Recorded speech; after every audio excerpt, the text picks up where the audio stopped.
Manipurda aigi chahi ahum. My 3 years in Manipur haibalarikasi. Ingrezi londa.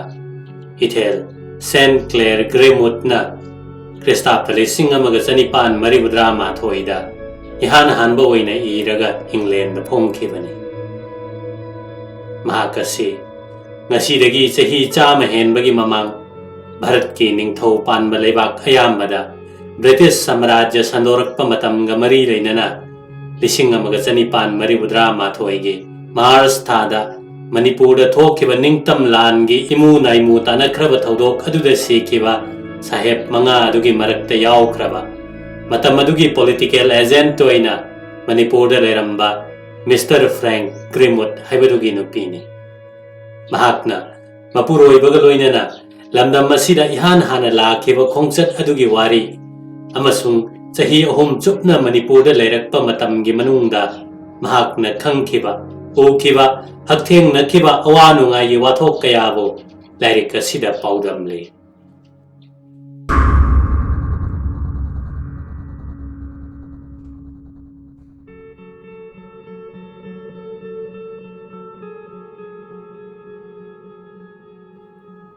Manipur Minga Sibu Aina Ihan Hana Tazaba Pankiva Numitado Kaya da Fazana Ning Singliba Minga Simakti Telava Sahi Ahum Masigi Mamangdadi Karimata Kankidavani Maramde Toidokna Lab Kravalam Gisaruk Amada Lamda Masina Laikiba Amadi Saukalava Bharat ki Lamatai Dagiso Labna Singlon Kayagi Marakta Sanglubada Sulurava Konglambi Kayagi Wang Madalaikiva Maramna Hairivasi Lamit to Mitki Wapam de Nachade Hananaso Kayarak Hai Kravalam Masige Sapchaba Lapam Singado Amuk Tarubagi Karisu Tangai Padava Maram de Laitre Maramasidagi Aina Amukka Sangtana Pongdok Nabahona Zararoi Sumna Masidang Hajabanatana Madudi Manipur Tampakase Kasar Kabo Valley Amasung Kohimagi Marakta Lairaga Singsang Pareng Taruk na Kuisin Duna Thammi Amasung Panjari Balam Sing Adudagi Tonga na Kaidok Tunale Yam na Pajaba Mapamni Prithivi da Lairiba Yangnariba Mapam Kayadagi Suhe na Pajabani Mioiba Kayana Kunda Laita Duna Lairiba Mapam Sing do Supaze Adubo Amukka Hena Pajabadi Mioibagi Kongul Tarudraba Umang wamang na kupsilaba jungle gelamdam amasung mafam sing aduda kangprek kang na konglak pa yung musing ge konjel amadi ahing chakta bo sek sing na machinjak thibada achikpa bu thugai ri ba mafam sing aduni Manipur ge political agent oibagi phammase ai ipuroi bada pirakpa matam aduai dade aikoi Bharat ki mafam matai da kaya chatludraba matamne Hantava tha ki phamma mapaiduna matam madudadi aikoi siletta lerami Mafam madu makti aikoi animakna thoidokna khoidaba mafam haibadu oikide Adubo Hantava tha ki obisarama oiba maramna wakatcharuba sungam kide Asumna lerambadagi nongmagi ayukta Manipur bo mangonda pirakpagi sithi ama phanglabada Aikoi kaya da pukning makalam kiba Ubadi pangdriba Ta krava matik mangal amagi mangana Aikoi animaki wakal gi mityeng da tau kibani British residency amagi mabema ama oijabagi wakal lado Isai tanta kanja kibani Aigi wakal da uraki Angang ba amasung sana masugi pizol setpa Amasung makoi kudam da VR haina thaba minai kayana aina chatpa khuringda aibu samon tauna ngak sena satminnaba aikoi gi leifam achauba yum amagi saktam achauba lampak amasung mafam maduda all England gi phiral na pumnamak ngamna paiduna leibado aigi pukning gi mityeng da ujarami matawa sigumna aigi ipuroiba Frank so magi wakhan gi manglan da ukibani Numit Kudingi polo ꯁꯥꯟꯅꯕꯗ ꯈꯣꯏꯖꯪꯂꯕ ꯁꯒꯣꯜ ꯃꯆꯥꯁꯤꯡ, ꯀꯥꯞꯂꯨꯕ ꯌꯥꯔꯕ ꯀꯩ ꯀꯌꯥ, ꯑꯃꯁꯨꯡ ꯑꯩꯈꯣꯏꯒꯤ ꯃꯥꯡꯒꯣꯜꯗ ꯇꯣꯡꯂꯒꯗꯕ ꯆꯦꯛꯂꯥꯎꯕꯤ ꯎꯆꯦꯛ ꯀꯌꯥ. ꯍꯣꯏ, ꯃꯤꯑꯣꯏꯕ ꯈꯔꯅꯗꯤ ꯉꯛꯄ ꯌꯥꯏ. ꯀꯔꯤꯒꯤꯗꯃꯛꯇ ꯑꯁꯤꯒꯨꯝꯂꯕ ꯅꯨꯡꯉꯥꯏꯔꯕ ꯃꯪ ꯑꯁꯤ ꯑꯩꯈꯣꯏꯅ ꯃꯪꯂꯤꯕꯅꯣ, ꯑꯃꯁꯨꯡ ꯀꯔꯤꯒꯤ ꯃꯪꯂꯥꯟ ꯐꯨꯔꯥ ꯁꯥꯔꯤꯕꯅꯣ ꯍꯥꯏꯅ. ꯑꯩꯅ ꯏꯖꯔꯤꯕ ꯃꯇꯝ ꯑꯁꯤꯗꯒꯤ ꯆꯍꯤ ꯈꯔꯒꯤ ꯃꯃꯥꯡꯗ ꯑꯩꯒꯤ ꯏꯄꯨꯔꯣꯏꯕꯅ ꯑꯃꯨꯛꯇꯪꯗꯤ ꯃꯥꯅ ꯏꯪꯂꯦꯟꯗ ꯆꯠꯄꯗ ꯃꯅꯤꯄꯨꯔ ꯑꯁꯤ ꯐꯥꯎꯗꯨꯅ ꯂꯥꯛꯈꯤꯕꯅꯤ. ꯅꯨꯃꯤꯠ ꯅꯤꯅꯤꯔꯣꯝ ꯃꯍꯥꯛ ꯂꯝꯗꯝ ꯑꯗꯨꯗ ꯂꯩꯔꯛꯈꯤꯕꯗ ꯆꯥꯎꯔꯕ ꯀꯝꯄꯥꯎꯟ ꯑꯗꯨꯒꯤ ꯃꯅꯨꯡꯗ ꯂꯩꯕ ꯂꯝ ꯉꯥꯅꯨꯅ ꯊꯜꯂꯕ ꯄꯥꯠ ꯑꯗꯨ ꯎꯔꯛꯈꯤ. ꯂꯝ ꯉꯥꯅꯨꯁꯤꯡ ꯑꯗꯨ ꯑꯩꯈꯣꯏꯒ ꯈꯪꯅꯕ ꯎꯆꯦꯛꯀ ꯆꯞ ꯃꯥꯟꯅꯅ ꯇꯦꯔꯕ ꯉꯥꯛꯇꯅꯤ ꯍꯥꯏꯅ, ꯑꯃꯁꯨꯡ ꯕꯁꯟꯇꯒꯤ ꯃꯇꯝꯗ ꯍꯋꯥꯏ ꯊꯔꯥꯛ ꯑꯁꯪꯕ ꯎꯕꯒꯨꯝꯕꯅꯤ ꯍꯥꯏꯅ ꯇꯝꯃꯤ. ꯀꯥꯎꯕ ꯉꯝꯂꯔꯣꯏꯗꯕ ꯄꯣꯂꯣꯁꯨ ꯅꯤꯡꯊꯧꯒꯤ ꯃꯆꯥꯅꯨꯄꯥ ꯑꯍꯨꯝꯒ ꯃꯍꯥꯛꯀ ꯁꯥꯟꯅꯔꯛꯈꯤ. ꯀꯥꯡꯖꯩ ꯁꯥꯟꯅꯐꯝ ꯂꯝꯄꯥꯛ ꯑꯗꯨꯁꯨ ꯏꯪꯂꯦꯟꯗ ꯂꯩꯕ ꯍꯔꯂꯤꯡꯒꯝꯅꯤ ꯍꯥꯏꯕꯗ ꯃꯇꯤꯛ ꯆꯥꯔꯕ ꯃꯐꯝꯅꯤ ꯍꯥꯏꯅ ꯃꯍꯥꯛꯅ ꯇꯝꯕꯅꯤ. ꯑꯁꯨꯝꯅ ꯅꯣꯡꯃꯒꯤ ꯑꯌꯨꯛꯇ ꯆꯦꯛꯂꯥꯎꯕꯤ ꯎꯆꯦꯛ ꯑꯃ ꯐꯥꯎꯕ ꯀꯥꯎꯊꯣꯛꯇꯨꯅ ꯅꯤꯡꯊꯧ ꯃꯆꯥꯁꯤꯡ ꯑꯗꯨꯒ ꯄꯣꯂꯣ ꯁꯥꯟꯅꯔꯛꯈꯤ. ꯀꯔꯤꯁꯨ ꯉꯛꯅꯤꯡꯉꯥꯏ ꯂꯩꯇꯦ. ꯍꯥꯏꯔꯤꯕ ꯅꯨꯃꯤꯠ ꯅꯤꯅꯤ ꯑꯗꯨ ꯃꯍꯥꯛꯀꯤ ꯄꯨꯛꯅꯤꯡꯗ ꯑꯗꯨꯝ ꯅꯤꯡꯁꯤꯡꯗꯨꯅ ꯂꯩꯈꯤ, ꯑꯃꯁꯨꯡ ꯑꯗꯨꯒꯨꯝꯕ ꯀꯌꯥ ꯑꯗꯨ ꯄꯥꯝꯖꯗꯨꯅ ꯂꯩꯈꯤ, ꯑꯃꯁꯨꯡ ꯃꯍꯥꯛꯀꯤ ꯃꯔꯥꯏꯕꯛꯇꯗꯤ ꯃꯍꯥꯛꯀ ꯆꯥꯟꯅꯗꯕ ꯃꯐꯝ ꯁꯤꯂꯦꯠꯇ ꯂꯩꯍꯟꯈꯤ. ꯃꯐꯝ ꯑꯗꯨꯗꯗꯤ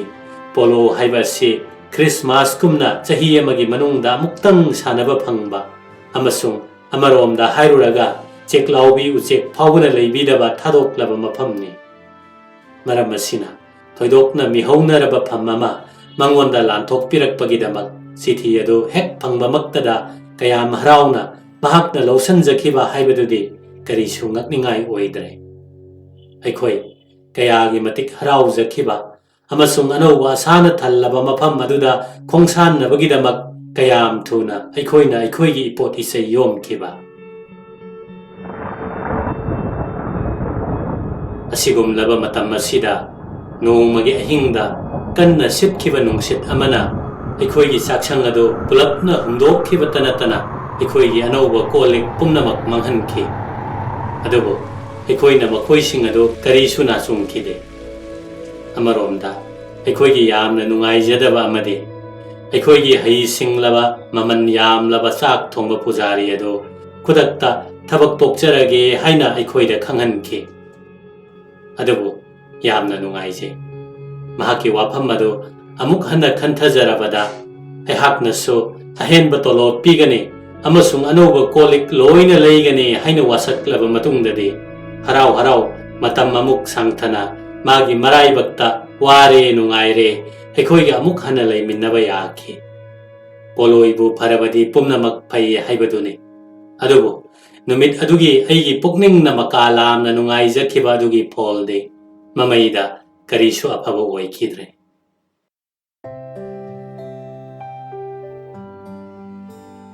ꯁꯥꯡꯂꯕ ꯈꯣꯡꯆꯠ ꯃꯅꯤꯄꯨꯔ ꯆꯠꯄ ꯑꯁꯤꯒꯤꯗꯃꯛ ꯈꯣꯡꯁꯥꯟꯗ꯭ꯔꯤꯉꯩꯒꯤ ꯃꯃꯥꯡꯗ ꯑꯩꯈꯣꯏꯅ ꯇꯧꯈꯤꯕ ꯊꯕꯛꯇꯤ ꯑꯁꯥꯝꯒꯤ ꯍꯤꯜ ꯁ꯭ꯇꯦꯁꯟꯁꯨ ꯑꯣꯏꯔꯤꯕ ꯑꯃꯁꯨꯡ ꯖꯤꯂꯥ ꯑꯗꯨꯒꯤ ꯍꯦꯗꯀ꯭ꯋꯥꯔꯇꯔꯁꯨ ꯑꯣꯏꯔꯤꯕ ꯁꯤꯂꯣꯡꯗ ꯌꯥꯝꯅ ꯊꯨꯅ ꯑꯃꯨꯛꯇꯪ ꯀꯣꯏꯊꯣꯛꯂꯨꯕ, ꯑꯗꯨꯒ ꯑꯃꯨꯛ ꯄ꯭ꯔꯞ ꯁꯤꯂꯦꯠꯇ ꯑꯃꯨꯛ ꯍꯜꯂꯛꯂꯒ ꯃꯐꯝ ꯑꯗꯨꯗ ꯂꯩꯕ ꯌꯨꯔꯣꯄꯤꯌꯟꯁꯤꯡ ꯈꯔꯗꯨꯒ ꯕꯤꯗꯥꯏ ꯇꯧꯅꯕ, ꯑꯩꯈꯣꯏꯒꯤ ꯄꯨꯒꯗꯕ ꯄꯣꯠ ꯆꯩ ꯌꯣꯝꯁꯤꯟ ꯈꯣꯠꯆꯤꯟꯕ ꯑꯁꯤꯅꯆꯤꯡꯕꯅꯤ. ꯑꯩꯈꯣꯏꯒꯤ ꯏꯪꯂꯦꯟꯗꯗꯤ ꯈꯣꯡꯆꯠ ꯑꯃ ꯍꯥꯏꯔꯒ ꯈꯪꯅꯔꯤꯕꯁꯤ ꯅꯣꯡꯃꯒꯤ ꯅꯨꯃꯤꯠ ꯅꯠꯇ꯭ꯔꯒ ꯅꯣꯡꯃ ꯑꯃꯒ ꯇꯪꯈꯥꯏ ꯈꯛꯇꯪ ꯑꯣꯏꯅ ꯂꯧꯅꯕꯅꯤ. ꯑꯗꯨꯕꯨ ꯀꯅꯥꯒꯨꯝꯕ ꯚꯥꯔꯠꯀꯤ ꯑꯔꯥꯞꯄ ꯂꯝꯁꯤꯡꯗ, ꯃꯔꯨꯑꯣꯏꯅ ꯑꯁꯥꯝꯒꯤ ꯂꯝꯗ ꯆꯠꯄ ꯃꯤꯑꯣꯏꯁꯤꯡꯒꯤ ꯃꯐꯝꯗꯗꯤ ꯅꯨꯃꯤꯠ ꯅꯤꯅꯤꯒꯤ ꯈꯣꯡꯆꯠ ꯐꯥꯎꯕ ꯀꯔꯤꯁꯨ ꯑꯣꯏꯅ ꯂꯧꯔꯣꯏ. ꯑꯩꯈꯣꯏꯅ ꯃꯅꯤꯄꯨꯔ ꯌꯧꯔꯛꯄꯒꯤ ꯈꯣꯡꯆꯠ ꯑꯁꯤꯗꯤ ꯅꯨꯃꯤꯠ 6ꯅꯤ ꯆꯪꯈꯤꯕꯅꯤ. ꯌꯥꯝꯅꯁꯨ ꯋꯥꯅ ꯌꯧꯔꯛꯅꯕ ꯍꯣꯠꯅꯕꯗ. ꯑꯌꯨꯛ ꯉꯟꯇꯥꯅ ꯄꯨꯡ 6 ꯍꯦꯛ ꯇꯥꯕꯗꯒꯤ ꯑꯩꯈꯣꯏ ꯁꯒꯣꯜ ꯇꯣꯡꯗꯨꯅ ꯂꯥꯛꯏ. ꯃꯥꯏꯜ 15 ꯐꯥꯎꯕꯗꯤ ꯆꯠꯀꯗꯧꯔꯤꯕꯅꯤ ꯅꯣꯡꯃꯗꯨꯒꯤ ꯑꯣꯏꯅ. ꯂꯦꯟ ꯇꯥꯔꯕꯁꯨ, ꯅꯨꯡꯁꯥ ꯁꯥꯔꯕꯁꯨ, ꯅꯣꯡ ꯆꯨꯔꯕꯁꯨ. ꯂꯝ ꯆꯠꯄꯒꯤ ꯑꯋꯥꯕ ꯀꯔꯤꯅꯣ ꯍꯥꯏꯕꯁꯤ ꯏꯪꯂꯦꯟꯗ ꯂꯩꯕ ꯃꯤꯁꯤꯡꯅꯗꯤ ꯈꯪꯕ ꯉꯝꯂꯣꯏ. ꯑꯁꯥꯝꯗꯗꯤ ꯑꯩꯈꯣꯏꯒꯤ ꯄꯣꯠꯌꯣꯝ ꯄꯨꯝꯅꯃꯛ ꯀꯨꯂꯤꯅ ꯄꯨꯏ. Makhoi angakpa phangna masa kanba miyoisingni. Makhoina haraurabadi yamna lumba polum phawba puba ngammi haiba yai. Adubu ngangnaba yadaba kulisingdadi thangai sengna hekta ngangnaba yadaba haibadu oi. Asigumlaba miyoi kaya ikhoina mayoknaba taakhi. Kari amuk haigani. Ikhoigi khongsat asigi ahanba numit maktada haina tanaba yadaba adugumba miyoi amadagi hena ikhoige loinaba taakhi. Numidangi sak charaga ikhoi ahing amadi hi tongduna khongna chatpa haurami. Tumba sodum hi manungda tumle. Hi honba singduna ikhoibu isieladugi mathak lomda mail kun lapna leiba mafam amadi yawnaba hongat pirami. Mafam maduda ikhoigi sagol singna ikhoibu ngaiduna leiramgadoribani.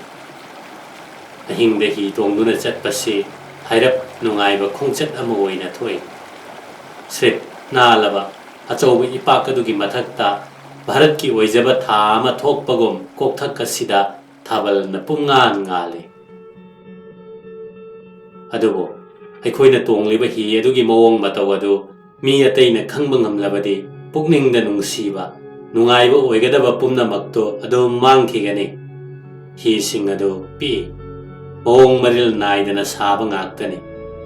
Kari haigani nogi hi makhal aduni. Apauba wachet ki phak saraga hi dugi mathak singdo kupsale.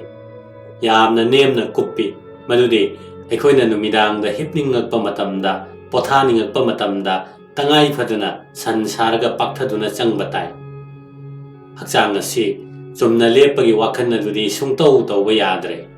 Manung hek changbaga phirol semdok semjin tawbatai.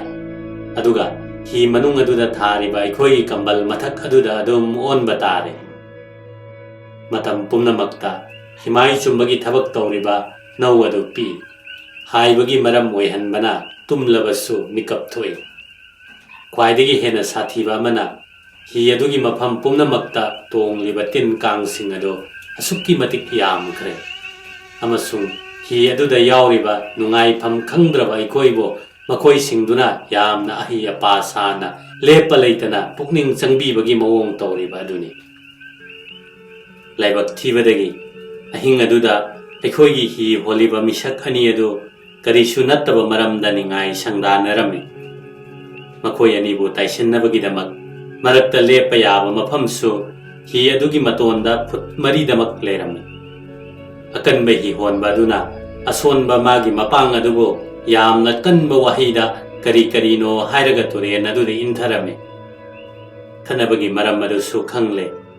Kudong thibadagi matam chana siram lagadaba asonba hi honba adusu isingdagi amuk mathwai kalhanbire. Aikhoisu nonganba phawba ingna tumjaba ngamle. Aikhoigi ahanba panpham mafam adu yaubadadi aikhoi yamna inglami amasung chaksu yamna lamlami. Adubu mafam adu yaurokpadadi aikhoigi breakfast amasung sagol singna aikhoibu ngaiduna leiramle.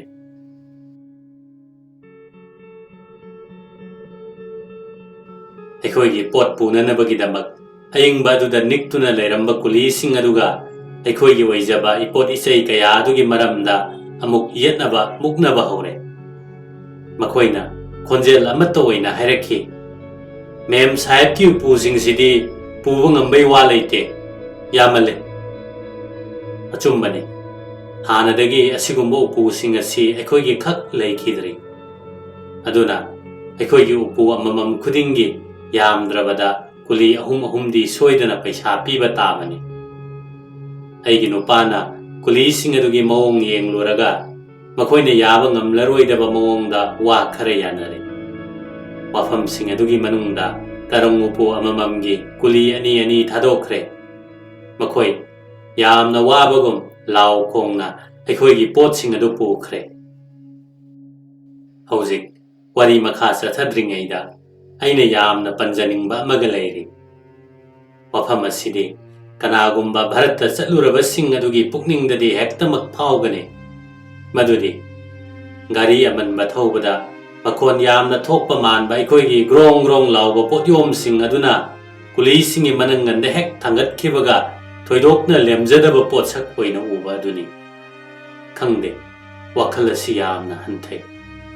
ꯄꯣꯠꯆꯥꯎꯁꯤꯡ ꯑꯗꯨꯒꯤ ꯃꯅꯨꯡꯗ ꯃꯣꯝꯄꯥꯛꯅꯆꯤꯡꯕ ꯃꯌꯣꯝ ꯀꯌꯥꯁꯨ ꯌꯥꯎꯔꯤꯕ ꯑꯗꯨꯒ ꯑꯩꯈꯣꯏꯅ ꯌꯧꯗ꯭ꯔꯤꯕ ꯐꯥꯎꯕꯗꯤ ꯑꯩꯈꯣꯏꯒꯤ breakfast ꯑꯃꯁꯨꯡ ꯆꯔꯥ ꯑꯣꯏꯒꯗꯧꯕ ꯎꯆꯦꯛ ꯑꯃꯁꯨꯡ ꯉꯥꯅꯨꯁꯤꯡꯒꯤ ꯊꯨꯃꯣꯛ ꯌꯥꯜꯂꯤꯕ ꯑꯗꯨꯒ ꯃꯗꯨ ꯀꯅꯥꯒꯨꯝꯕꯒꯤꯗꯤ ꯈ꯭ꯋꯥꯏꯗꯒꯤ ꯐꯖꯕ ꯂꯦꯝꯖꯕ ꯇꯔꯪ ꯎꯄꯨ ꯑꯣꯏꯔꯕꯁꯨ ꯐꯤ ꯇꯪꯈꯥꯏ ꯁꯦꯠꯄ ꯀꯨꯂꯤꯒꯤ ꯃꯅꯪꯒꯟꯗ ꯍꯦꯛ ꯌꯧꯈꯤꯕꯗ ꯑꯗꯨꯝ ꯂꯦꯝꯖꯗꯕ ꯄꯣꯠꯁꯛ ꯑꯣꯏꯅ ꯎꯔꯦ ꯑꯃꯔꯣꯝꯗ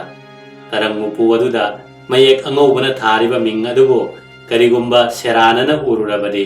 ꯎꯄꯨꯁꯤꯡ ꯑꯗꯨ ꯄꯥꯛ ꯃꯁꯛ ꯈꯪꯕ ꯉꯝꯂꯣꯏ ꯑꯗꯨꯒ ꯁꯒꯣꯜꯁꯤꯡꯗꯨꯅ ꯀꯥ ꯍꯦꯟꯅ ꯁꯤꯡꯕ ꯑꯣꯏꯔꯕꯗꯤ ꯎꯄꯨꯗ ꯊꯥꯔꯤꯕ ꯋꯥꯍꯩꯁꯤꯡ ꯑꯗꯨꯗꯒꯤ ꯀꯤꯗꯨꯅ ꯃꯃꯥꯏꯗꯤ ꯂꯩꯊꯣꯛꯂꯣꯏ ꯑꯩꯈꯣꯏꯒꯤ ꯄꯣꯠꯁꯤꯡ ꯑꯗꯨ ꯆꯠꯈ꯭ꯔꯕꯒꯤ ꯃꯇꯨꯡ ꯆꯥꯎꯔꯥꯛꯅ ꯄꯨꯡ 2ꯔꯣꯝ ꯂꯩꯔꯒ ꯑꯩꯈꯣꯏꯁꯨ ꯈꯣꯡꯁꯥꯜꯂꯦ ꯑꯩꯈꯣꯏ ꯏꯔꯥꯞ ꯂꯥꯞꯅ ꯆꯠꯇ꯭ꯔꯤꯉꯩꯗ ꯑꯩꯅ ꯈꯪꯕ ꯃꯥꯟꯕ ꯄꯣꯠ ꯑꯩꯒꯤ ꯈ꯭ꯋꯥꯏꯗꯒꯤ ꯆꯥꯎꯕ ꯇꯨꯄꯤ ꯍꯥꯞꯅꯕ ꯎꯄꯨ ꯑꯗꯨ ꯃꯥꯟꯕ ꯂꯝꯕꯤꯒꯤ ꯅꯥꯀꯟꯗ ꯇꯥꯗꯨꯅ ꯂꯩꯕ ꯎꯔꯦ ꯃꯈꯥ ꯇꯥꯅ ꯑꯩꯒꯤ ꯄꯣꯠꯌꯣꯝ ꯑꯌꯥꯝꯕꯁꯨ ꯎꯔꯦ ꯑꯃꯁꯨꯡ ꯑꯩꯈꯣꯏꯒꯤ ꯆꯥꯛ ꯊꯣꯡꯕ ꯄꯨꯖꯥꯔꯤ ꯅꯨꯄꯥ ꯑꯗꯨꯅ ꯁꯟꯇ꯭ꯔꯤ ꯅꯨꯄꯥ ꯑꯗꯨꯗ ꯄꯣꯠꯌꯣꯝꯁꯤꯡ ꯑꯗꯨꯒꯤ ꯃꯅꯥꯛꯇ ꯆꯠꯂꯨ ꯍꯥꯏꯅ ꯂꯥꯎꯔꯝꯃꯤ ꯀꯨꯞꯅ ꯌꯦꯡꯂꯕ ꯃꯇꯨꯡꯗꯗꯤ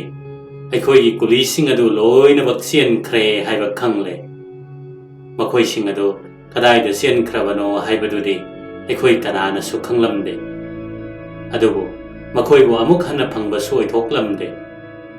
ꯃꯇꯨꯡ ꯇꯥꯔꯛꯄ ꯑꯣꯏꯅ ꯃꯊꯪꯗꯗꯤ ꯄꯨꯂꯤꯁ ꯊꯅꯥ ꯂꯩꯐꯝꯗꯨꯗꯒꯤ ꯑꯅꯧꯕ ꯈꯔ ꯍꯦꯟꯅ ꯑꯃꯨꯛ ꯈꯣꯝꯖꯤꯜꯂꯦ ꯍꯟꯗꯛꯃꯨꯛꯇꯤ ꯃꯈꯣꯏꯁꯤꯡꯗꯨ ꯆꯦꯟꯈꯤꯗꯅꯕ ꯍꯥꯏꯗꯨꯅ ꯑꯩꯈꯣꯏꯒꯤ ꯃꯥꯡꯗ ꯑꯣꯏꯗꯨꯅ ꯄꯨꯕ ꯇꯥꯔꯦ ꯑꯁꯨꯝ ꯇꯧꯕ ꯃꯔꯝꯁꯤꯡ ꯑꯁꯤꯗꯒꯤ ꯑꯩꯈꯣꯏꯒꯤ ꯃꯊꯪ ꯄꯟꯊꯨꯡꯐꯝ ꯌꯧꯕꯗ ꯄꯨꯡ ꯀꯌꯥꯃꯔꯨꯝ ꯆꯪꯈ꯭ꯔꯦ ꯑꯃꯁꯨꯡ ꯅꯨꯃꯤꯗꯥꯡ ꯄꯨꯡ 9 ꯇꯥꯕ ꯐꯥꯎꯕ ꯑꯩꯈꯣꯏ ꯆꯥꯛ ꯆꯥꯕ ꯐꯪꯂꯝꯗꯦ ꯀꯁꯥꯔ ꯌꯧꯗ꯭ꯔꯤꯕ ꯐꯥꯎꯕꯗꯤ ꯑꯩꯈꯣꯏꯒꯤ ꯈꯣꯡꯆꯠꯁꯦ ꯅꯨꯃꯤꯠ ꯈꯨꯗꯤꯡꯒꯤ ꯆꯞ ꯃꯥꯟꯅꯅ ꯑꯗꯨꯝ ꯇꯧꯔꯝꯃꯤ ꯀꯔꯤꯒꯨꯝꯕꯗ ꯈꯨꯗꯣꯡꯆꯥꯕ ꯈꯔꯗꯪ ꯐꯪꯕ ꯌꯥꯎꯔꯕꯁꯨ ꯀꯁꯥꯔ ꯍꯥꯏꯕ ꯃꯐꯝ ꯑꯁꯤꯗꯤ ꯃꯅꯤꯄꯨꯔꯒ ꯇꯥꯏꯅꯕ ꯃꯐꯝꯗ ꯂꯩꯕ ꯑꯄꯤꯛꯄ ꯁ꯭ꯇꯦꯁꯟ ꯑꯃꯅꯤ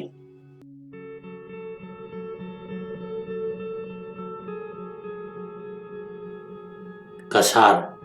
ꯑꯃꯔꯣꯝꯗ ꯍꯥꯏꯔꯒ ꯁꯤꯜꯆꯔ ꯍꯥꯏꯕ ꯃꯐꯝ ꯑꯁꯤꯒꯤ ꯃꯔꯝꯗꯗꯤ खरदंग संदोकना हाइफम थोकले मरमदि हंदक्ता मणिपुर थोकिबा अवाना अदुगी मतांगदा लमदम असिदि यामना मरुओइबा मफम अमा ओइखिबना मणिपुर मयोलदगी हाइरिबा शहर असि चौराकना माइल 130 रोम लापदा ले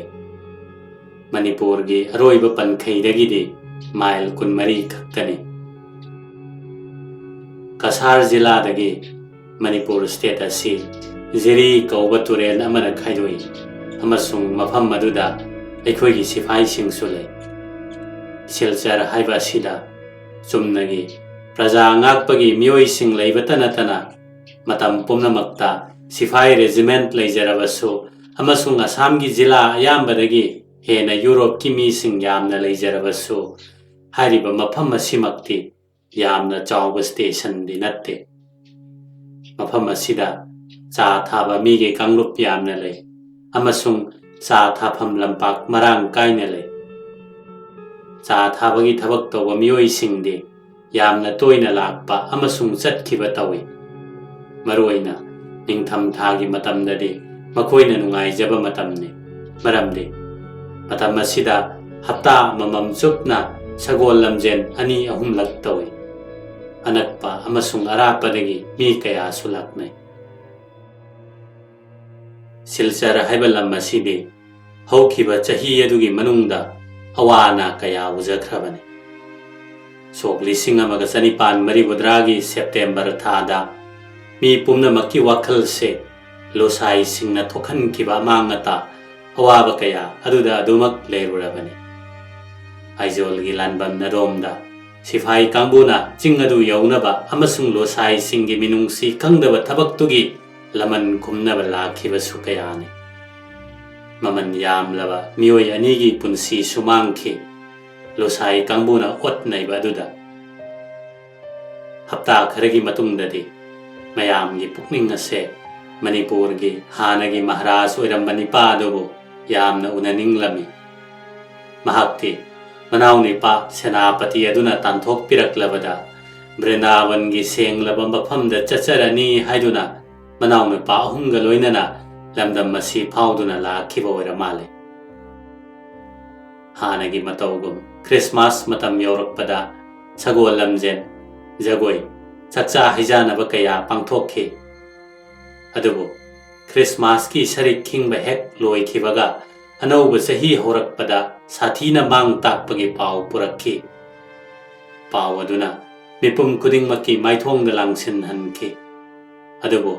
ꯂꯥꯜꯍꯧ ꯑꯗꯨꯒꯤ ꯑꯀꯤꯕ ꯀꯌꯥ ꯑꯗꯨꯒꯤ ꯃꯥꯌꯣꯛꯇ ꯑꯩꯈꯣꯏꯅ ꯍꯦꯟꯅ ꯐꯕ ꯃꯑꯣꯡꯗ ꯅꯝꯊꯅꯕꯒꯤ ꯊꯕꯛ ꯄꯥꯡꯊꯣꯛꯈꯤ꯫ ꯑꯩꯒꯤ ꯋꯥꯔꯤꯁꯦ ꯊꯧꯗꯣꯛ ꯀꯌꯥ ꯑꯃ ꯍꯥꯟꯅ ꯐꯣꯡꯗꯣꯔꯛꯀꯗꯧꯔꯦ꯫ ꯑꯩꯈꯣꯏ ꯏꯁꯥꯒꯤ ꯋꯥꯔꯤꯗ ꯑꯃꯁꯨꯡ ꯆꯍꯤ 3 ꯑꯗꯨꯒꯤ ꯃꯅꯨꯡꯗ ꯈꯪꯈꯤ ꯎꯈꯤꯕ ꯊꯦꯡꯅꯈꯤꯕ ꯊꯧꯗꯣꯛ ꯑꯗꯨꯗ ꯑꯃꯨꯛ ꯍꯟꯖꯤꯟꯖꯒꯦ꯫ ꯁꯤꯜꯆꯔꯗ ꯍꯦꯛ ꯊꯨꯡꯕꯒ ꯅꯨꯃꯤꯠ 2-3ꯔꯣꯝꯗꯤ ꯑꯩꯈꯣꯏ ꯃꯐꯝ ꯑꯗꯨꯗ ꯂꯩꯔꯦ꯫ ꯑꯅꯧꯕ ꯃꯔꯨꯞ ꯃꯄꯥꯡ ꯈꯔꯁꯨ ꯈꯪꯅꯔꯦ꯫ ꯚꯥꯔꯠꯇ ꯂꯩꯕ ꯁ꯭ꯇꯦꯁꯟ ꯑꯃꯗ ꯑꯅꯧꯕ ꯃꯤ ꯑꯃ ꯊꯨꯡꯂꯔꯕꯗꯤ ꯆꯠꯅꯕꯤ ꯑꯃ ꯑꯣꯏꯅ ꯄꯥꯡꯊꯣꯛꯅꯕ ꯍꯔꯥꯎ ꯀꯨꯝꯍꯩ ꯀꯌꯥ ꯑꯃꯁꯨ ꯑꯩꯈꯣꯏꯒꯤꯗꯃꯛꯇ ꯄꯥꯡꯊꯣꯛꯄꯤꯔꯛꯏ꯫ ꯌꯨꯝꯗ ꯂꯥꯛꯄ ꯃꯤꯕꯨ ꯍꯔꯥꯎ ꯍꯔꯥꯎꯅ ꯇꯧꯕ ꯍꯥꯏꯕꯁꯤꯗꯤ ꯑꯥꯏꯟꯒꯨꯝꯕ ꯆꯠꯅꯕꯤ ꯃꯈꯜ ꯑꯃꯅꯤ꯫ ꯑꯩꯈꯣꯏꯒꯤ ꯂꯝꯒꯤ ꯃꯤꯑꯣꯏꯁꯤꯡꯒꯤꯗꯤ ꯑꯁꯤꯒꯨꯝꯂꯕ ꯍꯔꯥꯎꯅ ꯑꯣꯛꯄꯒꯤ ꯊꯕꯛ ꯑꯁꯤ ꯐꯪꯖꯕ ꯄꯥꯝꯂꯕꯗꯤ ꯁꯣꯏꯗꯅꯃꯛ ꯏꯪꯂꯤꯁꯀꯤ ꯃꯤꯑꯣꯏ ꯑꯃ ꯑꯣꯏꯕ ꯇꯥꯕꯅꯤ꯫ ꯅꯪꯒꯤ ꯄꯦꯟꯅꯕꯒꯤꯗꯃꯛ ꯃꯈꯣꯏꯒꯤ ꯌꯨꯝ, ꯂꯩꯖꯕ ꯃꯥꯜ ꯆꯥꯡ ꯄꯨꯝꯅꯃꯛ ꯅꯪꯒꯤꯗꯃꯛꯇ ꯊꯧꯔꯥꯡ ꯇꯧꯒꯅꯤ꯫ ꯍꯣꯏ, ꯊꯦꯡꯅꯒꯗꯕ ꯈꯨꯗꯣꯡꯆꯥꯗꯕ ꯀꯌꯥꯕꯨꯗꯤ ꯂꯩ ꯚꯥꯔꯠꯇ ꯂꯩꯕ ꯃꯇꯝꯗ, ꯑꯃꯁꯨꯡ ꯀꯌꯥ ꯑꯃꯁꯨ ꯃꯥꯡꯖꯩ ꯍꯥꯏꯕ ꯈꯟꯅꯩ꯫ ꯑꯗꯨꯕꯨ ꯚꯥꯔꯠꯀꯤ ꯑꯇꯩ ꯃꯐꯝꯗꯗꯤ ꯑꯁꯤꯒꯨꯝꯂꯕ ꯄꯨꯛꯆꯦꯜ ꯁꯦꯡꯅ ꯊꯧꯖꯥꯜ ꯍꯩꯕꯒꯤ ꯊꯕꯛ ꯑꯁꯤꯗꯤ ꯀꯔꯤꯒꯨꯝꯕꯗꯁꯨ ꯎꯕ ꯐꯪꯂꯣꯏ꯫ ꯅꯍꯥꯛ ꯀꯅꯥꯅꯣ, ꯄꯨꯟꯁꯤꯒꯤ ꯁꯤꯟꯐꯝ ꯀꯔꯤꯅꯣ ꯍꯥꯏꯕꯅꯆꯤꯡꯕ ꯋꯥꯍꯪ ꯄꯥꯛ ꯆꯥꯎꯗꯕ ꯑꯈꯨꯕ ꯃꯤꯠꯌꯦꯡ ꯀꯌꯥ ꯑꯁꯤꯗꯤ ꯅꯪꯅ ꯆꯪꯖꯐꯝ ꯄꯥꯝꯂꯛꯄ ꯃꯇꯝꯗ ꯃꯐꯝ ꯑꯁꯤꯗ ꯂꯩꯇꯦ꯫ ꯄꯩꯁꯥ ꯐꯪꯂꯤꯕ ꯅꯤꯡꯊꯧꯒꯤ ꯁꯥꯒꯩ ꯀꯥꯡꯕꯨ ꯅꯠꯇ꯭ꯔꯒ ꯁꯤꯐꯥꯏꯒꯤ ꯑꯆꯧꯕ ꯐꯝ ꯄꯥꯏꯔꯤꯕ ꯀꯥꯡꯕꯨꯁꯤꯡꯒꯤꯗꯤ ꯃꯥꯒꯤ ꯐꯝ ꯑꯃꯗꯤ ꯐꯪꯅꯔꯤꯕ ꯁꯦꯜ ꯀꯌꯥꯅꯣ ꯍꯥꯏꯕꯗꯨ ꯑꯗꯨꯝ ꯈꯪꯕ ꯉꯝꯃꯤ꯫ ꯑꯗꯨ ꯅꯠꯇꯕ ꯃꯤ ꯑꯇꯩꯁꯤꯡꯒꯤ ꯃꯇꯥꯡꯗꯗꯤ ꯅꯍꯥꯛꯅ ꯏꯪꯂꯤꯁꯄꯨ ꯑꯣꯏꯔꯕ, ꯊꯥꯞꯂꯕ ꯂꯝꯗꯝ ꯏꯪꯂꯦꯟꯗꯒꯤꯕꯨ ꯂꯥꯛꯄ ꯑꯣꯏꯔꯕꯗꯤ ꯄꯨꯝꯅꯃꯛ ꯍꯔꯥꯎꯅꯩ, ꯅꯪꯉꯣꯟꯗ ꯊꯧꯖꯥꯜ ꯍꯩ꯫ ꯑꯩꯁꯨ ꯃꯐꯝ ꯑꯗꯨꯗ ꯂꯩꯔꯤꯉꯩꯗ ꯇꯤꯟꯅꯈꯤꯕ ꯃꯔꯨꯞ ꯃꯄꯥꯡꯁꯤꯡꯗꯣ ꯅꯤꯡꯁꯤꯡꯂꯨꯕꯗ ꯅꯨꯡꯉꯥꯏꯖꯩ꯫ ꯃꯈꯣꯏꯁꯤꯡ ꯑꯗꯨꯅ ꯃꯈꯣꯏꯒꯤ ꯅꯨꯡꯉꯥꯏꯕ ꯄꯨꯝꯅꯃꯛ ꯑꯩꯍꯥꯛꯀ ꯁꯔꯨꯛ ꯌꯥꯃꯤꯟꯅꯕ ꯄꯥꯝꯕ ꯑꯃꯁꯨꯡ ꯑꯩꯅ ꯋꯥꯔꯛꯂꯕ ꯑꯃꯗꯤ ꯃꯤꯅꯨꯡꯁꯤ ꯄꯥꯝꯖꯔꯛꯂꯕ ꯃꯇꯝꯗ ꯍꯦꯟꯅ ꯑꯗꯨꯝ ꯑꯩꯒꯤ ꯏꯇꯦꯡ ꯄꯥꯡꯕꯤꯅꯕꯒꯤ ꯊꯧꯔꯥꯡ ꯇꯧꯕꯤꯈꯤꯕ ꯃꯔꯨꯞ ꯃꯄꯥꯡ ꯉꯥꯛꯇꯅꯤ꯫ ꯃꯈꯣꯏꯒꯤ ꯃꯃꯤꯡ ꯄꯨꯝꯅꯃꯛ ꯃꯇꯝ ꯆꯨꯞꯄꯗ ꯑꯩꯒꯤ ꯊꯃꯣꯏꯗ ꯂꯩꯍꯧꯔꯒꯅꯤ꯫ ꯂꯥꯏꯕꯛ ꯐꯕ ꯄꯨꯝꯅꯃꯛ ꯏꯁꯣꯔꯅ ꯃꯈꯣꯏꯒꯤ ꯃꯐꯝꯗ ꯄꯤꯅꯕꯤꯅꯕ ꯅꯤꯖꯔꯤ꯫ ꯑꯇꯦꯟꯕ ꯃꯇꯝ ꯈꯔ ꯁꯤꯜꯆꯔꯗ ꯂꯩꯕꯗꯨ ꯂꯣꯏꯔꯗꯨꯅ ꯊꯨꯅꯃꯛ ꯑꯩꯈꯣꯏ 6 ꯁꯨꯔꯛꯄꯒꯤ ꯑꯔꯣꯏꯕ ꯅꯨꯃꯤꯠꯇ ꯃꯅꯤꯄꯨꯔꯒꯤꯗꯃꯛ ꯈꯣꯡꯁꯥꯜꯂꯛꯂꯦ꯫ ꯑꯍꯥꯟꯕꯗ ꯖꯤꯔꯤ ꯌꯧꯕ ꯐꯥꯎ ꯂꯥꯛꯄꯒꯤ ꯈꯣꯡꯆꯠ ꯑꯗꯨꯗꯤ ꯀꯔꯤꯒꯨꯝꯕ ꯊꯧꯗꯣꯛ ꯋꯥꯊꯣꯛ ꯑꯃꯠꯇ ꯌꯥꯎꯈꯤꯗꯦ꯫ ꯇꯨꯔꯦꯜ ꯑꯗꯨꯒꯤ ꯃꯄꯥꯟ ꯌꯧꯔꯛꯄ ꯃꯇꯝꯗ ꯑꯩꯈꯣꯏꯅ ꯎꯈꯤ ꯃꯗꯨꯗꯤ ꯄꯥꯛ ꯆꯥꯎꯅ ꯁꯟꯗꯣꯛꯈ꯭ꯔꯕ ꯖꯪꯒꯜ, ꯂꯝꯗꯝ ꯑꯗꯨ ꯃꯊꯪꯒꯤ ꯅꯨꯃꯤꯠꯇꯗꯤ ꯐꯥꯎꯗꯣꯛꯇꯨꯅ ꯆꯠꯀꯗꯕꯅꯤ ꯍꯥꯏꯕꯁꯤ꯫ ꯂꯥꯏꯕꯛ ꯊꯤꯕꯅ ꯑꯍꯤꯡ ꯆꯨꯞꯄꯗꯨ ꯅꯣꯡ ꯆꯨꯈꯤ ꯑꯃꯁꯨꯡ ꯑꯌꯨꯛ ꯑꯣꯏꯔꯛꯂꯕ ꯐꯥꯎꯕꯗ ꯑꯗꯨꯃꯛ ꯆꯣꯠꯂꯤ, ꯅꯣꯡ ꯃꯔꯤꯛ ꯃꯔꯤꯛ ꯆꯨꯔꯤ꯫ ꯃꯐꯝ ꯑꯁꯤꯗꯗꯤ ꯑꯩꯈꯣꯏꯒꯤ ꯀꯨꯂꯤꯁꯤꯡꯗꯨ ꯑꯣꯟꯊꯣꯛꯅꯔꯦ꯫ ꯑꯩꯈꯣꯏꯒꯤ ꯄꯣꯠ ꯄꯨꯕꯤꯅꯕ ꯆꯤꯡꯒꯤ ꯃꯤꯁꯤꯡ ꯐꯪꯂꯦ꯫ ꯃꯈꯣꯏꯁꯤꯡ ꯑꯁꯦ ꯃꯁꯥ ꯃꯎ ꯐꯖꯕ ꯃꯅꯤꯄꯨꯔꯗ ꯂꯩꯕ ꯃꯈꯜ ꯃꯈꯥ ꯑꯌꯥꯝꯕ ꯆꯤꯡꯒꯤ ꯃꯤꯑꯣꯏ ꯉꯥꯛꯇꯅꯤ꯫ ꯃꯈꯣꯏꯁꯤꯡ ꯑꯗꯨꯗꯤ ꯀꯨꯀꯤ, ꯇꯥꯡꯈꯨꯜ ꯑꯃꯁꯨꯡ ꯀꯕꯨꯏꯅꯆꯤꯡꯕꯅꯤ꯫ ꯑꯩꯒꯤ ꯀꯔꯤꯃꯠꯇ ꯍꯥꯏꯅꯤꯡꯗꯕ ꯃꯤꯠꯌꯦꯡꯗ ꯌꯦꯡꯕ ꯇꯥꯔꯕꯗꯤ ꯃꯈꯣꯏ ꯌꯥꯝꯅ ꯄꯥꯈꯠꯀꯟꯕ ꯃꯤꯗꯥꯁꯨ ꯃꯥꯜꯂꯤ꯫ ꯃꯈꯣꯏꯒꯤ ꯃꯁꯥꯗ ꯐꯤꯔꯣꯜ ꯏꯁꯦꯠ ꯁꯦꯠꯇꯦ꯫ ꯃꯈꯣꯏꯒꯤ ꯉꯛꯁꯝꯗ ꯒ꯭ꯂꯥꯁꯀꯤ ꯑꯔꯪꯕ ꯐꯖꯕ ꯂꯤꯛ ꯄꯔꯦꯡꯁꯤ꯫ ꯃꯈꯣꯏꯒꯤ ꯃꯅꯥꯁꯤꯡ ꯑꯗꯨ ꯌꯦꯡꯕꯗ ꯑꯀꯤꯕ ꯄꯣꯛꯅ ꯇꯪꯈꯥꯏ ꯈꯥꯏꯗꯣꯛꯂꯒ ꯀꯣꯔꯣꯛ ꯀꯣꯏꯅ ꯊꯝꯕ ꯃꯈꯨꯜ ꯑꯗꯨꯗ ꯃꯈꯜ ꯈꯨꯗꯤꯡꯒꯤ ꯄꯣꯠꯁꯤꯡ ꯅꯝꯁꯤꯜꯂꯤ꯫ ꯃꯈꯣꯏꯅ ꯄꯥꯝꯖꯕꯗꯤ ꯆꯦ ꯃꯀꯣꯜ ꯑꯃꯗꯤ ꯋꯥꯗꯒꯤ ꯀꯛꯂꯒ ꯁꯦꯝꯕ ꯈꯨꯖꯤꯒꯨꯝꯕꯁꯤꯡ ꯑꯗꯨ ꯐꯟꯗꯣꯛꯍꯜꯂꯒ ꯌꯥꯝꯅ ꯆꯥꯎꯅ ꯃꯒꯨꯟ ꯂꯩꯅ ꯎꯍꯟꯕꯅꯤ꯫ ꯃꯈꯣꯏꯒꯤ ꯁꯝꯗꯤ ꯇꯣꯉꯥꯟ ꯇꯣꯉꯥꯟꯕ ꯃꯑꯣꯡꯗ ꯀꯛꯏ꯫ ꯇꯥꯡꯈꯨꯜꯁꯤꯡꯒꯤ ꯃꯀꯣꯛꯇꯤ ꯃꯌꯥꯏꯗ ꯃꯃꯥꯡꯂꯣꯝꯗ ꯇꯨꯡꯂꯣꯝꯗ ꯏꯁꯥꯡ ꯁꯥꯡꯅ ꯁꯝꯒꯤ ꯅꯥꯄꯣꯝ ꯑꯃ ꯈꯥꯛꯂꯒ ꯅꯥꯀꯟ ꯅꯥꯀꯟꯗ ꯁꯤꯠ ꯅꯥꯟꯅ ꯉꯛꯁꯝ ꯐꯥꯎꯕ ꯀꯣꯊꯣꯛꯏ꯫ ꯍꯥꯏꯔꯤꯕ ꯁꯛꯐꯝ ꯑꯁꯤꯗ ꯃꯈꯣꯏ ꯃꯇꯣꯛ ꯄꯥꯟꯕ ꯇꯦꯅꯋꯥ ꯃꯥꯜꯂꯤ꯫ ꯀꯨꯀꯤꯁꯤꯡꯒꯤ ꯃꯁꯝꯗꯤ ꯁꯥꯡꯏ ꯑꯗꯨꯒ ꯃꯆꯨ ꯇꯥꯗꯅ ꯃꯃꯥꯡꯂꯣꯝꯗ ꯊꯒꯣꯝ ꯊꯒꯣꯝ ꯄꯨꯟꯁꯤꯜꯂꯤ꯫ ꯀꯕꯨꯏꯁꯤꯡꯅ ꯃꯁꯝ ꯑꯗꯨ ꯏꯀꯣꯏ ꯀꯣꯏꯅ ꯀꯛꯊꯠꯂꯒ ꯃꯀꯣꯛ ꯑꯗꯨ ꯁꯥꯝꯇꯨꯒꯤ ꯇꯨꯄꯤ ꯎꯞꯄꯒꯨꯝ ꯑꯣꯏ꯫ ꯃꯈꯣꯏꯗꯤ ꯃꯦꯝ ꯁꯥꯍꯦꯕꯀꯤ ꯇꯔꯪ ꯎꯄꯨꯒꯤ ꯃꯔꯝꯗ ꯈꯛ ꯆꯔꯥꯡꯅꯗꯦ꯫ ꯃꯈꯣꯏꯅ ꯏꯔꯨꯖꯕꯒꯤ ꯆꯦꯟꯁꯤꯟꯅꯕꯗꯣ ꯌꯦꯡꯕꯗ ꯑꯣꯟꯊꯣꯛꯅ ꯅꯨꯡꯉꯥꯏꯈ꯭ꯔꯦ꯫ ꯃꯈꯣꯏꯒꯤ ꯏꯔꯨꯖꯕꯗꯨꯗ ꯑꯄꯥꯛꯄ ꯃꯅꯪꯒꯟꯗ ꯀꯨꯞꯁꯤꯟꯕ ꯌꯥꯕ ꯑꯃꯁꯨꯡ ꯏꯔꯥꯏ ꯂꯥꯏꯅ ꯃꯅꯪꯒꯟꯗ ꯏꯪꯍꯟꯗꯨꯅ ꯄꯨꯕ ꯌꯥꯕ ꯄꯣꯠ ꯑꯃꯁꯨ ꯌꯥꯎꯏ꯫ ꯃꯇꯝ ꯑꯗꯨ ꯑꯦꯄ꯭ꯔꯤꯜ ꯊꯥꯒꯤ ꯊꯈꯥꯏꯋꯥꯏꯒꯤ ꯑꯣꯝꯆꯥꯛꯅꯕ ꯃꯇꯝ ꯑꯃꯁꯨꯡ ꯃꯈꯜ ꯃꯈꯜꯒꯤ ꯀꯥꯡ ꯍꯌꯤꯡ ꯂꯤꯁꯤꯡ ꯂꯤꯁꯤꯡꯅ ꯑꯩꯈꯣꯏ ꯑꯃꯗꯤ ꯁꯒꯣꯜꯁꯤꯡꯕꯨ ꯌꯥꯝꯅ ꯅꯨꯡꯉꯥꯏꯍꯟꯗꯕ ꯃꯇꯝꯅꯤ꯫ ꯅꯨꯡꯉꯥꯏꯇꯕ ꯍꯥꯏꯕꯕꯨ ꯈꯝ ꯊꯦꯡꯅ ꯋꯥꯍꯟꯈꯤꯕꯅꯤ ꯑꯩꯈꯣꯏꯕꯨ꯫ ꯃꯈꯣꯏ ꯄꯔꯦꯡ ꯄꯔꯦꯡ ꯇꯨꯄꯤꯒꯤ ꯑꯀꯣꯏꯕ ꯃꯄꯥꯟꯗ ꯇꯣꯡꯁꯤꯜꯂꯤ, ꯃꯥꯏꯗ ꯆꯤꯛꯏ꯫ ꯑꯩꯈꯣꯏꯒꯤ ꯁꯒꯣꯜꯁꯤꯡꯗꯁꯨ ꯁꯪꯒꯨ ꯁꯪꯒꯨ ꯇꯣꯡꯁꯤꯟꯕꯤ, ꯆꯤꯛꯄꯤ꯫ ꯑꯗꯨꯒ ꯂꯝꯕꯤꯅꯤ ꯍꯥꯏꯗꯨꯅ ꯇꯧꯔꯤꯕ ꯐꯤꯕꯝ ꯑꯁꯤꯁꯨ ꯀꯔꯤꯃꯨꯛ ꯍꯥꯏꯒꯅꯤ? ꯑꯩꯈꯣꯏ ꯑꯀꯤꯕ ꯐꯪꯅ ꯋꯥꯈꯤ ꯍꯌꯤꯡ ꯑꯃꯁꯨꯡ ꯁꯥꯔꯕ ꯅꯨꯡꯁꯥꯒꯤ ꯃꯩꯁꯥ ꯑꯗꯨꯗ꯫ ꯑꯩꯈꯣꯏꯒ ꯂꯣꯏꯅꯅ ꯃꯅꯤꯄꯨꯔꯒꯤ ꯁꯤꯐꯥꯏ ꯁꯟꯇ꯭ꯔꯤꯁꯤꯡꯁꯨ ꯌꯥꯎꯔꯝꯃꯤ꯫ ꯃꯈꯣꯏꯅ ꯂꯩꯈꯣꯝꯅ ꯍꯣꯝꯂꯕ ꯂꯝꯕꯤ ꯑꯗꯨꯗ ꯑꯩꯈꯣꯏꯒꯤ ꯁꯒꯣꯜꯕꯨ ꯃꯇꯦꯡ ꯄꯥꯡꯗꯨꯅ ꯂꯝꯖꯤꯡꯏ꯫ ꯃꯥꯏꯜ 8 ꯂꯣꯝꯗꯤ ꯃꯇꯧ ꯑꯁꯨꯝꯅ ꯑꯩꯈꯣꯏ ꯂꯩꯈꯣꯝ ꯍꯣꯝꯂꯕ ꯂꯝꯕꯤꯗ ꯆꯠꯂꯕ ꯃꯇꯨꯡꯗ इहान हाना अवांग चिंसांग यौरक्ले अखोई लेखोमदगी काखले हाइरिबा चिंसिंग असे असम अमसुंग मणिपुर की मरुओइबा यांगलेन सरुगुमने मखोइसिंग असिदगी मखा ताना नागा हिल्स हाइना खंगनबदो संदोखिबने मणिपुर यौरक्पगी लंबीदा लैबा ख्वाइदगी वांगबा चिंसांगदी चौराकना फुट 6,000 लोम वांगे ngambasу yamna ngammi chingthak aduda leiba lambi sing ado yamna atong akut naiba maramna sagol tongbadasu kari kari gumma mafamdadi yamna luna thoi mafam sing ado wa ngakta horaba janganna kupsille arapa amasung anakpa mafam singda khongang kharasu thengnaba yawi adubu masingdi yamde chingni lamasida mail manga khuringi Manipur की थाना अमम थमलगा यक्नबा सिंगबो कुपने यंगसिनबगी अमसुंग चिठी पुदुना लाकपा मियोइ सिंगना तांकक अममम गी ओइना थुंगबगी मफम ओइना सिजिनै मफम पुमनमक्ता थाना सिंग असिगे अकोइबदा लानबन सादुना खजिनदे अदुबो अचौबा खरदी खजिललंबसु यावि अदुम ओइनमक loci सिंगना मी मको कक्लगा लुखा थानबगीदमक्ता अमुक्तंग नतना हन्ना हन्ना लांदा खिब ओइरा माले थाना पुमनमक्ता अखोइने हेक थुंगबगा मयाम पुमनमक इरांग लांगने अमसुंग मफम मदुदा लेरंबा संतरी पुबा सिफाई सिंगना फजबा मओंगदा थोरक्लगा मतिक चाना इकाई खुमनबदो उत्पि मखोइदे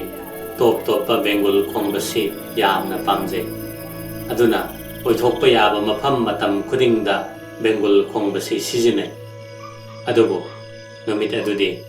अखोई लेखोमनसु पुमतै तैरबा चाकसु लामलबा यामना चोकथरबा मरमनरा करिनो अखोई लाकपदा मखोई करिसु थोइदोकलमदे नुमिदांग वैरमगी अथेंगबा फावबा अखोईगी खोंगचतकी अरोइबा मफम अदु यौद्रे अखोइना थुंगदबा मफमदु तुरेलगी ओइथंगबा नाकंदा लैबा मरमना तुरेल अदु अखोइना लांथोकपा ताखि अखोईगी सगोल सिंगदी तुरेन की वांग अदुदा अदुम थमंबा तारे अखोई तुरेल अदु लांथोकले वाना साबा थोंग हाइबी अमदा थोंग अदुसु येंगबदा पाखतपगी मसकनी असिगुमलबा थोंग सिंग असिदि तसेंगनमक पुकनिंगदा लांगतकनाहले तरा अकुप्पा मयाम अमा पुलप यसिन्नरगा अचौबा थौरी अमा ओइना सारे अदुगा ꯎꯁꯤꯡꯗꯒꯤ ꯇꯨꯔꯦꯜꯒꯤ ꯑꯇꯣꯞꯄ ꯅꯥꯀꯜꯗꯨ ꯌꯧꯅꯕ ꯌꯥꯝꯅ ꯋꯥꯡꯅ ꯇꯤꯡꯏ꯫ ꯇꯔꯥꯅ ꯁꯥꯕ ꯊꯧꯔꯤ ꯑꯗꯨꯗꯒꯤ ꯌꯥꯝꯅ ꯀꯨꯡꯅ ꯋꯥ ꯃꯌꯥꯝ ꯅꯥꯀꯟ ꯅꯥꯀꯟꯗ ꯉꯥꯛꯊꯣꯛꯅꯕ ꯑꯣꯏꯅ ꯌꯥꯟꯊꯔꯦ, ꯑꯃꯁꯨꯡ ꯃꯈꯣꯏ ꯑꯗꯨ ꯊꯣꯡꯒꯤ ꯃꯄꯥꯛ ꯑꯗꯨꯗ ꯂꯤꯅ ꯐꯥꯖꯤꯟꯗꯨꯅ ꯊꯝꯃꯤ꯫ ꯊꯣꯡꯒꯤ ꯃꯄꯥꯛ ꯑꯗꯨꯁꯨ ꯋꯥꯅ ꯐꯛꯀꯤ ꯃꯇꯧꯒꯨꯝ ꯁꯥꯕꯅꯤ, ꯏꯔꯟ ꯏꯔꯟ ꯂꯟꯅ꯫ ꯀꯔꯤꯁꯨ ꯂꯩꯇꯕ ꯑꯆꯝꯕ ꯄꯣꯠ ꯑꯣꯏꯅ ꯎꯔꯕꯁꯨ ꯊꯣꯡꯁꯤꯡ ꯑꯗꯨ ꯇꯁꯦꯡꯅ ꯃꯄꯥꯡꯒꯜ ꯀꯜꯂꯤ꯫ ꯃꯤ ꯁꯥ ꯀꯌꯥ ꯇꯉꯥꯏ ꯐꯗ꯭ꯔꯕꯗꯤ ꯑꯗꯨꯝ ꯄꯨꯕ ꯂꯥꯟꯊꯣꯛꯄ ꯌꯥꯏ꯫ ꯊꯣꯡꯁꯤꯡ ꯑꯗꯨ ꯏꯁꯤꯡꯒꯤ ꯏꯃꯥꯏꯗꯒꯤ ꯌꯥꯝꯅ ꯋꯥꯡꯅ ꯂꯩ꯫ ꯑꯩꯈꯣꯏꯅ ꯂꯥꯟꯕ ꯃꯇꯝꯗ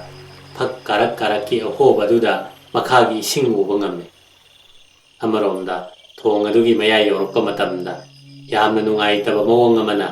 ꯀꯟꯅ ꯍꯥꯏꯃꯟꯕꯗꯒꯤ ꯈꯣꯡ ꯊꯥꯡꯕꯗ ꯌꯥꯝꯅ ꯀꯤꯕ ꯑꯗꯨꯅꯤ꯫ ꯑꯩꯗꯤ ꯃꯁꯤꯗ ꯁꯨꯛꯂꯥꯟ ꯍꯦꯛ ꯂꯥꯟꯖꯅꯤꯡꯗꯦ꯫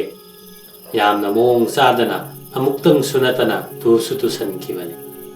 ꯑꯃꯁꯨꯡ ꯃꯇꯥꯡ ꯑꯗꯨꯗ ꯃꯅꯤꯄꯨꯔꯤꯁꯤꯡꯅ ꯊꯋꯥꯏ ꯇꯥꯅ ꯅꯣꯛꯆꯈꯤꯕꯅꯤ꯫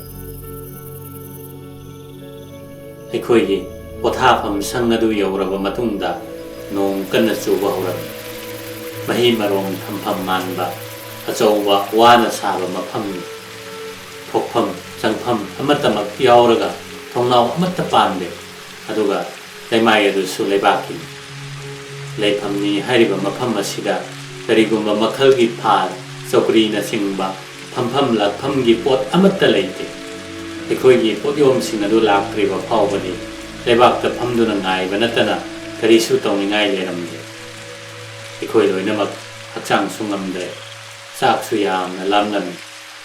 ꯅꯨꯃꯤꯗꯥꯡꯒꯤ ꯄꯨꯡ 9 ꯇꯥꯔꯕ ꯐꯥꯎꯕ ꯀꯔꯤꯁꯨ ꯂꯥꯛꯇ꯭ꯔꯕ ꯃꯇꯨꯡꯗ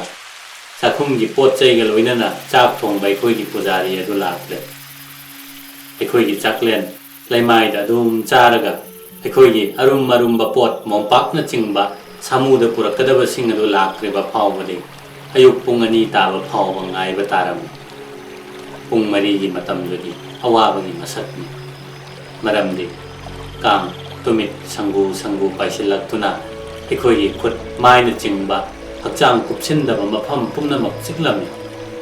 ꯑꯩꯈꯣꯏꯒꯤ ꯄꯣꯠ ꯆꯩ ꯂꯥꯛꯇꯗꯨꯅ ꯄꯟꯊꯕꯒꯤ ꯃꯔꯝꯗꯤ ꯂꯝꯕꯤꯁꯤꯡ ꯑꯗꯨ ꯌꯥꯝꯅ ꯉꯝꯕ, ꯑꯗꯨꯒ ꯌꯥꯝꯅ ꯅꯥꯟꯕ ꯃꯔꯝꯗꯒꯤ ꯁꯥꯃꯨꯁꯤꯡꯒꯤ ꯃꯈꯣꯡꯅ ꯆꯠꯄꯗꯁꯨ ꯅꯨꯡꯉꯥꯏꯇꯕ, ꯑꯗꯨꯒ 5-6ꯂꯛꯁꯨ ꯁꯥꯃꯨꯗꯒꯤ ꯄꯣꯠ ꯂꯧꯊꯕꯗ ꯃꯇꯝ ꯆꯪꯈꯤꯕꯒꯤ ꯊꯕꯛ ꯑꯗꯨꯅꯅꯤ꯫ ꯑꯌꯨꯛ ꯄꯨꯡ 3 ꯑꯗꯨꯋꯥꯏꯗꯗꯤ ꯑꯩꯈꯣই ꯇꯨꯝꯅꯤꯡꯉꯛꯇꯨꯅ ꯐꯃꯨꯡ ꯁꯦꯝꯅꯔꯦ, ꯑꯗꯨꯕꯨ ꯑꯩꯗꯤ ꯅꯣꯡ ꯑꯗꯨꯗ ꯄꯨꯡ ꯑꯃꯔꯣꯝ ꯇꯨꯝꯕ ꯌꯥꯗ꯭ꯔꯦ꯫ ꯅꯣꯡ ꯑꯗꯨꯗꯤ ꯑꯩꯈꯣꯏꯅ ꯆꯥꯛ ꯆꯥꯕ ꯃꯇꯝꯗꯒꯤ ꯍꯧꯅ ꯍꯩꯊꯔꯛꯂꯕꯅꯤ꯫ ꯌꯨꯝꯊꯛ ꯑꯗꯨꯗꯒꯤ ꯌꯨꯔꯛꯇꯨꯅ ꯀꯣꯛꯇꯁꯨ ꯇꯥꯔꯦ꯫ ꯑꯩꯈꯣই ꯍꯧꯒꯠꯇꯨꯅ ꯄꯣꯠ ꯄꯨꯝꯅꯃꯛ ꯍꯣꯡꯗꯣꯛ ꯍꯣꯡꯖꯤꯟ ꯇꯧꯔꯒ ꯂꯦꯝꯍꯧꯔꯤꯕ ꯑꯍꯤꯡꯒꯤ ꯁꯔꯨꯛ ꯑꯗꯨ ꯅꯨꯡꯉꯥꯏꯅ ꯇꯨꯝꯊꯔꯝꯃꯤ꯫ ꯃꯊꯪ ꯅꯣꯡꯉꯥꯜꯂꯒ ꯑꯃꯨꯛ ꯆꯠꯄꯒꯤ ꯋꯥꯐꯝ ꯑꯗꯨꯗꯤ ꯈꯟꯅꯕꯒꯤ ꯋꯥꯡꯃꯗ ꯂꯩꯈ꯭ꯔꯦ, ꯃꯔꯝꯗꯤ ꯃꯇꯝ ꯑꯁꯤꯗ ꯑꯩꯈꯣꯏꯒꯤ ꯃꯤꯅꯥꯏꯁꯤꯡ, ꯀꯨꯂꯤꯁꯤꯡ ꯑꯃꯗꯤ ꯁꯥꯃꯨꯅꯆꯤꯡꯕ ꯄꯨꯝꯅꯃꯛ ꯀꯥ ꯍꯦꯟꯅ ꯆꯣꯛꯊꯔꯝꯃꯤ ꯑꯃꯁꯨꯡ ꯅꯣꯡ ꯂꯦꯞꯄ ꯅꯥꯏꯈꯤꯗꯦ꯫ ꯃꯔꯝ ꯑꯁꯤꯗꯒꯤ ꯑꯩꯗꯤ ꯈ꯭ꯋꯥꯏꯗꯒꯤ ꯂꯥꯏꯕꯛ ꯐꯕ ꯅꯨꯃꯤꯠ ꯑꯣꯏꯅ ꯐꯃꯨꯡꯗ ꯑꯗꯨꯝ ꯂꯩꯔꯦ꯫ ꯃꯇꯥꯡ ꯑꯁꯤꯗ ꯑꯩꯒꯤ ꯀꯨꯂꯤꯁꯤꯡꯅ ꯑꯩꯒꯤꯗꯃꯛ ꯋꯥꯒꯤ ꯗꯣꯂꯥꯏ ꯑꯃ ꯁꯥꯕꯤꯔꯝꯃꯤ, ꯃꯔꯝꯗꯤ ꯑꯩꯒꯤ ꯁꯒꯣꯜ ꯑꯗꯨ ꯍꯧꯈꯤꯕ ꯅꯨꯃꯤꯠꯁꯤꯡ ꯑꯗꯨꯗ ꯂꯦꯞꯇꯅ ꯂꯝꯁꯥꯡ ꯆꯠꯂꯛꯄ ꯑꯃꯁꯨꯡ ꯑꯉꯝꯕ ꯀꯌꯥ ꯀꯥꯔꯛꯄꯗꯒꯤ ꯃꯥꯒꯤ ꯅꯪꯒꯜ ꯑꯗꯨ ꯆꯥꯊꯠꯂꯦ꯫ ꯃꯇꯧ ꯑꯁꯨꯝꯅ ꯋꯥꯠꯂꯤꯕ ꯆꯠꯀꯗꯕ ꯂꯝꯁꯥꯡ ꯑꯗꯨꯒꯤꯗꯃꯛꯇꯗꯤ ꯑꯩꯕꯨ ꯗꯣꯂꯥꯏꯗ ꯄꯨꯍꯟꯕ ꯍꯥꯏꯕꯁꯤ ꯑꯩꯒꯤ ꯏꯄꯨꯔꯣꯏꯕꯅ ꯂꯦꯞꯄꯛꯄꯅꯤ꯫ ꯑꯩꯅ ꯄꯟꯊꯔꯤꯉꯩ ꯃꯇꯝ ꯑꯁꯤꯗ ꯑꯩꯈꯣꯏꯒ ꯂꯣꯏꯅꯔꯤꯕ ꯃꯅꯤꯄꯨꯔꯤ ꯁꯤꯐꯥꯏꯁꯤꯡ ꯑꯗꯨꯒꯁꯨ ꯐꯖꯅ ꯈꯪꯅꯕꯒꯤ ꯃꯇꯝ ꯑꯃ ꯐꯪꯖꯈꯤ꯫ ꯑꯩꯈꯣই ꯄꯨꯂꯞꯅ ꯃꯤ ꯃꯁꯤꯡ 30 ꯁꯨꯐꯝ ꯊꯣꯛꯄ꯭ꯔꯥ ꯈꯟꯕꯅꯤ, ꯑꯗꯨꯕꯨ ꯃꯤ 12ꯗꯒꯤ ꯍꯦꯟꯅ ꯑꯩꯅ ꯈꯛ ꯎꯈꯤꯗꯦ꯫ ꯈꯣꯡꯁꯥꯜꯂꯛꯄ ꯃꯇꯝꯗ ꯃꯥꯡꯗ 2ꯔꯛ ꯆꯦꯟꯈꯠꯇꯨꯅ ꯃꯈꯣꯏꯅ ꯃꯁꯥꯕꯨ ꯃꯁꯤꯡ ꯊꯤꯖꯔꯝꯃꯤ, ꯑꯃꯁꯨꯡ ꯑꯩꯈꯣꯏꯕꯨ ꯏꯀꯥꯏ ꯈꯨꯝꯅꯕ ꯎꯠꯄꯒꯤ ꯑꯣꯏꯅ ꯅꯣꯡꯃꯩꯁꯤꯡ ꯑꯗꯨ ꯃꯊꯛ ꯑꯣꯟꯈꯠꯇꯨꯅ ꯄꯥꯏꯔꯒ ꯆꯠꯂꯤ꯫ ꯑꯁꯨꯝꯅ ꯆꯤꯡ ꯂꯝꯕꯤꯒꯤ ꯊꯦꯛꯆꯤꯜꯂꯛꯄ ꯃꯐꯝꯗꯨ ꯂꯥꯜꯂꯛꯄꯗꯁꯨ ꯃꯈꯣꯏꯅ ꯎꯠꯂꯤꯕ ꯑꯗꯨ ꯑꯗꯨꯝ ꯆꯠꯊꯔꯝꯃꯤ, ꯑꯃꯁꯨꯡ ꯃꯈꯣꯏꯒꯤ ꯃꯁꯤꯡ ꯁꯔꯨꯛ 2 ꯍꯦꯟꯅ ꯌꯥꯎꯔꯤ ꯍꯥꯏꯕꯒꯨꯝ ꯑꯩꯈꯣꯏꯒꯤ ꯄꯨꯛꯅꯤꯡꯗ ꯈꯪꯍꯜꯂꯤ꯫ ꯃꯈꯣꯏꯒꯤ ꯑꯣꯏꯅ ꯁꯤꯐꯥꯏꯒꯤ ꯈꯪꯅꯕꯤ ꯐꯤꯖꯦꯠꯇꯤ ꯈꯔꯗꯃꯛ ꯑꯣꯏ꯫ ꯃꯈꯣꯏꯒꯤ ꯃꯔꯛꯇ ꯃꯄꯨꯡ ꯐꯥꯅ ꯁꯦꯠꯄ ꯃꯤ 3ꯗꯃꯛ ꯌꯥꯎꯏ꯫ ꯑꯇꯩꯁꯤꯡ ꯑꯗꯨꯅ ꯃꯁꯥꯅ ꯄꯥꯝꯖꯕ ꯃꯑꯣꯡꯗ ꯂꯩꯇꯦꯡꯖꯩ꯫ ꯑꯩꯈꯣꯏꯅ ꯃꯐꯝ ꯈꯨꯗꯤꯡꯒꯤ ꯄꯟꯕ ꯃꯇꯝꯗ ꯑꯩꯈꯣꯏꯕꯨ ꯅꯨꯃꯤꯠ ꯆꯨꯞꯄ ꯉꯥꯛ ꯁꯦꯟꯕꯤꯅꯕ ꯁꯟꯇ꯭ꯔꯤ ꯑꯃꯃꯝ ꯄꯤꯕꯗꯨ ꯄꯨꯡ 3 ꯈꯨꯗꯤꯡꯒꯤ ꯁꯤꯟꯕꯅꯤ꯫ ꯑꯃꯁꯨꯡ ꯃꯗꯨꯗ ꯌꯥꯝꯅ ꯅꯣꯛꯅꯤꯡꯕ ꯁꯛꯇꯝ ꯃꯑꯣꯡ ꯑꯃꯃꯝꯗꯤ ꯌꯥꯎꯏ꯫ ꯌꯥꯝꯅ ꯃꯣꯠꯅ ꯎꯔꯕ ꯃꯤꯁꯛ ꯑꯃ ꯃꯊꯧ ꯄꯨꯔꯤꯕ ꯁꯤꯐꯥꯏ ꯑꯗꯨꯒꯤ ꯃꯅꯥꯛꯇ ꯂꯥꯛꯏ꯫ ꯃꯈꯣꯏꯒꯤ ꯆꯠꯅꯕꯤ ꯃꯑꯣꯡꯗ ꯁꯤꯐꯥꯏ ꯑꯗꯨꯗ ꯈꯨꯔꯨꯝꯃꯤ꯫ ꯁꯟꯇ꯭ꯔꯤ ꯑꯗꯨꯅ ꯃꯥꯅ ꯁꯦꯠꯂꯤꯕ ꯐꯤꯖꯦꯠ, ꯀꯣꯠ, ꯄꯦꯇꯤꯅꯆꯤꯡꯕ ꯂꯧꯊꯣꯛꯏ ꯑꯗꯨꯒ ꯔꯥꯏꯐꯜ ꯑꯗꯨꯅ ꯂꯩꯕꯥꯛꯇ ꯊꯝꯃꯤ꯫ ꯃꯇꯥꯡ ꯑꯁꯤꯗ ꯃꯣꯠꯅ ꯎꯔꯤꯕ ꯅꯤꯄꯥ ꯑꯗꯨꯅ ꯄꯨꯝꯅꯃꯛ ꯑꯁꯤ ꯈꯨꯝꯒꯠꯇꯨꯅ ꯃꯁꯥꯒꯤ ꯅꯤꯄꯥ ꯊꯣꯛꯄ ꯃꯑꯣꯡꯗ ꯑꯃꯨꯛ ꯁꯦꯠꯆꯜꯂꯤ꯫ ꯑꯗꯨꯒ ꯑꯩꯈꯣꯏꯅ ꯐꯝꯂꯤꯕ ꯃꯐꯝ ꯑꯗꯨꯗ ꯆꯪꯂꯛꯂꯒ ꯐꯖꯕ ꯃꯑꯣꯡꯗ ꯁꯂꯥꯝ ꯇꯧꯔꯦ꯫ ꯑꯇꯣꯞꯄ ꯃꯤ ꯑꯗꯨꯗꯤ ꯃꯇꯥꯡ ꯑꯁꯤꯗ ꯀꯗꯥꯏꯗꯅꯣ ꯑꯃ ꯁꯠ ꯃꯥꯡꯈ꯭ꯔꯦ꯫ ꯅꯨꯃꯤꯗꯥꯡꯗꯗꯤ ꯑꯩꯈꯣꯏꯒꯤ ꯁꯟꯇ꯭ꯔꯤ 2 ꯊꯝꯕꯅꯤ꯫ ꯌꯥꯝꯅ ꯇꯣꯏꯅ ꯃꯈꯣꯏꯅ ꯃꯄꯥꯟ ꯃꯥꯡꯒꯣꯟꯗ ꯁꯟꯇ꯭ꯔꯤ ꯇꯧꯖꯒꯦ ꯍꯦꯛ ꯍꯦꯛ ꯍꯥꯏꯕꯅꯤ꯫ ꯃꯁꯤꯅ ꯇꯥꯛꯄꯗꯤ ꯃꯄꯥꯟꯗ ꯃꯈꯣꯏꯅ ꯍꯦꯛ ꯂꯩꯈꯤꯕꯒ ꯃꯈꯣꯏ ꯑꯅꯤꯃꯛ ꯂꯩꯕꯥꯛ ꯃꯊꯛꯇ ꯀꯟꯅ ꯅꯥꯈꯣꯛꯇꯨꯅ ꯇꯨꯝꯈꯤ ꯑꯃꯁꯨꯡ ꯃꯈꯣꯏꯒꯤ ꯅꯥꯈꯣꯛꯄꯗꯨꯅ ꯑꯩꯈꯣꯏꯕꯨꯁꯨ ꯃꯤꯀꯞ ꯊꯣꯛꯍꯜꯂꯤ꯫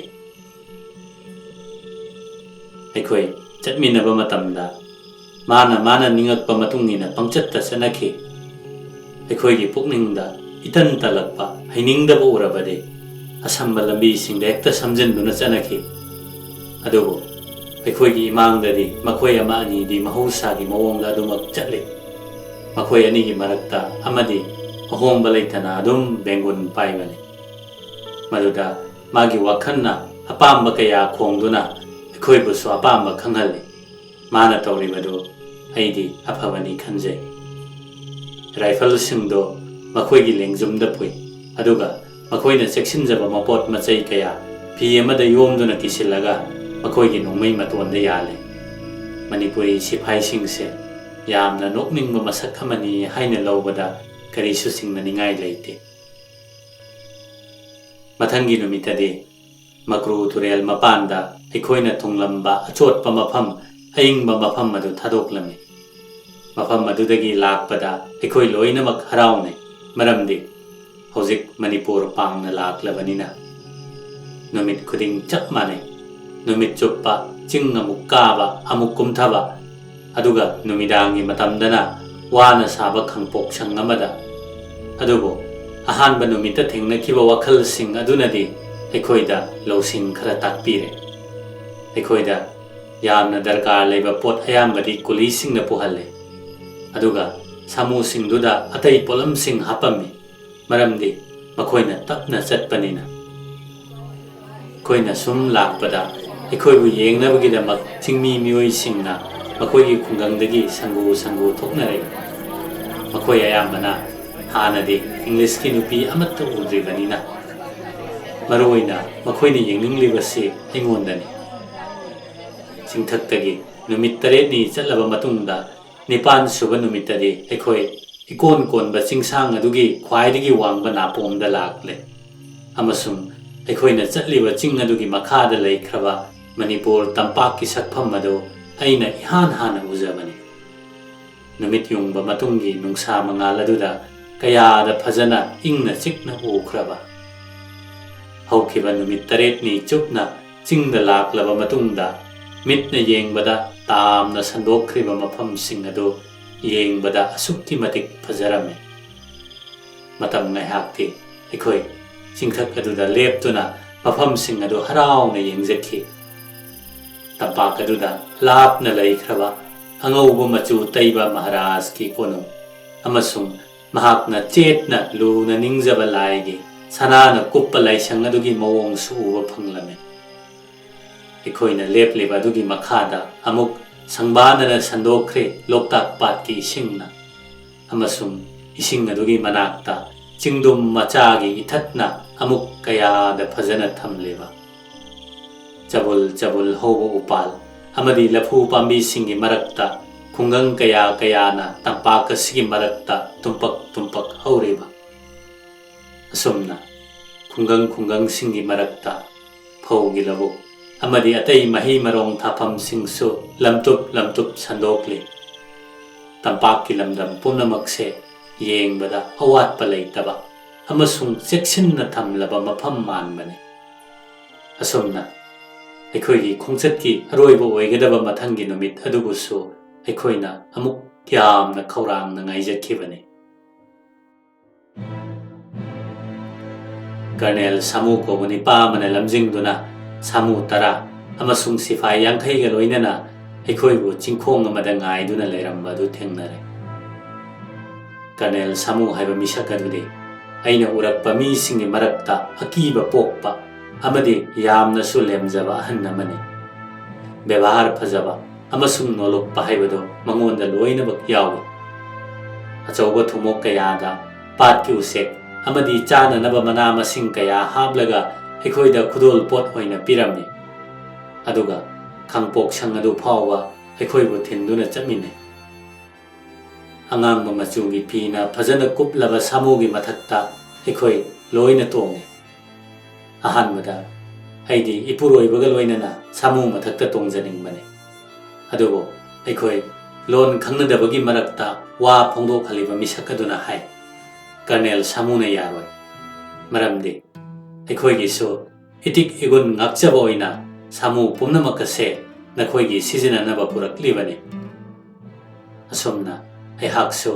ꯂꯦꯝꯖꯅ ꯑꯇꯣꯞꯄ ꯁꯥꯃꯨ ꯑꯃꯗ ꯇꯣꯡꯗꯨꯅ ꯏꯄꯨꯔꯣꯏꯕꯒꯤ ꯃꯇꯨꯡ ꯏꯜꯂꯝꯃꯤ ꯑꯍꯟ ꯑꯣꯏꯔꯕ ꯀꯔꯅꯦꯜ ꯑꯗꯨꯅ ꯏꯀꯥꯏ ꯈꯨꯝꯅꯕꯒꯤ ꯃꯑꯣꯡꯗ ꯑꯩꯈꯣꯏꯕꯨ ꯉꯥꯛ ꯁꯦꯟꯅ ꯄꯣꯊꯥꯁꯪ ꯑꯗꯨ ꯐꯥꯎꯕ ꯂꯥꯛꯃꯤꯟꯅꯔꯦ ꯑꯗꯨꯒ ꯑꯔꯣꯏꯕ ꯁꯂꯥꯝ ꯄꯤꯔꯝꯂꯕ ꯃꯇꯨꯡꯗ ꯃꯈꯣꯏ ꯂꯣꯏꯅ ꯈꯣꯡꯁꯥꯟꯈ꯭ꯔꯦ ꯑꯩꯈꯣꯏꯁꯨ ꯏꯁꯥꯒꯤ ꯍꯩꯅꯖꯕꯤ ꯃꯑꯣꯡꯗ ꯂꯩꯍꯧꯔꯦ ꯃꯥꯏꯜ 18 ꯂꯥꯞꯅ ꯃꯅꯤꯄꯨꯔꯒꯤ ꯂꯝꯗꯝ ꯑꯁꯤꯗ ꯆꯪꯁꯤꯟꯅꯕꯒꯤꯗꯃꯛ ꯑꯩꯈꯣꯏ ꯃꯊꯪꯒꯤ ꯑꯌꯨꯛꯇꯗꯤ ꯉꯟꯇꯥꯅ ꯍꯧꯒꯠꯇꯨꯅ ꯊꯧꯔꯥꯡ ꯇꯧꯔꯝꯃꯤ ꯌꯦꯡꯕꯗ ꯃꯑꯣꯡ ꯇꯥꯅ ꯑꯃꯁꯨꯡ ꯃꯆꯨ ꯇꯥꯕ ꯃꯤꯁꯛ ꯑꯃ ꯑꯣꯏꯅ ꯎꯅꯅꯕ ꯍꯦꯛ ꯌꯥꯔꯤꯕ ꯃꯈꯩ ꯑꯩꯈꯣꯏ ꯏꯁꯥꯕꯨ ꯁꯦꯝ ꯁꯥꯔꯝꯃꯤ ꯃꯔꯝꯗꯤ ꯑꯩꯈꯣꯏꯒꯤ ꯈꯣꯡꯆꯠꯀꯤ ꯑꯔꯣꯏꯕ ꯃꯐꯝ ꯑꯗꯨ ꯌꯧꯗ꯭ꯔꯤꯉꯩꯗ ꯑꯩꯈꯣꯏ ꯅꯤꯡꯊꯧꯒꯤ ꯃꯆꯥꯅꯨꯄꯥꯁꯤꯡꯒ ꯎꯅꯒꯗꯕꯅꯤ ꯑꯗꯨꯕꯨ ꯑꯣꯟꯊꯣꯛꯄꯅꯤ ꯐꯠꯇꯕ ꯊꯕꯛꯇ ꯍꯩꯅꯖꯕ ꯑꯀꯥꯏꯕꯇ ꯇꯧꯕ ꯎꯆꯤ ꯑꯃꯅ ꯍꯧꯈꯤꯕ ꯑꯍꯤꯡ ꯑꯗꯨꯗ ꯃꯊꯧ ꯆꯤꯟꯕ ꯁꯥꯅ ꯑꯩꯒꯤ ꯅꯨꯄꯥꯅ ꯎꯞꯀꯗꯕ ꯇꯨꯄꯤ ꯑꯗꯨ ꯌꯥꯝꯅ ꯂꯥꯎꯅ ꯆꯤꯛꯊꯠꯄꯤꯔꯝꯂꯦ ꯑꯗꯨꯒ ꯑꯩꯒꯤ ꯌꯦꯠ ꯊꯪꯕ ꯈꯨꯠ ꯃꯣꯖꯥꯒꯤ ꯈꯨꯠꯁꯥ ꯊꯤꯡꯖꯤꯟꯐꯝ ꯑꯗꯨꯁꯨ ꯂꯣꯏꯅꯃꯛ ꯍꯣꯍꯜꯂꯝꯂꯦ ꯑꯩꯒꯤ ꯎꯄꯨꯁꯤꯡꯗ ꯑꯇꯩ ꯑꯇꯣꯞꯄ ꯑꯃꯨꯛ ꯍꯩꯗꯣꯛꯇꯨꯅ ꯊꯤꯔꯨꯕꯁꯨ ꯉꯝꯗꯕꯅ ꯑꯩꯈꯣꯏ ꯑꯣꯏꯔꯤꯕ ꯐꯤꯕꯝ ꯑꯗꯨꯗ ꯑꯗꯨꯃꯛ ꯆꯠꯄ ꯇꯥꯈꯤ ꯑꯍꯜ ꯑꯣꯏꯔꯕ ꯀꯔꯅꯦꯜ ꯑꯗꯨꯁꯨ ꯑꯩꯈꯣꯏꯒ ꯂꯣꯏꯅꯅ ꯁꯒꯣꯜ ꯇꯣꯡꯗꯨꯅ ꯆꯠꯂꯤ ꯃꯅꯤꯄꯨꯔ ꯃꯌꯣꯜ ꯌꯧꯒꯗꯕ ꯃꯥꯏꯜ 9 ꯋꯥꯠꯂꯤꯉꯩꯗ ꯅꯤꯡꯊꯧꯒꯤ ꯃꯆꯥꯅꯨꯄꯥ ꯃꯔꯤꯅ ꯑꯩꯈꯣꯏꯕꯨ ꯉꯥꯏꯔꯝꯃꯤ ꯃꯈꯣꯏꯅ ꯁꯥꯍꯜꯂꯝꯕ ꯌꯨꯝ ꯃꯆꯥꯗꯨꯗ ꯐꯛ ꯑꯃꯁꯨꯡ ꯆꯧꯀ꯭ꯔꯤ ꯊꯥꯗꯨꯅ ꯅꯤꯡꯊꯤꯖꯅ ꯁꯤꯜꯂꯝꯃꯤ ꯕꯖꯥꯏ ꯕꯦꯡꯒꯨꯜ ꯈꯣꯡꯗꯨꯅ ꯑꯃꯁꯨꯡ ꯃꯈꯣꯏꯕꯨ ꯏꯀꯥꯏ ꯈꯨꯝꯅꯅ ꯉꯥꯛ ꯁꯦꯜꯂꯤꯕ ꯀꯥꯡꯕꯨꯁꯤꯡ ꯑꯗꯨꯅ ꯑꯩꯈꯣꯏꯕꯨꯁꯨ ꯏꯀꯥꯏ ꯈꯨꯝꯅꯕꯤꯕꯒꯤ ꯃꯑꯣꯡꯗ ꯅꯣꯡꯃꯩꯁꯤꯡ ꯑꯗꯨ ꯆꯠꯅꯕꯤ ꯃꯑꯣꯡꯗ ꯄꯨꯔꯒ ꯑꯩꯈꯣꯏꯅ ꯁꯒꯣꯜ ꯇꯣꯡꯗꯨꯅ ꯆꯪꯁꯤꯜꯂꯛꯄ ꯃꯇꯝꯗ ꯅꯤꯡꯊꯧ ꯃꯆꯥ ꯃꯔꯤ ꯑꯗꯨꯅ ꯃꯥꯡꯂꯣꯝꯗ ꯑꯩꯈꯣꯏꯕꯨ ꯎꯅꯕ ꯂꯥꯛꯈꯤ ꯃꯅꯤꯄꯨꯔꯒꯤ ꯁꯦꯅꯥꯄꯇꯤꯗ ꯏꯍꯥꯟ ꯍꯥꯟꯅ ꯑꯩ ꯁꯛ ꯇꯥꯛꯆꯕꯗꯤ ꯅꯨꯃꯤꯠ ꯑꯁꯤꯗꯅꯤ ꯑꯗꯨꯕꯨ ꯑꯩꯈꯣꯏꯒꯤ ꯇꯨꯡꯗ ꯑꯣꯏꯔꯛꯀꯗꯕ ꯃꯇꯝ ꯑꯃꯗ ꯑꯀꯤꯕꯒꯤ ꯃꯁꯛ ꯑꯣꯏꯔꯕ ꯋꯥꯈꯜ ꯑꯃ ꯊꯝꯂꯛꯄꯒꯤ ꯃꯔꯥꯏꯕꯛꯇ ꯇꯝꯂꯛꯀꯅꯤ ꯍꯥꯏꯕꯁꯤ ꯑꯩꯈꯣꯏꯗꯤ ꯀꯔꯤꯃꯠꯇ ꯍꯥꯟꯅ ꯎꯕ ꯉꯝꯖꯈꯤꯗꯦ ꯃꯍꯥꯛ ꯌꯦꯡꯕꯗ ꯆꯨꯡ ꯐꯤꯔꯥꯟ ꯆꯥꯅ ꯐꯖꯕ ꯃꯤꯁꯛ ꯑꯃꯗꯤ ꯅꯠꯇꯦ ꯑꯩꯅ ꯈꯟꯖꯕꯗ ꯃꯍꯥꯛꯀꯤ ꯃꯔꯦꯞ ꯐꯨꯠ 5ꯒ ꯏꯟꯆꯤ 9 ꯂꯣꯝ ꯑꯣꯏꯒꯅꯤ ꯂꯝꯗꯝ ꯑꯗꯨꯒꯤ ꯃꯤꯑꯣꯏꯁꯤꯡꯗꯒꯤ ꯈꯖꯤꯛꯇꯪ ꯀꯨꯆꯨ ꯄꯥꯟꯕ ꯑꯃꯁꯨꯡ ꯍꯥꯏꯔꯞ ꯌꯦꯡꯕ ꯅꯨꯡꯉꯥꯏꯕ ꯃꯥꯏꯊꯣꯡꯅꯤ ꯃꯤꯠꯇ ꯐꯖꯕ ꯑꯃꯁꯨꯡ ꯃꯃꯣꯟ ꯅꯣꯛꯄꯗ ꯌꯦꯡꯕ ꯅꯨꯡꯉꯥꯏꯕ ꯃꯤꯁꯛꯅꯤ ꯑꯗꯨꯕꯨ ꯃꯥꯒꯤ ꯌꯥꯃꯥꯡꯒꯤ ꯌꯥ ꯈꯔ ꯇꯦꯛꯄ ꯃꯔꯝꯅ ꯃꯥꯏꯊꯣꯡꯒꯤ ꯐꯖꯕ ꯃꯑꯣꯡ ꯃꯇꯧ ꯑꯗꯨ ꯈꯔ ꯃꯈꯩꯗꯤ ꯁꯣꯏꯍꯜꯂꯦ ꯅꯨꯃꯤꯠ ꯑꯗꯨꯗ ꯑꯩꯈꯣꯏꯅ ꯎꯖꯕ ꯃꯥꯒꯤ ꯃꯇꯧ ꯑꯗꯨ ꯑꯩꯈꯣꯏꯅ ꯄꯥꯝꯖꯩ ꯑꯃꯁꯨꯡ ꯈꯟꯈꯤ ꯃꯍꯥꯛ ꯁꯣꯏꯗꯅ ꯑꯐꯕ ꯃꯤ ꯑꯣꯏꯒꯅꯤ ꯃꯆꯤꯟ ꯃꯅꯥꯎ ꯑꯇꯩ ꯑꯗꯨꯗꯤ ꯀꯔꯤꯁꯨ ꯊꯣꯏꯗꯣꯛꯄ ꯋꯥꯈꯜ ꯂꯩꯈꯤꯗꯦ ꯅꯨꯃꯤꯠꯇꯣ ꯃꯐꯝ ꯑꯗꯨꯗ ꯃꯤ ꯌꯥꯝꯅ ꯇꯤꯜꯂꯤ ꯂꯩꯕꯥꯛ ꯑꯗꯨꯒꯤ ꯑꯆꯧꯕ ꯐꯝꯅꯥꯏꯕ ꯀꯌꯥ ꯌꯥꯎꯏ ꯑꯩꯗꯤ ꯆꯃꯝꯅꯕꯗꯒꯤ ꯃꯌꯥꯝꯒ ꯈꯨꯠ ꯁꯣꯛꯅꯕꯗꯨ ꯁꯤꯐꯥꯏ ꯑꯃꯒꯁꯨ ꯁꯣꯛꯅꯔꯒ ꯂꯣꯏꯁꯤꯜꯂꯨꯔꯦ꯫ ꯃꯁꯤꯗ ꯊꯧꯅꯥ ꯐꯕ ꯁꯦꯅꯥꯄꯇꯤ ꯑꯗꯨꯗꯤ ꯉꯛꯈꯤꯕꯅꯤ꯫ ꯖꯨꯕꯔꯥꯖ ꯑꯗꯨꯅ ꯑꯩꯈꯣꯏꯕꯨ ꯑꯣꯛꯄꯒꯤ ꯊꯧꯔꯝ ꯁꯤꯜꯂꯤꯕ ꯃꯐꯝ ꯑꯗꯨꯗ ꯑꯩꯈꯣꯏꯕꯨ ꯄꯨꯁꯜꯂꯝꯃꯤ꯫ ꯃꯌꯥꯝ ꯑꯗꯨꯒꯤ ꯃꯔꯛꯇ ꯍꯤꯟꯗꯨꯁꯇꯥꯅꯤ ꯉꯥꯡꯕ ꯉꯝꯕꯗꯤ ꯁꯦꯅꯥꯄꯇꯤ ꯑꯗꯨ ꯈꯛꯇꯅꯤ꯫ ꯑꯩꯒꯤ ꯅꯨꯄꯥꯗꯤ ꯃꯥꯒ ꯋꯥꯔꯤ ꯁꯥꯕ ꯉꯝꯂꯝꯃꯤ꯫ ꯑꯇꯩꯗꯤ ꯃꯅꯤꯄꯨꯔꯤ ꯂꯣꯟꯗꯃꯛ ꯉꯥꯡꯕꯅ ꯉꯥꯏꯍꯥꯛ ꯂꯩꯇꯅ ꯃꯣꯃꯣꯟꯗꯃꯛ ꯅꯣꯛꯂꯒ ꯑꯗꯨꯝ ꯄꯦꯟꯖꯔꯦ꯫ ꯑꯃꯔꯣꯝꯗ ꯑꯩꯍꯥꯛꯁꯨ ꯃꯈꯣꯏꯒꯨꯝꯅ ꯃꯣꯃꯣꯟꯗꯃꯛ ꯅꯣꯛꯂꯦ꯫ ꯑꯁꯨꯝꯅ ꯑꯩꯈꯣꯏ ꯀꯅꯥꯁꯨ ꯋꯥꯅꯗ꯭ꯔꯦ꯫ ꯄꯣꯠ ꯀꯌꯥꯃꯔꯨꯝ ꯃꯈꯣꯏꯅ ꯑꯩꯈꯣꯏꯗ ꯈꯨꯗꯣꯜ ꯄꯤꯕꯤꯔꯝꯃꯤ꯫ ꯄꯥꯠꯀꯤ ꯎꯆꯦꯛ ꯌꯥꯎꯕ ꯊꯨꯝꯃꯣꯛ, ꯉꯥꯅꯨꯁꯤꯡꯒꯤ ꯑꯃꯁꯨꯡ ꯃꯅꯥ ꯃꯁꯤꯡꯁꯤꯡꯒꯤ ꯃꯈꯣꯏꯅ ꯄꯤꯔꯝꯗꯕ ꯀꯔꯤꯅꯣ ꯍꯥꯏꯕ ꯑꯩ ꯈꯪꯗ꯭ꯔꯦ, ꯃꯔꯝꯗꯤ ꯂꯣꯏꯕ ꯈꯝꯕ ꯅꯥꯏꯔꯝꯗꯕꯅ꯫ ꯑꯩꯒꯤ ꯈꯨꯠꯁꯥ ꯌꯥꯎꯗ꯭ꯔꯕ ꯈꯨꯠ ꯃꯣꯖꯥ ꯑꯗꯨ ꯈꯨꯠ ꯁꯣꯛꯅꯃꯟꯕꯗꯒꯤ ꯇꯥꯁꯤꯜꯂꯛꯂꯕ ꯃꯑꯣꯡꯗ ꯑꯃꯁꯨꯡ ꯑꯩꯒꯤ ꯏꯄꯨꯔꯣꯏꯕꯅ ꯅꯣꯂꯨꯛꯄ ꯋꯥꯍꯩ ꯈꯔꯁꯨ ꯍꯥꯏꯔꯕ ꯑꯩꯅꯁꯨ ꯃꯔꯨꯞ ꯃꯄꯥꯡ ꯑꯣꯏꯕꯒꯤ ꯃꯤꯅꯣꯛꯅ ꯈꯔ ꯌꯦꯡꯅ ꯈꯔ ꯅꯣꯛꯅ ꯇꯧꯔꯕ ꯃꯇꯨꯡꯗ ꯃꯃꯩꯊꯪꯗꯗꯤ ꯑꯩꯈꯣꯏ ꯁꯒꯣꯜ ꯑꯃꯨꯛ ꯇꯣꯡꯈꯠꯂꯦ꯫ ꯑꯗꯨꯒ ꯅꯤꯡꯊꯧ ꯑꯃꯁꯨꯡ ꯃꯥꯒꯤ ꯀꯣꯅꯨꯡꯒꯤ ꯃꯔꯨꯞ ꯃꯄꯥꯡꯁꯤꯡ, ꯃꯈꯣꯏꯒꯤ ꯐꯝꯅꯥꯏꯕ ꯃꯅꯥꯏ ꯃꯁꯜꯁꯤꯡ ꯑꯗꯨꯒ ꯂꯣꯏꯅꯅ ꯃꯅꯤꯄꯨꯔ ꯃꯌꯣꯜꯂꯣꯝꯗ ꯆꯪꯁꯤꯜꯂꯝꯃꯤ꯫ ꯑꯩꯈꯣꯏꯅ ꯊꯨꯡꯕꯒ ꯁꯂꯥꯃꯤ ꯅꯣꯡꯃꯩ 12 ꯀꯥꯞꯇꯨꯅ ꯏꯀꯥꯏ ꯈꯨꯝꯅꯕ ꯎꯠꯄꯤꯈꯤ꯫ ꯑꯗꯨꯒꯤ ꯃꯇꯨꯡꯗ ꯀꯣꯅꯨꯡꯒꯤ ꯊꯣꯡꯒꯥꯜꯗ ꯖꯨꯕꯔꯥꯖꯅꯆꯤꯡꯕ ꯑꯗꯨꯒ ꯕꯤꯗꯥꯏ ꯇꯧꯅꯔꯦ꯫ ꯑꯩꯈꯣꯏꯁꯨ ꯑꯩꯈꯣꯏꯒꯤ ꯂꯩꯐꯝ ꯔꯦꯁꯤꯗꯦꯟꯁꯤꯒꯤ ꯊꯣꯡꯒꯥꯜꯂꯣꯝꯗ ꯃꯥꯏ ꯑꯣꯜꯂꯛꯂꯦ ꯑꯃꯁꯨꯡ ꯑꯩꯈꯣꯏꯒꯤ ꯈꯣꯡꯆꯠ ꯑꯗꯨ ꯇꯁꯦꯡꯅꯃꯛ ꯂꯣꯏꯁꯤꯜꯂꯦ ꯍꯥꯏꯅ ꯄꯨꯛꯅꯤꯡꯗ ꯐꯥꯎꯈꯤ꯫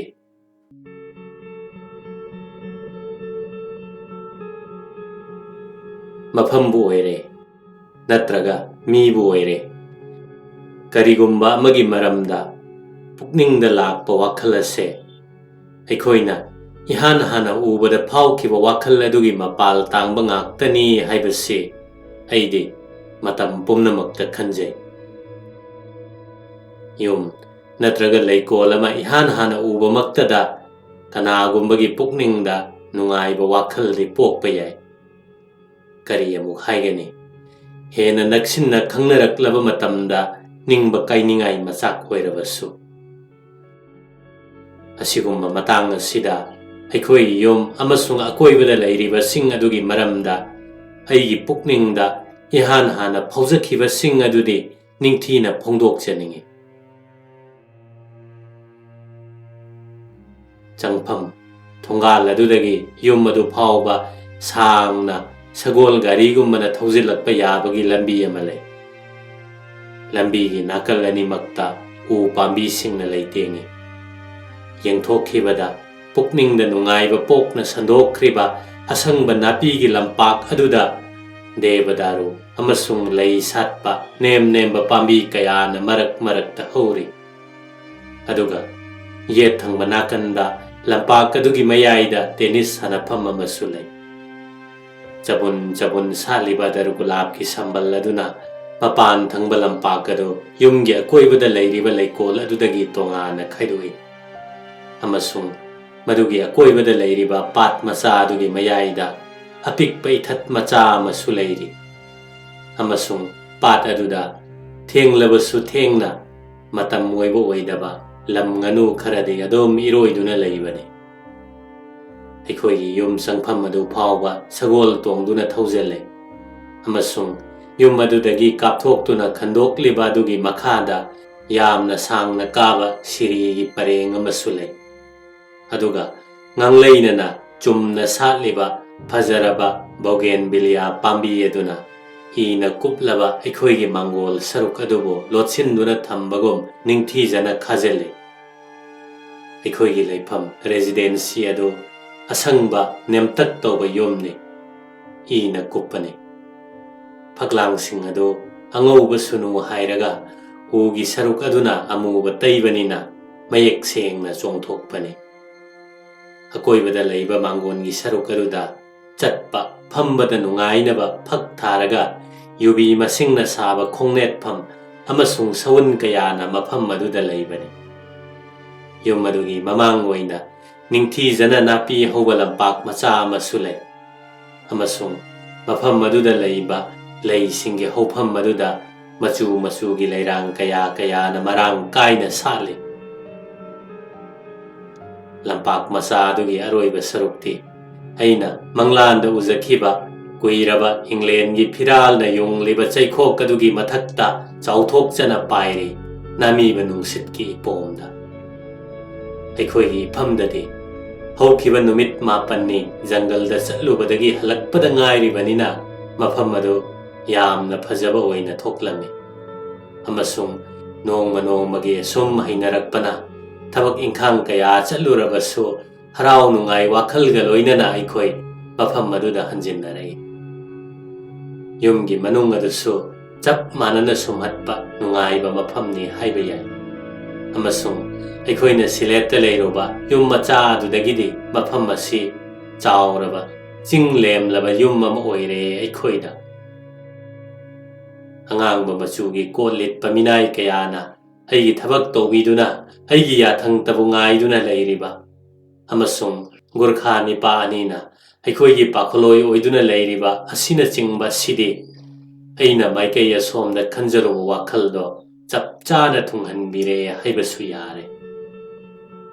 numit kharani gi matungdari aikhoi na leiriba mafam asida yamna nungaina hainarakpa haibado oire aikhoi gi leijaba pot pumnamak aikhoi na lakpada purakhi amasung hojiksu kanagumba amana hekta pamgadaba thoidokna phajaraba mi laklaga phampham moigadaba ka amasu semhalle mathangda ai puroibana tawkhiba thabakti maharaj aduga marup sanaba sine maram asigidamakta darbarama aikoina numit nini romgi matungda thaurang tawjakhi nongmagi pung nipan taba matamda madu tasengna masu taba masak thokpa thabak kama waikhi mangongi phampham pumbado amasung mangi kakhatpham siri na singbado angangba machugi phidana kupki aduga aikoi bu ngakpa gurkha humphuna lampak adugi mamangda pareng leptuna leikhi maharaj adu machin manau singna lakpane sifai sing minai sing amasung leibak adugi mantri kayaga loinana bazai bengal gi marakta mantri sing adugi masa masagi miyoi kaya loinarei maharaj adu mathik nemi noi amasung pikna masak thibani mahaki saktamde barmagi mi amasung china nupagi saong changba maithongne bengal da leiba mi singdagi mana kuchu khara pale aduga lai thokhiba maramdagi mamai khara chami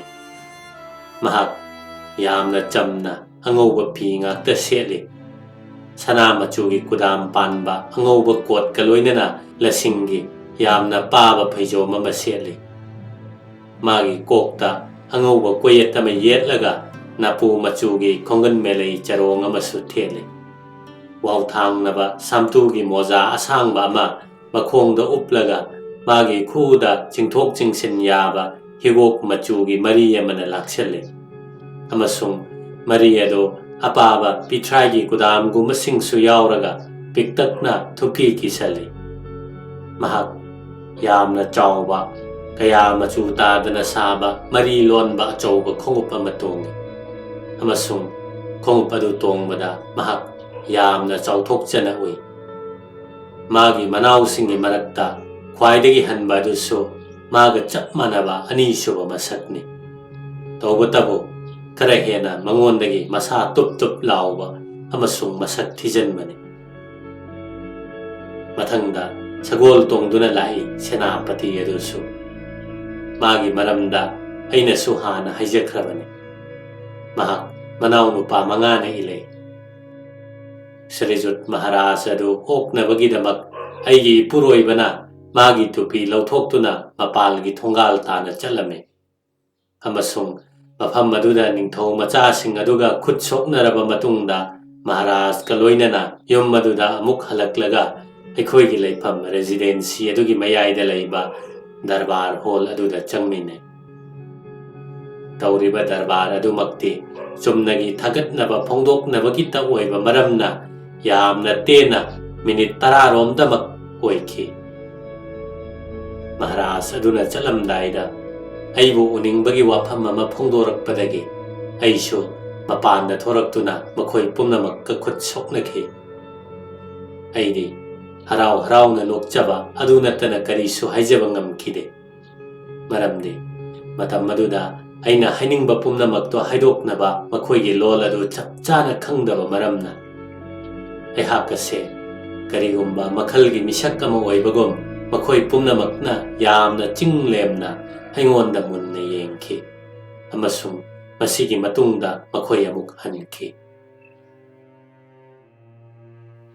ꯑꯩꯈꯣꯏꯅ ꯃꯅꯤꯄꯨꯔꯗ ꯂꯩꯔꯛꯄ ꯄꯨꯟꯁꯤ ꯑꯁꯤꯒꯤ ꯌꯥꯝꯅ ꯀꯨꯞꯊꯕ ꯃꯔꯝꯁꯤꯡꯗꯤ ꯏꯅꯕ ꯍꯣꯠꯅꯖꯔꯔꯣꯏ꯫ ꯃꯔꯝꯗꯤ ꯃꯇꯝꯁꯤꯡ ꯑꯗꯣ ꯑꯇꯣꯞꯄ ꯊꯧꯗꯣꯛ ꯀꯌꯥ ꯌꯥꯎꯗꯕ ꯌꯥꯝꯅ ꯍꯩꯅꯤꯡ ꯈꯣꯠꯅꯤꯡꯗꯕ ꯃꯇꯝ ꯉꯥꯛꯇ ꯑꯣꯏꯕꯅ ꯅꯤꯡꯊꯧ ꯃꯆꯥꯁꯤꯡꯗꯤ ꯑꯩꯈꯣꯏꯒ ꯐꯖꯅ ꯁꯨꯝ ꯈꯪꯅꯔꯛꯂꯦ꯫ ꯑꯩꯒꯤ ꯏꯄꯨꯔꯣꯏꯕꯁꯨ ꯃꯈꯣꯏꯒ ꯁꯒꯣꯜ ꯀꯥꯡꯖꯩ ꯁꯥꯟꯅꯃꯤꯟꯅꯔꯦ꯫ ꯑꯩꯍꯥꯛꯁꯨ ꯃꯈꯣꯏꯒ ꯁꯒꯣꯜ ꯇꯣꯡꯗꯨꯅ ꯇꯣꯏꯅ ꯇꯣꯏꯅ ꯀꯣꯏꯃꯤꯟꯅꯔꯦ꯫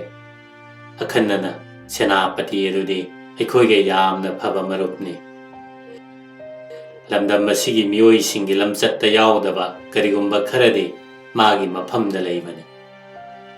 ꯃꯍꯥꯛꯇꯤ ꯅꯨꯄꯥ ꯊꯣꯛꯄ ꯃꯤꯁꯛꯅꯤ꯫ ꯂꯥꯜꯂꯕ ꯃꯤꯒꯤ ꯃꯐꯝꯗꯁꯨ ꯄꯨꯛꯆꯦꯜ ꯆꯥꯎꯊꯣꯛꯄꯅꯤ꯫ ꯃꯔꯨꯞ ꯑꯣꯏꯔꯒꯗꯤ ꯌꯥꯝꯅ ꯐꯕ, ꯌꯦꯛꯅꯕ ꯑꯣꯏꯔꯒꯅ ꯌꯥꯝꯅ ꯁꯥꯊꯤꯕ ꯃꯤꯁꯛꯅꯤ꯫ ꯑꯩꯈꯣꯏꯅ ꯃꯥꯕꯨ ꯄꯥꯝꯖꯔꯨꯕꯒꯤ ꯃꯔꯝꯗꯤ ꯃꯍꯥꯛ ꯑꯁꯤ ꯑꯇꯩ ꯑꯇꯣꯞꯄꯁꯤꯡꯗꯒꯤ ꯍꯦꯟꯅ ꯄꯨꯛꯆꯦꯜ ꯆꯥꯎꯏ꯫ ꯀꯔꯤꯒꯨꯝꯕ ꯑꯃ ꯃꯍꯥꯛꯅꯕꯨ ꯋꯥꯁꯛꯈ꯭ꯔꯕꯗꯤ ꯋꯥꯁꯛ ꯑꯗꯨ ꯁꯣꯏꯗꯅ ꯄꯥꯡꯊꯣꯛꯀꯅꯤ ꯑꯃꯁꯨꯡ ꯃꯉꯣꯟꯗ ꯑꯋꯥꯕ ꯅꯨꯡꯉꯥꯏꯇꯕ ꯑꯣꯏꯔꯕꯁꯨ ꯊꯕꯛ ꯑꯗꯨ ꯄꯥꯡꯊꯣꯛꯏ ꯄꯥꯡꯊꯣꯛꯇꯦ ꯍꯥꯏꯕꯗꯨ ꯃꯁꯥꯅ ꯌꯦꯡꯁꯤꯟꯒꯅꯤ꯫ ꯏꯆꯝ ꯆꯝꯅ ꯌꯥꯊꯪ ꯑꯗꯨ ꯇꯧꯔꯒ ꯂꯩꯊꯣꯛꯂꯣꯏ꯫ ꯃꯇꯝ ꯆꯨꯞꯄꯗ ꯑꯩꯈꯣꯏꯕꯨ ꯄꯦꯟꯅꯕꯒꯤꯗꯃꯛꯇ ꯀꯔꯤꯒꯨꯝꯕ ꯈꯔꯗꯤ ꯑꯗꯨꯝ ꯇꯧꯗꯨꯅ ꯂꯥꯛꯄꯅꯤ꯫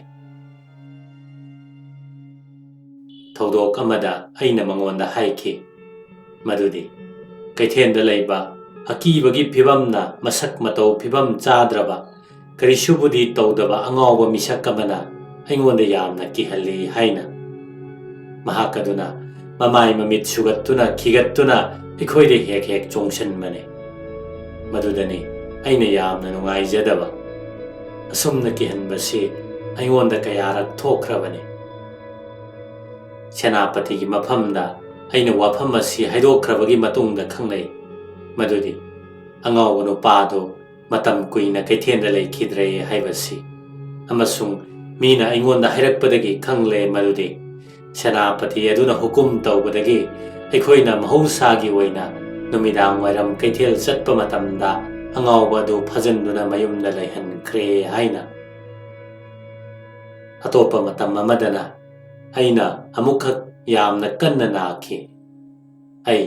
ꯈꯔ ꯐꯔꯛꯂꯕ ꯃꯇꯝꯗ ꯅꯨꯃꯤꯠ ꯈꯨꯗꯤꯡꯒꯤ ꯑꯩꯒꯤ ꯍꯛꯆꯥꯡꯒꯤ ꯃꯔꯝꯗ ꯁꯦꯅꯥꯄꯇꯤꯅ ꯊꯧꯖꯥꯜ ꯍꯩꯅ ꯍꯪꯕꯤꯔꯛꯈꯤ ꯑꯃꯁꯨꯡ ꯑꯩꯈꯣꯏꯅ ꯆꯥꯒꯅꯤ ꯈꯟꯕ ꯎꯆꯦꯛ 6 ꯂꯣꯝꯁꯨ ꯄꯤꯕꯤꯔꯛꯈꯤ꯫ ꯎꯆꯦꯛ ꯄꯤꯔꯛꯄꯒꯤ ꯃꯔꯝꯗꯤ ꯑꯩꯒꯤ ꯏꯄꯨꯔꯣꯏꯕꯅ ꯆꯦꯛꯂꯥꯎꯕꯤ ꯎꯆꯦꯛ ꯄꯨꯔꯒ ꯌꯨꯝꯗ ꯂꯥꯛꯄꯗꯣ ꯃꯥꯅ ꯀꯌꯥꯔꯛ ꯍꯟꯅ ꯎꯈ꯭ꯔꯕꯅꯤ꯫ ꯎꯆꯦꯛꯁꯤꯡꯗꯨꯕꯨꯗꯤ ꯀꯔꯤꯁꯨ ꯀꯥꯟꯅꯈꯤꯗ꯭ꯔꯦ ꯑꯗꯨꯕꯨ ꯃꯈꯣꯏꯁꯤꯡ ꯑꯗꯨꯕꯨ ꯑꯩꯉꯣꯟꯗ ꯊꯥꯔꯛꯅꯤꯡꯕꯒꯤ ꯃꯍꯥꯛꯀꯤ ꯊꯧꯖꯥꯜꯒꯤ ꯋꯥꯈꯜ ꯑꯗꯨꯕꯨꯗꯤ ꯃꯃꯜ ꯌꯥꯝꯂꯕ ꯃꯁꯛ ꯑꯃ ꯑꯣꯏꯅ ꯑꯩꯅ ꯂꯧꯖꯈꯤ꯫ ꯑꯩꯒꯤ ꯅꯨꯄꯥꯅ ꯁꯒꯣꯜ ꯀꯥꯡꯖꯩ ꯁꯥꯟꯅꯕꯗ ꯇꯣꯡꯒꯗꯕ ꯁꯒꯣꯜꯁꯤꯡꯒꯤ ꯃꯔꯛꯇ ꯀꯔꯤꯒꯨꯝꯕ ꯑꯁꯣꯏꯕ ꯈꯔ ꯌꯥꯎꯔꯕꯁꯨ ꯁꯦꯅꯥꯄꯇꯤ ꯑꯗꯨꯅ ꯃꯥꯒꯤ ꯁꯒꯣꯜꯁꯤꯡꯗꯒꯤ ꯑꯩꯒꯤ ꯅꯨꯄꯥꯅ ꯍꯦꯛ ꯄꯥꯝꯂꯤꯕ ꯃꯈꯩ ꯊꯥꯕꯤꯔꯛꯅꯕ ꯊꯧꯔꯥꯡ ꯇꯧꯏ ꯑꯃꯁꯨꯡ ꯑꯩꯈꯣꯏꯒꯤ ꯌꯨꯝꯗ ꯀꯅꯥꯒꯨꯝꯕꯁꯤꯡ ꯀꯣꯏꯔꯛꯇꯨꯅ ꯂꯩꯔꯕꯁꯨ ꯃꯍꯥꯛꯅ ꯁꯒꯣꯜ ꯄꯤꯗꯨꯅ ꯇꯣꯡꯍꯜꯂꯤ꯫ ꯄꯣꯂꯣ ꯁꯥꯟꯅꯅꯤꯡꯕꯒꯤ ꯑꯄꯥꯝꯕ ꯑꯗꯨ ꯐꯣꯡꯗꯣꯛꯆꯩ꯫ ꯃꯍꯥꯛꯇꯤ ꯁꯥꯟꯅ ꯈꯣꯠꯅꯕꯗ ꯌꯥꯝꯅ ꯄꯨꯛꯅꯤꯡ ꯆꯪꯕ ꯃꯤꯁꯛꯅꯤ꯫ ꯃꯈꯨꯠꯁꯨ ꯌꯥꯝꯅ ꯆꯨꯝꯃꯤ꯫ ꯑꯏꯪꯕ ꯃꯇꯝꯗ ꯆꯌꯣꯜ ꯑꯃꯔꯣꯝ ꯆꯨꯞꯅ ꯑꯩꯒꯤ ꯏꯄꯨꯔꯣꯏꯕꯒꯤꯗꯃꯛꯇ ꯃꯍꯥꯛꯅ ꯃꯔꯛꯇ ꯁꯖꯤ ꯀꯥꯞꯄꯒꯤ ꯊꯕꯛ ꯄꯥꯏꯈꯠꯂꯤ꯫ ꯑꯩꯁꯨ ꯃꯇꯝ ꯄꯨꯝꯅꯃꯛꯇ ꯌꯥꯝꯅ ꯅꯨꯡꯉꯥꯏꯕ ꯀꯨꯝꯍꯩ ꯑꯣꯏꯅ ꯃꯗꯨꯗ ꯌꯥꯎꯖꯩ, ꯃꯈꯣꯏꯒ ꯆꯠꯃꯤꯟꯅꯩ꯫ ꯁꯥꯃꯨ ꯃꯌꯥꯝꯒ ꯂꯣꯏꯅꯅ ꯑꯩꯈꯣꯏꯕꯨ ꯃꯐꯝ ꯑꯗꯨꯗ ꯉꯥꯏꯗꯨꯅ ꯂꯩꯔꯝꯒꯅꯤ ꯁꯦꯅꯥꯄꯇꯤ ꯑꯗꯨꯅ꯫ ꯑꯌꯨꯛ ꯉꯟꯅ ꯑꯩꯈꯣꯏ ꯆꯠꯄ ꯍꯧꯏ ꯑꯗꯨꯒ ꯅꯤꯇꯤꯒꯤ ꯑꯣꯏꯅ ꯑꯩꯈꯣꯏꯒꯤ ꯈꯥꯎꯖꯥꯎ ꯑꯗꯨ ꯄꯤꯛ ꯊꯟꯅ ꯍꯜꯂꯛꯏ꯫ ꯑꯆꯧꯕ ꯁꯥ ꯇꯥꯟꯕꯒꯤ ꯊꯕꯛꯁꯦ ꯇꯝꯄꯥꯛꯀꯤ ꯂꯝꯗꯝꯗꯗꯤ ꯄꯥꯛ ꯍꯦꯛ ꯈꯪꯅꯗꯕꯅꯤ꯫ ꯃꯔꯛ ꯃꯔꯛꯇ ꯂꯝ ꯍꯩꯗꯣꯔꯛꯄ ꯀꯩꯅ ꯇꯝꯄꯥꯛꯇ ꯆꯪꯁꯤꯜꯂꯛꯇꯨꯅ ꯁꯟ ꯂꯥꯕ ꯑꯅꯤ ꯍꯥꯠꯈꯤꯕꯒꯤ ꯄꯥꯎ ꯈꯨꯗꯛꯇ ꯃꯍꯥꯔꯥꯖꯅ ꯐꯪꯕꯗꯒꯤ ꯁꯥ ꯀꯥꯞꯄꯒꯤ ꯀꯥꯡꯕꯨ ꯑꯃꯗꯤ ꯍꯦꯛꯇꯃꯛ ꯊꯧꯔꯥꯡ ꯇꯧꯏ ꯑꯃꯁꯨꯡ ꯃꯁꯤꯒꯤꯗꯃꯛꯇ ꯊꯝꯈ꯭ꯔꯕ ꯃꯤꯑꯣꯏ ꯀꯥꯡꯕꯨ ꯑꯃꯅ ꯀꯩ ꯑꯗꯨ ꯂꯩꯔꯝꯒꯗꯕ ꯃꯐꯝ ꯑꯗꯨ ꯇꯥꯅ ꯂꯥꯡ ꯑꯃꯁꯨꯡ ꯇꯥ ꯃꯌꯥꯝ ꯑꯃ ꯄꯨꯗꯨꯅ ꯆꯠꯂꯤ꯫ ꯑꯍꯥꯟꯕꯗ ꯃꯈꯣꯏꯅ ꯖꯪꯒꯜꯒꯤ ꯁꯔꯨꯛ ꯈꯔꯗꯤ ꯂꯥꯡ ꯊꯥꯛꯇꯨꯅ ꯈꯥꯖꯤꯜꯂꯒ ꯀꯣꯟꯅ ꯑꯀꯣꯟꯕ ꯋꯥꯒꯤ ꯁꯝꯕꯜ ꯑꯃꯁꯨ ꯆꯦꯠꯅ ꯈꯥꯖꯤꯜꯂꯒ ꯂꯥꯡ ꯑꯗꯨ ꯂꯧꯊꯣꯛꯏ꯫ ꯑꯗꯨꯒꯤ ꯃꯇꯨꯡꯗ ꯅꯤꯡꯊꯧꯒꯤ ꯀꯥꯡꯕꯨꯒ ꯂꯣꯏꯅꯅ ꯑꯩꯈꯣꯏꯁꯨ ꯊꯨꯡꯂꯔꯦ꯫ ꯑꯗꯨꯒ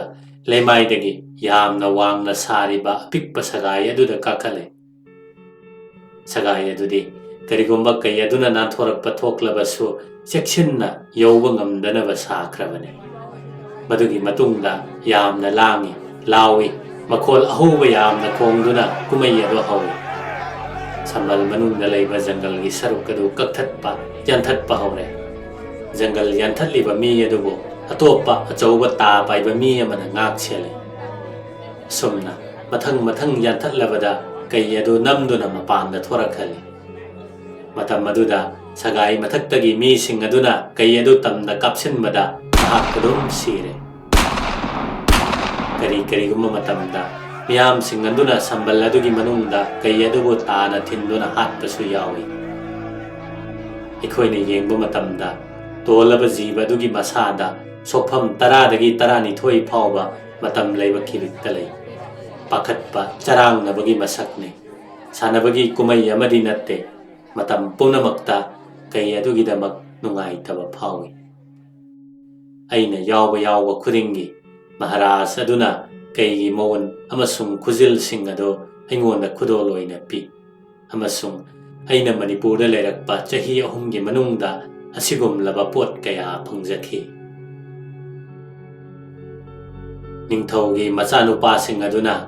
ꯃꯈꯣꯏꯒꯤ ꯑꯣꯏꯕ ꯍꯤꯔꯝꯁꯤꯡꯗ ꯑꯩꯈꯣꯏꯅꯁꯨ ꯊꯋꯥꯏ ꯌꯥꯎꯁꯤꯟꯕ, ꯄꯨꯛꯅꯤꯡ ꯆꯪꯕꯁꯦ ꯃꯇꯝ ꯂꯩꯕ ꯈꯤꯕꯤꯛꯇ ꯄꯥꯝꯕꯒꯨꯝ ꯇꯧꯔꯝꯃꯤ꯫ ꯃꯈꯣꯏ ꯇꯣꯏꯅ ꯑꯩꯈꯣꯏꯒꯤꯗ ꯀꯣꯏꯔꯛꯏ꯫ ꯀꯔꯤ ꯑꯃꯨꯛ ꯍꯥꯏꯒꯅꯤ, ꯅꯣꯡꯃꯥꯏꯖꯤꯡ ꯅꯨꯃꯤꯠꯇ ꯐꯥꯎꯕ ꯃꯤ ꯈꯔꯁꯨ ꯂꯣꯏꯅꯗꯨꯅ ꯏꯆꯝ ꯆꯝꯅ ꯃꯈꯣꯏ ꯂꯥꯛꯄꯒꯤ ꯇꯧꯐꯝ ꯊꯣꯛꯄ ꯊꯕꯛ ꯑꯃꯠꯇ ꯍꯦꯛ ꯌꯥꯎꯗꯅ ꯍꯦꯛꯇ ꯂꯥꯛꯏ꯫ ꯃꯈꯣꯏꯒ ꯂꯥꯛꯃꯤꯟꯅꯕ ꯃꯤꯁꯤꯡ ꯑꯗꯨꯅ ꯃꯄꯥꯟꯗ ꯂꯩꯍꯧꯔꯒ ꯃꯈꯣꯏꯅ ꯑꯩꯈꯣꯏꯒꯤ ꯐꯝꯐꯝ ꯀꯥꯗ ꯆꯪꯉꯛꯇꯨꯅ ꯍꯦꯛ ꯋꯥꯔꯤ ꯁꯥꯅꯩ꯫ ꯑꯩꯒꯤ ꯅꯨꯄꯥꯒꯤ ꯅꯣꯡꯃꯩꯁꯤꯡ ꯑꯃꯁꯨꯡ ꯑꯩꯈꯣꯏꯒꯤ ꯐꯣꯇꯣꯒ꯭ꯔꯥꯐꯁꯤꯡ ꯑꯗꯨ ꯌꯦꯡꯉꯤ꯫ ꯃꯈꯣꯏꯅ ꯌꯦꯡꯕꯗ ꯌꯥꯝꯅ ꯅꯨꯡꯉꯥꯏꯖꯕꯗꯤ ꯅꯣꯡꯃꯩꯒꯤ ꯑꯅꯧꯕ ꯄꯨꯊꯣꯔꯛꯄ ꯃꯈꯜꯁꯤꯡ ꯑꯗꯨꯅꯤ꯫ ꯈꯨꯠꯂꯥꯏꯁꯤꯡ ꯑꯗꯨ ꯀꯗꯥꯏꯗ ꯁꯥꯕꯅꯣ, ꯀꯔꯝ ꯇꯧꯕꯅꯣ ꯍꯥꯏꯕꯒꯤ ꯃꯔꯝꯗ ꯃꯈꯣꯏꯅ ꯈꯨꯗꯛꯇ ꯈꯪꯖꯅꯤꯡꯕ ꯄꯣꯛꯏ꯫ ꯑꯁꯤꯒꯨꯝꯕꯒꯤ ꯃꯇꯥꯡꯗ ꯃꯈꯣꯏ ꯃꯍꯧꯁꯥꯒꯤ ꯑꯣꯏꯅ ꯑꯩꯈꯣꯏꯒꯤ ꯏꯅꯥꯛꯇ ꯃꯇꯝ ꯀꯨꯏꯊꯅ ꯂꯩꯕꯁꯨ ꯌꯥꯎꯏ꯫ ꯅꯨꯃꯤꯠ 2-3ꯒꯤ ꯃꯇꯨꯡꯗꯗꯤ ꯑꯩꯒꯤ ꯅꯨꯄꯥꯁꯨ ꯁꯒꯣꯜ ꯇꯣꯡꯗꯨꯅ ꯃꯈꯣꯏꯒ ꯆꯠꯃꯤꯟꯅꯔꯒ ꯅꯣꯡꯃꯩ ꯀꯥꯞꯃꯤꯟꯅꯔꯨꯅꯕ ꯃꯈꯣꯏꯅ ꯍꯥꯏꯔꯛꯀꯅꯤ꯫ ꯑꯃꯁꯨꯡ ꯑꯗꯨꯒꯨꯝꯕ ꯆꯌꯣꯜ ꯑꯃꯒꯤ ꯃꯅꯨꯡꯗ ꯑꯩꯈꯣꯏꯁꯨ ꯃꯈꯣꯏꯅ ꯇꯧꯕ ꯈꯔꯗꯤ ꯑꯗꯨꯝ ꯎꯕ ꯐꯪꯏ꯫ ꯊꯧꯗꯣꯛ ꯑꯃꯗ ꯑꯩꯅ ꯃꯈꯣꯏꯗ ꯍꯥꯏꯈꯤ, ꯑꯩꯗꯤ ꯇꯣꯞ ꯑꯆꯧꯕꯗꯒꯤ ꯃꯔꯨ ꯀꯥꯞꯊꯣꯛꯄꯁꯤ ꯑꯃꯨꯛꯇ ꯎꯖꯗ꯭ꯔꯤ꯫ ꯃꯈꯣꯏꯅ ꯃꯍꯥꯔꯥꯖꯇ ꯍꯥꯏꯖꯗꯨꯅ ꯂꯝꯄꯥꯛꯇ ꯄꯥꯡꯊꯣꯛꯀꯗꯕ ꯅꯣꯡꯃꯩꯒꯤ ꯀꯨꯝꯃꯩ ꯑꯃ ꯁꯤꯜꯍꯜꯂꯦ꯫ ꯑꯩꯈꯣꯏ ꯁꯒꯣꯜ ꯇꯣꯡꯗꯨꯅ ꯃꯈꯣꯏꯒꯤ ꯔꯥꯏꯐꯜ ꯀꯥꯞꯄ ꯇꯝꯐꯝ ꯑꯗꯨ ꯇꯥꯅ ꯆꯠꯂꯤ꯫ ꯃꯔꯨ ꯃꯈꯜ ꯀꯌꯥꯒ ꯂꯣꯏꯅꯅ ꯑꯆꯧꯕ ꯇꯣꯞꯁꯤꯡ ꯑꯗꯨ ꯄꯨꯊꯣꯔꯛꯄ ꯑꯃꯁꯨꯡ ꯁꯦꯅꯥꯄꯇꯤ ꯃꯁꯥꯃꯛꯅ ꯇꯣꯞ ꯀꯥꯞꯄꯗꯨ ꯑꯩꯈꯣꯏꯅ ꯎꯔꯝꯃꯤ꯫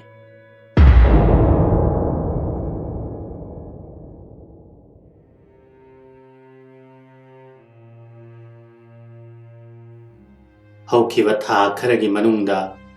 ꯑꯣꯏꯈꯤꯕ ꯊꯧꯗꯣꯛꯁꯤꯡ ꯑꯗꯨ ꯅꯤꯡꯁꯤꯡꯂꯨꯕ ꯃꯇꯝꯗ ꯃꯅꯤꯄꯨꯔꯒꯤ ꯂꯣꯏꯁꯪꯒ ꯑꯩꯈꯣꯏꯒ ꯃꯔꯨꯞ ꯃꯄꯥꯡ ꯑꯣꯏꯕꯒꯤ ꯃꯑꯣꯡꯗ ꯆꯥꯟꯅꯅ ꯂꯩꯃꯤꯟꯅꯈꯤꯕꯒꯤ ꯋꯥꯈꯜ ꯑꯗꯨ ꯈꯜꯂꯨꯕꯗ ꯂꯨꯅ ꯊꯣꯛꯄꯒꯨꯝ ꯇꯧꯏ꯫ ꯇꯨꯡꯗ ꯏꯀꯨꯏ ꯀꯨꯏꯗꯅ ꯑꯩꯈꯣꯏꯒꯤ ꯏꯪꯅ ꯅꯨꯡꯉꯥꯏꯅ ꯂꯩꯕ ꯌꯨꯝ ꯑꯗꯨꯕꯨ ꯍꯥꯏꯔꯤꯕ ꯅꯣꯡꯃꯩꯁꯤꯡ ꯑꯗꯨꯃꯛꯅ ꯑꯀꯤꯕ ꯐꯪꯅ ꯃꯥꯡ ꯇꯥꯛꯍꯟꯒꯅꯤ ꯍꯥꯏꯕꯗꯨ ꯀꯌꯥꯒꯤ ꯃꯇꯤꯛ ꯈꯪꯖꯕ ꯉꯝꯈꯤꯗꯕ ꯈꯖꯤꯛꯇꯪ ꯐꯥꯎꯕ ꯍꯥꯟꯅ ꯃꯈꯣꯏꯅ ꯀꯥꯞꯁꯤꯜꯂꯤꯕ ꯆꯤꯡ ꯑꯗꯨꯗ ꯅꯣꯡꯃꯩꯒꯤ ꯃꯔꯨꯅ ꯃꯐꯝ ꯆꯥꯅ ꯄꯥꯟꯕꯗꯨ ꯎꯕꯗ ꯑꯩꯍꯥꯛ ꯑꯁꯨꯛꯀꯤ ꯃꯇꯤꯛ ꯅꯨꯡꯉꯥꯏꯖꯈꯤꯕꯅꯤ꯫ ꯃꯅꯤꯄꯨꯔꯤꯁꯤꯡ ꯑꯁꯤ ꯌꯥꯝꯅ ꯆꯨꯝꯅ ꯀꯥꯞꯄ ꯉꯝꯃꯤ꯫ ꯃꯈꯣꯏꯒꯤ ꯈꯨꯠꯀꯥꯞ ꯄꯨꯝꯅꯃꯛ ꯄꯥꯟꯐꯝ ꯆꯥꯅ ꯄꯥꯜꯂꯤ꯫ ꯄꯨꯡ 4-5 ꯆꯨꯞꯅ ꯑꯌꯨꯛ ꯑꯗꯨꯃ ꯆꯠꯂꯨꯔꯕ ꯃꯇꯨꯡꯗ ꯑꯩꯈꯣꯏ ꯁꯒꯣꯜ ꯇꯣꯡꯗꯨꯅ ꯍꯜꯂꯛꯂꯦ꯫ ꯃꯍꯥꯔꯥꯖ ꯑꯗꯨꯗꯤ ꯁꯅꯥꯒꯤ ꯁꯥꯕꯜ ꯍꯥꯞꯄ ꯐꯖꯔꯕ ꯁꯒꯣꯜ ꯃꯆꯥ ꯑꯃ ꯇꯣꯡꯉꯤ꯫ ꯅꯥꯀꯟ ꯑꯅꯤꯃꯛꯇ ꯌꯥꯜꯂꯤꯕ ꯃꯈꯣꯡ ꯉꯥꯛꯊꯣꯛꯅꯕ ꯍꯥꯞꯂꯤꯕ ꯑꯄꯥꯛꯄ ꯑꯅꯤ ꯑꯗꯨꯁꯨ ꯁꯅꯥꯅ ꯁꯥꯕꯅꯤ꯫ ꯁꯒꯣꯜ ꯑꯗꯨꯒꯤ ꯈꯨꯔꯖꯤ ꯑꯗꯨꯁꯨ ꯁꯅꯥꯒꯤꯅꯤ ꯑꯃꯁꯨꯡ ꯁꯒꯣꯜꯒꯤ ꯃꯃꯥꯏ ꯑꯃꯁꯨꯡ ꯃꯅꯪꯒꯟ ꯑꯗꯨ ꯉꯧꯔꯣꯛ ꯉꯧꯅ ꯊꯦꯠꯂꯤꯕ ꯂꯁꯤꯡ ꯃꯇꯨꯝ ꯃꯇꯨꯝꯁꯤꯡꯅ ꯀꯨꯞꯁꯤꯜꯂꯤ꯫ ꯁꯒꯣꯜ ꯁꯥꯕꯟꯁꯤꯡ ꯑꯗꯨꯗꯤ ꯊꯥꯡꯒꯩ ꯁꯦꯡꯅ ꯄꯨꯛꯅꯤꯡ ꯆꯪꯅꯤꯡꯉꯥꯏꯒꯤ ꯃꯁꯛ ꯑꯣꯏꯔꯕ ꯑꯃꯗꯤ ꯃꯅꯤꯄꯨꯔꯒꯤ ꯑꯣꯏꯅ ꯆꯨꯅꯕ ꯄꯣꯠꯁꯛ ꯑꯃꯅꯤ꯫ ꯄꯣꯂꯣ ꯁꯥꯟꯅꯕ ꯃꯇꯝꯗ ꯁꯒꯣꯜ ꯅꯥꯀꯟ ꯑꯅꯤꯗꯨꯗ ꯐꯨꯗꯅꯕ ꯄꯥꯟꯗꯅꯕ ꯍꯥꯏꯗꯨꯅ ꯂꯁꯤꯡꯒꯤ ꯃꯇꯨꯝꯁꯤꯡ ꯑꯗꯨꯅ ꯉꯥꯛꯊꯣꯛꯅꯕ ꯊꯧꯔꯥꯡꯅꯤ꯫ ꯑꯣꯏꯔꯤꯕ ꯄꯣꯠꯁꯛꯀꯤ ꯃꯑꯣꯡ ꯑꯗꯨ ꯌꯥꯝꯅ ꯅꯤꯡꯊꯤꯖꯅ ꯁꯦꯝꯃꯤ꯫ ꯁꯒꯣꯜ ꯃꯆꯥꯗꯨꯗ ꯍꯥꯏꯔꯞ ꯂꯨꯝꯇꯛꯅ ꯎꯔꯕꯁꯨ ꯁꯦꯅꯥꯄꯇꯤꯅ ꯄꯣꯂꯣ ꯁꯥꯟꯅꯕ ꯑꯗꯨ ꯌꯦꯡꯕꯗꯤ ꯌꯥꯝꯅ ꯐꯖꯕꯒꯤ ꯃꯁꯛꯅꯤ꯫ ꯆꯨꯝꯅ ꯍꯥꯏꯔꯕꯗ ꯃꯍꯥꯛꯇꯤ ꯃꯄꯥꯡꯒꯜꯁꯨ ꯌꯥꯝꯅ ꯀꯜꯂꯤ꯫ ꯂꯝꯗꯝ ꯑꯗꯨꯗ ꯃꯍꯥꯛꯅ ꯈ꯭ꯋꯥꯏꯗꯒꯤ ꯍꯦꯟꯅ ꯀꯟꯕ ꯃꯤꯅꯤ ꯍꯥꯏꯕꯁꯤ ꯃꯅꯤꯄꯨꯔꯒꯤ ꯃꯤꯁꯤꯡꯅꯁꯨ ꯑꯩꯈꯣꯏꯗ ꯍꯥꯏꯕꯅꯤ꯫ ꯃꯍꯥꯛ ꯌꯥꯝꯅ lumba ꯄꯣꯠ ꯊꯥꯡꯒꯠꯄ ꯑꯃꯁꯨꯡ ꯌꯥꯝꯅ ꯂꯥꯞꯅ ꯂꯪꯕꯁꯨ ꯉꯝꯃꯤ꯫ ꯃꯥꯅ ꯑꯃꯨꯛꯇꯪ ꯌꯩꯔꯛꯄ ꯀꯥꯡꯗ꯭ꯔꯨꯝꯅ ꯂꯝꯄꯥꯛ ꯑꯗꯨꯒꯤ ꯇꯪꯈꯥꯏ ꯍꯦꯟꯅ ꯂꯥꯛꯄꯗꯨꯗꯤ ꯌꯦꯡꯕꯗ ꯌꯥꯝꯅ ꯐꯖꯕꯅꯤ꯫ ꯃꯅꯤꯄꯨꯔꯒꯤ ꯁꯒꯣꯜ ꯀꯥꯡꯖꯩ ꯁꯥꯟꯅꯕꯁꯤꯡꯅ ꯈꯪꯕ ꯍꯩꯕ ꯏꯉꯝ ꯉꯝꯗꯕ ꯀꯥꯡꯖꯩ ꯌꯩꯕꯒꯤ ꯃꯑꯣꯡꯁꯤꯡ ꯃꯍꯥꯛꯅ ꯌꯩꯕ ꯉꯝꯕꯅꯤ꯫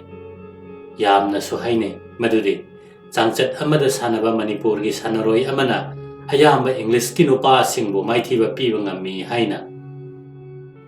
ꯁꯦꯅꯥꯄꯇꯤ ꯑꯁꯤ ꯁꯒꯣꯜ ꯇꯣꯡꯕꯗ ꯃꯃꯤꯡ ꯆꯠꯂꯤ꯫ ꯃꯥꯗꯤ ꯃꯇꯝ ꯄꯨꯝꯅꯃꯛꯇ ꯐꯖꯔꯕ ꯁꯒꯣꯜ ꯃꯆꯥꯁꯤꯡ ꯇꯣꯡꯕꯅꯤ꯫ ꯄꯣꯂꯣ ꯁꯥꯟꯅꯕ ꯃꯇꯝꯗ ꯐꯖꯔꯕ ꯐꯤꯖꯣꯜ ꯁꯦꯠꯂꯤ꯫ ꯑꯁꯪꯕ ꯔꯦꯁꯝꯒꯤ ꯇꯞ ꯅꯞꯁꯤꯟꯕ ꯈ꯭ꯋꯥꯡꯗ ꯀꯛꯄ ꯐꯨꯔꯤꯠ, ꯃꯄꯥꯟꯗ ꯁꯅꯥꯒꯤ ꯀꯨꯗꯥꯝ ꯄꯥꯟꯕ ꯑꯃꯁꯨꯡ ꯃꯨꯒꯥꯅ ꯁꯥꯕ ꯉꯥꯡꯁꯤꯟꯕ ꯀꯣꯝꯂꯥ ꯃꯆꯨꯒꯤ ꯐꯩꯖꯣꯝ, ꯂꯣꯏꯅꯅ ꯈꯨꯎ ꯐꯥꯎꯕ ꯃꯣꯖꯥ ꯎꯞꯄꯒꯨꯝꯅ ꯂꯥꯛꯁꯤꯟꯕ ꯇꯥꯏꯔꯞ ꯇꯧꯅ ꯉꯥꯡꯁꯤꯜꯂꯕ ꯃꯨꯒꯥꯒꯤ ꯀꯣꯌꯦꯜ꯫ ꯁꯥꯡꯅ ꯈꯥꯛꯂꯕ ꯃꯁꯝ ꯑꯗꯨ ꯃꯍꯥꯛꯀꯤ ꯇꯨꯡ ꯊꯪꯕ ꯁꯔꯨꯛꯇ ꯂꯩꯁꯤꯜꯂꯒ ꯁꯝꯕꯨꯜ ꯑꯃ ꯑꯣꯏꯅ ꯀꯤꯁꯜꯂꯤ꯫ ꯑꯃꯁꯨꯡ ꯑꯁꯤꯒꯨꯝꯂꯕ ꯊꯧꯑꯣꯡꯁꯤꯡ ꯑꯁꯤꯅ ꯃꯍꯥꯛ ꯑꯁꯤ ꯌꯦꯡꯕꯗ ꯌꯥꯝꯅ ꯐꯖꯍꯜꯂꯤ꯫ ꯅꯤꯡꯊꯧ ꯃꯆꯥ ꯄꯨꯝꯅꯃꯛ ꯄꯣꯂꯣ ꯁꯥꯟꯅꯩ꯫ ꯑꯩꯈꯣꯏꯅ ꯁꯩꯔꯦꯡ ꯍꯥꯏꯅ ꯍꯦꯛ ꯀꯧꯕ ꯆꯍꯤ 18 ꯁꯨꯔꯕ ꯖꯤꯂꯥ ꯀꯧꯕ ꯅꯨꯄꯥ ꯃꯆꯥ ꯑꯃꯁꯨ ꯌꯥꯎꯏ꯫ ꯃꯍꯥꯛꯇꯤ ꯍꯥꯏꯔꯞ ꯆꯤꯡꯂꯦꯝꯅ ꯎꯕ ꯅꯨꯄꯥ ꯑꯃꯅꯤ꯫ ꯃꯔꯛ ꯃꯔꯛꯇ ꯌꯥꯝꯅ ꯅꯨꯡꯁꯤꯕ ꯁꯒꯣꯜ ꯃꯆꯥ ꯑꯃꯒ ꯇꯣꯡꯉꯤ ꯑꯗꯨꯒ ꯃꯁꯥꯕꯨ ꯀꯥ ꯍꯦꯟꯕ ꯐꯤꯖꯦꯠ ꯁꯦꯠꯆꯤꯟꯗꯨꯅ ꯋꯥꯍꯟꯗꯦ꯫ ꯃꯇꯝ ꯄꯨꯝꯅꯃꯛꯇ ꯃꯍꯥꯛꯀꯤ ꯀꯣꯌꯦꯠꯇꯤ ꯍꯦꯛꯇ ꯅꯥꯟꯊꯣꯔꯛꯇꯨꯅ ꯇꯥꯏ ꯑꯃꯁꯨꯡ ꯃꯇꯝ ꯑꯗꯨꯗ ꯂꯝꯄꯥꯛ ꯑꯗꯨꯒꯤ ꯃꯐꯝ ꯁꯤꯟꯅ ꯃꯥꯒꯤ ꯑꯃꯨꯕ ꯑꯁꯥꯡꯕ ꯃꯁꯝ ꯑꯗꯨꯒ ꯂꯣꯏꯅꯅ ꯅꯨꯡꯁꯤꯠ ꯃꯔꯛꯇ ꯄꯥꯏꯕꯒꯨꯝꯅ ꯁꯒꯣꯜ ꯊꯧꯏ꯫ ꯀꯔꯤ ꯑꯃꯨꯛ ꯍꯥꯏꯒꯅꯤ? ꯃꯍꯥꯔꯥꯖꯀꯤ ꯄꯤꯛꯂꯤꯕ ꯃꯆꯥꯅꯨꯄꯥꯗꯨ ꯐꯥꯎꯕ ꯍꯦꯛ ꯁꯥꯟꯅꯕ ꯌꯥꯎꯕꯅꯤ꯫ ꯃꯍꯥꯛ ꯆꯍꯤ 9 ꯁꯨꯔꯕ ꯌꯥꯝꯅ ꯅꯨꯡꯁꯤꯕ ꯑꯉꯥꯡꯅꯤ꯫ ꯍꯞꯇꯥ ꯑꯃꯒꯤ ꯃꯅꯨꯡꯗ ꯑꯃꯨꯛꯃꯨꯛꯇꯤ ꯑꯉꯥꯡꯁꯤꯡꯒꯤ ꯑꯣꯏꯕ ꯀꯨꯝꯍꯩ ꯇꯧꯕꯅꯤ꯫ ꯀꯨꯝꯍꯩꯁꯤꯡ ꯑꯗꯨꯗ ꯅꯤꯡꯊꯧꯀꯣꯜꯒꯤ ꯑꯉꯥꯡꯁꯤꯡ ꯂꯣꯏꯅꯃꯛ ꯌꯥꯎꯏ꯫ ꯃꯈꯣꯏ ꯀꯌꯥꯗ ꯑꯉꯥꯡ ꯑꯣꯏꯔꯤꯕꯅꯣ ꯍꯥꯏꯕꯗꯨ ꯈꯜꯂꯨꯕꯗ ꯃꯈꯣꯏꯅ ꯁꯥꯟꯅꯔꯤꯕꯗꯣ ꯌꯥꯝꯅ ꯅꯨꯡꯁꯤ꯫ ꯑꯩꯍꯥꯛꯀꯤ ꯅꯨꯄꯥꯗꯤ ꯆꯍꯤ ꯆꯨꯞꯄ ꯆꯌꯣꯜ ꯑꯃꯒꯤ ꯃꯅꯨꯡꯗ ꯑꯅꯤꯔꯛ ꯄꯣꯂꯣ ꯁꯥꯟꯅꯕꯅꯤ꯫ ꯁꯦꯅꯥꯄꯇꯤ ꯑꯗꯨꯗꯤ ꯄꯣꯠ ꯊꯥꯅꯗꯨꯅ ꯁꯥꯟꯅꯕꯁꯨ ꯌꯥꯝꯅ ꯄꯥꯝꯖꯩ꯫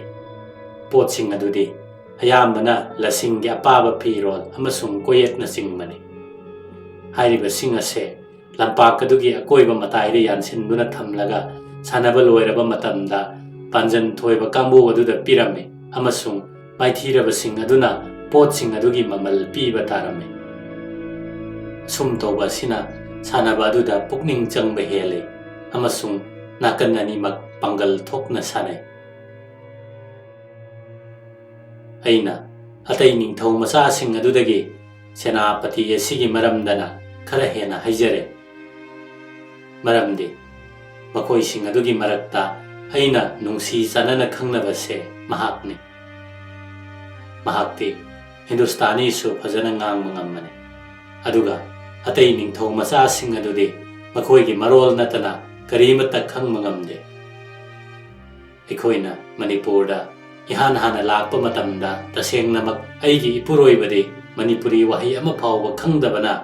ꯃꯈꯣꯏꯗ ꯋꯥ ꯉꯥꯡꯕꯁꯦ ꯑꯇꯣꯞꯄ ꯑꯔꯊ ꯍꯟꯗꯣꯛꯄ ꯃꯤꯑꯣꯏ ꯑꯃ ꯌꯥꯎꯕ ꯇꯥꯈꯤ꯫ ꯂꯣꯟ ꯑꯁꯤ ꯑꯇꯝꯅꯕ ꯊꯕꯛ ꯄꯥꯏꯈꯠꯄꯗ ꯃꯇꯝ ꯁꯥꯡꯇꯅ ꯂꯧꯈꯤꯗꯦ꯫ ꯃꯍꯥꯛꯀꯤ ꯑꯍꯜ ꯑꯣꯏꯔꯕ ꯄꯟꯗꯤꯠ ꯑꯃ ꯐꯪꯂꯝꯃꯤ, ꯑꯃꯁꯨꯡ ꯃꯍꯥꯛꯅ ꯅꯨꯃꯤꯠ ꯈꯨꯗꯤꯡꯒꯤ ꯂꯥꯛꯄꯤꯗꯨꯅ ꯑꯩꯒꯤ ꯏꯄꯨꯔꯣꯏꯕꯗ ꯄꯔꯥ ꯇꯝꯕꯤꯔꯝꯃꯤ꯫ ꯍꯥꯏꯔꯤꯕ ꯂꯦꯝꯖꯔꯕ ꯑꯍꯟ ꯑꯁꯤ ꯃꯤꯁꯛ ꯑꯃꯒꯤ ꯃꯈꯜꯅꯤ꯫ ꯃꯍꯥꯛꯅ ꯁꯔꯀꯥꯔꯕꯨ ꯆꯍꯤ ꯈꯨꯗꯤꯡꯒꯤ ꯂꯨꯄꯥ ꯌꯥꯡꯈꯩ ꯃꯉꯣꯟꯗ ꯄꯤꯍꯟꯕ ꯑꯁꯤꯗꯤ ꯃꯍꯥꯛ ꯃꯁꯥꯕꯨ ꯄꯣꯂꯤꯇꯤꯀꯦꯜ ꯑꯦꯖꯦꯟꯠ ꯑꯣꯏꯅ ꯀꯕꯣ ꯃꯔꯣꯟꯗꯒꯤ ꯑꯔꯊ ꯍꯟꯗꯣꯛꯄ ꯃꯤꯁꯛꯅꯤ ꯍꯥꯏꯖꯕꯗꯒꯤꯅꯤ꯫ ꯃꯍꯥꯛꯀꯤ ꯐꯝ ꯑꯁꯤꯒꯤ ꯃꯃꯤꯡ ꯄꯤꯊ꯭ꯔꯥꯏ ꯃꯄꯥꯛ ꯑꯃꯗ ꯍꯛꯇꯨꯅ ꯏꯔꯒ ꯃꯍꯥꯛꯅ ꯂꯥꯛꯂꯤꯕ ꯄꯦꯇꯤ ꯑꯗꯨꯒꯤ ꯃꯃꯥꯡꯗ ꯍꯥꯞꯄꯤ꯫ ꯃꯍꯥꯛ ꯀꯕꯣ ꯃꯔꯣꯜ ꯈꯪꯕ꯭ꯔꯥ ꯈꯪꯗꯕ꯭ꯔꯥ ꯍꯥꯏꯕꯗꯨꯗꯤ ꯑꯇꯣꯞꯄ ꯋꯥꯐꯝ ꯑꯃ ꯑꯣꯏꯈ꯭ꯔꯦ꯫ ꯇꯧꯏꯒꯨꯝꯕꯁꯨꯡ ꯃꯍꯥꯛ ꯕꯔꯃꯥꯗꯗꯤ ꯊꯥꯡꯒꯩ ꯁꯦꯡꯅ ꯂꯩꯔꯨꯔꯦ꯫ ꯃꯍꯥꯛ ꯃꯁꯥꯃꯛꯁꯨ ꯂꯥꯟ ꯊꯦꯡꯅꯔꯛꯂꯕ ꯑꯃꯗꯤ ꯁꯣꯛꯎꯔꯕ ꯃꯤꯁꯛꯅꯤ꯫ ꯃꯍꯥꯛꯇꯤ ꯅꯣꯡ ꯃꯪꯕ ꯑꯏꯪꯕ ꯅꯨꯃꯤꯠꯇꯗꯤ ꯈꯛ ꯂꯥꯛꯇꯦ, ꯃꯔꯝꯗꯤ ꯃꯍꯥꯛꯀꯤ ꯍꯛꯆꯥꯡꯗ ꯂꯩꯈꯤꯕ ꯅꯣꯡꯃꯩ ꯃꯔꯨꯁꯤꯡ ꯑꯗꯨ ꯂꯧꯊꯣꯛꯈꯤꯗꯕ ꯃꯔꯝꯅ ꯑꯏꯪꯕ ꯃꯇꯝꯗꯗꯤ ꯀꯣꯜꯍꯤꯡ ꯀꯥꯁꯜꯂꯛꯄꯒꯨꯝ ꯃꯁꯥꯗ ꯑꯅꯥꯕ ꯐꯥꯎꯔꯛꯄ ꯑꯃꯁꯨꯡ ꯐꯝꯕ ꯌꯥꯗꯕ ꯃꯔꯝꯅ꯫ ꯑꯩꯁꯨ ꯃꯅꯤꯄꯨꯔꯤ ꯇꯝꯅꯤꯡꯕꯒꯤ ꯋꯥꯈꯜ ꯂꯩꯈꯤꯗꯕꯗꯤ ꯅꯠꯇꯦ, ꯑꯗꯨꯕꯨ ꯄꯟꯗꯤꯠ ꯑꯍꯜ ꯑꯗꯨꯅ ꯑꯩꯗꯤ ꯌꯥꯝꯅ ꯊꯨꯅ ꯂꯣꯟ ꯑꯁꯤ ꯈꯪꯕ ꯇꯥꯕ ꯉꯝꯃꯤ ꯍꯥꯏꯕꯒꯤ ꯀꯥ ꯍꯦꯟꯅ ꯊꯥꯒꯠꯄꯤꯕ, ꯑꯗꯨꯒ ꯑꯩꯒꯤ ꯅꯨꯄꯥꯅꯁꯨ ꯃꯥꯅ ꯈꯪꯗ꯭ꯔꯤꯉꯩꯗ ꯑꯩꯅ ꯍꯥꯟꯅ ꯈꯪꯂꯒꯅꯤ ꯍꯥꯏꯕꯗꯒꯤ ꯑꯩꯈꯣꯏ ꯑꯅꯤ ꯇꯣꯉꯥꯟ ꯇꯣꯉꯥꯟꯕ ꯃꯇꯝꯗ ꯇꯝꯅꯕ ꯇꯥꯔꯛꯄꯗꯒꯤ ꯑꯩ ꯇꯟꯊꯗꯨꯅ ꯇꯣꯛꯈꯤꯕꯅꯤ꯫ ꯄꯟꯗꯤꯠ ꯑꯍꯜ ꯑꯗꯨ ꯋꯥꯔꯦꯝꯁꯨ ꯌꯥꯝꯅ ꯉꯥꯡꯉꯤ꯫ ꯑꯩꯈꯣꯏꯒꯤ ꯃꯥꯡꯗ ꯍꯧꯈ꯭ꯔꯕ ꯃꯇꯝꯗ ꯂꯩꯈꯤꯕ ꯁꯥꯍꯦꯕꯁꯤꯡꯒꯤ ꯑꯐꯕ ꯐꯠꯇꯕꯒꯤ ꯋꯥꯔꯤꯗꯤ ꯃꯉꯣꯟꯗ ꯂꯤꯁꯤꯡ ꯂꯩꯈ꯭ꯔꯦ꯫ ꯑꯗꯨꯕꯨ ꯑꯩꯅ ꯄꯨꯛꯆꯦꯜ ꯁꯦꯡꯅ ꯍꯥꯏꯖꯅꯤꯡꯉꯤ ꯃꯗꯨꯗꯤ ꯍꯥꯏꯔꯤꯕꯁꯤꯡ ꯑꯗꯨ ꯃꯔꯨꯑꯣꯏꯅ ꯐꯠꯇꯕ ꯋꯥꯈꯜ ꯉꯥꯛꯇꯅꯤ꯫ ꯅꯨꯃꯤꯠ ꯈꯨꯗꯤꯡꯒꯤ ꯑꯍꯣꯡꯕ ナꯏꯗꯅ ꯃꯁꯤꯃꯁꯨ ꯍꯥꯏ ꯃꯗꯨꯗꯤ ꯍꯧꯖꯤꯛꯀꯤ ꯑꯁꯤꯒꯨꯝꯂꯕ ꯑꯁꯨꯛ ꯐꯕ ꯁꯥꯍꯦꯕꯇꯤ ꯍꯥꯟꯅ ꯑꯃꯨꯛꯇ ꯂꯩꯈꯤꯗ꯭ꯔꯦ, ꯂꯩꯁꯨ ꯂꯩꯔꯔꯣꯏ꯫ ꯑꯁꯤꯒꯨꯝꯕ ꯆꯤꯔꯣꯟ ꯈꯥꯔꯣꯟ ꯑꯁꯤꯗꯒꯤ ꯃꯉꯣꯟꯗ ꯁꯦꯜ ꯊꯨꯝꯒꯤ ꯀꯥꯟꯅꯕ ꯐꯪꯒꯅꯤ ꯍꯥꯏꯅ ꯃꯍꯥꯛꯅ ꯑꯁꯥ ꯇꯧꯖꯈꯤꯕꯅꯤ꯫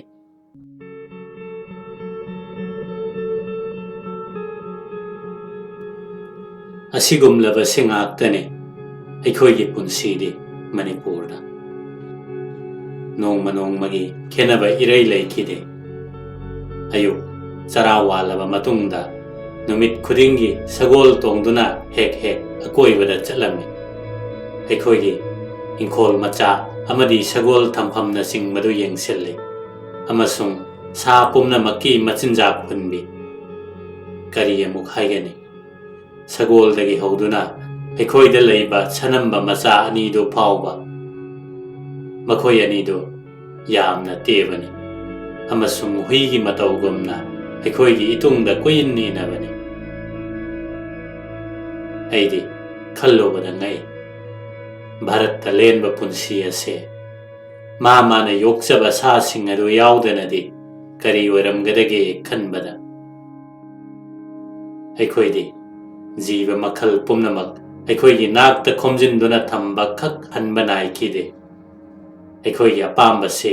ꯂꯝꯗꯝ ꯑꯁꯤꯒꯤ ꯃꯤꯅ ꯈꯪꯕꯗꯒꯤ ꯃꯈꯣꯏꯅ ꯐꯥꯔꯨꯕ ꯑꯃꯍꯦꯛꯇ ꯑꯩꯈꯣꯏꯒꯤ ꯂꯩꯐꯝꯗ ꯄꯨꯔꯛꯏ꯫ ꯑꯩꯒꯤ ꯉꯧꯔꯞ ꯇꯧꯅ ꯉꯥꯡꯕ ꯑꯄꯤꯛꯄ ꯌꯣꯡ 3 ꯂꯩ꯫ ꯃꯈꯣꯏꯁꯤꯡ ꯑꯗꯨꯕꯨ ꯌꯦꯡꯕꯅ ꯑꯩꯒꯤ ꯅꯨꯡꯉꯥꯏꯖꯕ ꯑꯣꯏꯈꯤꯕꯅꯤ꯫ ꯅꯨꯡꯊꯤꯜꯒꯤ ꯃꯇꯝꯗ ꯃꯈꯣꯏ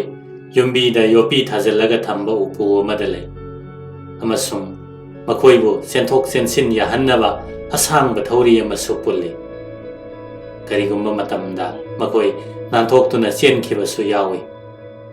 ꯃꯈꯣꯏꯕꯨ ꯑꯃꯨꯛ ꯍꯟꯅ ꯐꯥꯅꯅꯕ ꯍꯣꯠꯅꯕꯗ ꯌꯥꯝꯅ ꯁꯥꯡꯅ ꯍꯦꯛ ꯇꯥꯟꯅꯩ꯫ ꯀꯔꯤꯒꯤꯅꯣ ꯍꯥꯏꯕꯕꯨ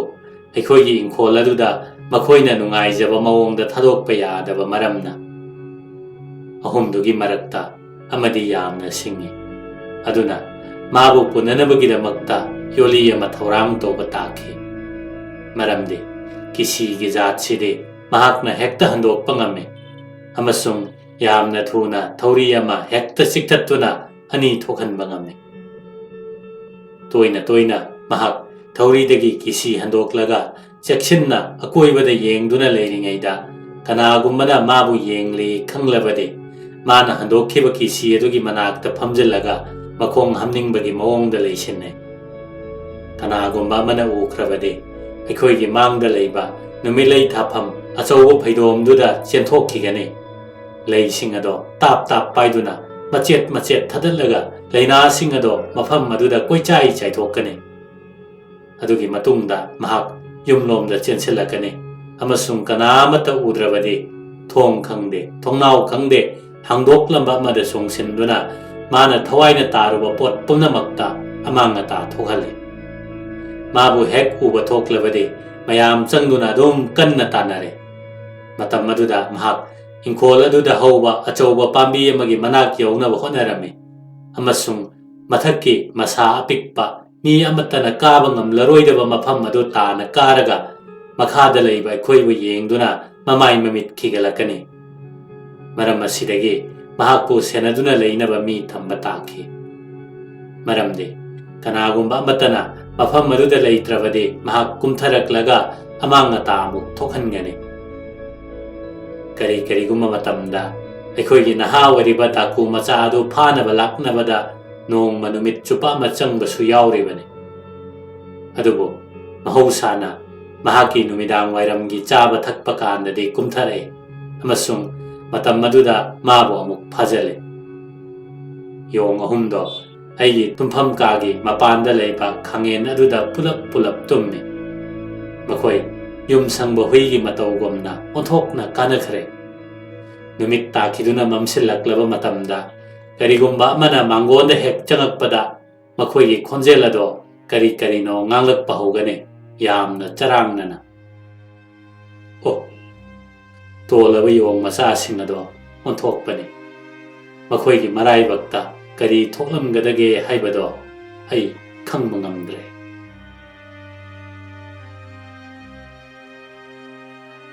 yong sing aduta natana aikhoigi sawam ama sanamba ani ateba saji ama amasung nganglaga wawthangnaba achoubo wainu ani sulaiki sawam aduna aikhoida lakpa matamdadi apikpa mon lawba samtugi bol amagummane mahakpo aikhoina sangom amasung chak pijaduna yolakpadagi chauraba sama oina saukhalakpa matamdadi aihak kharadi kiba pokhi matam mayambada mahakti nanthokhlame amasung jekogumna phabada yamna loi mahakpo phaba matamda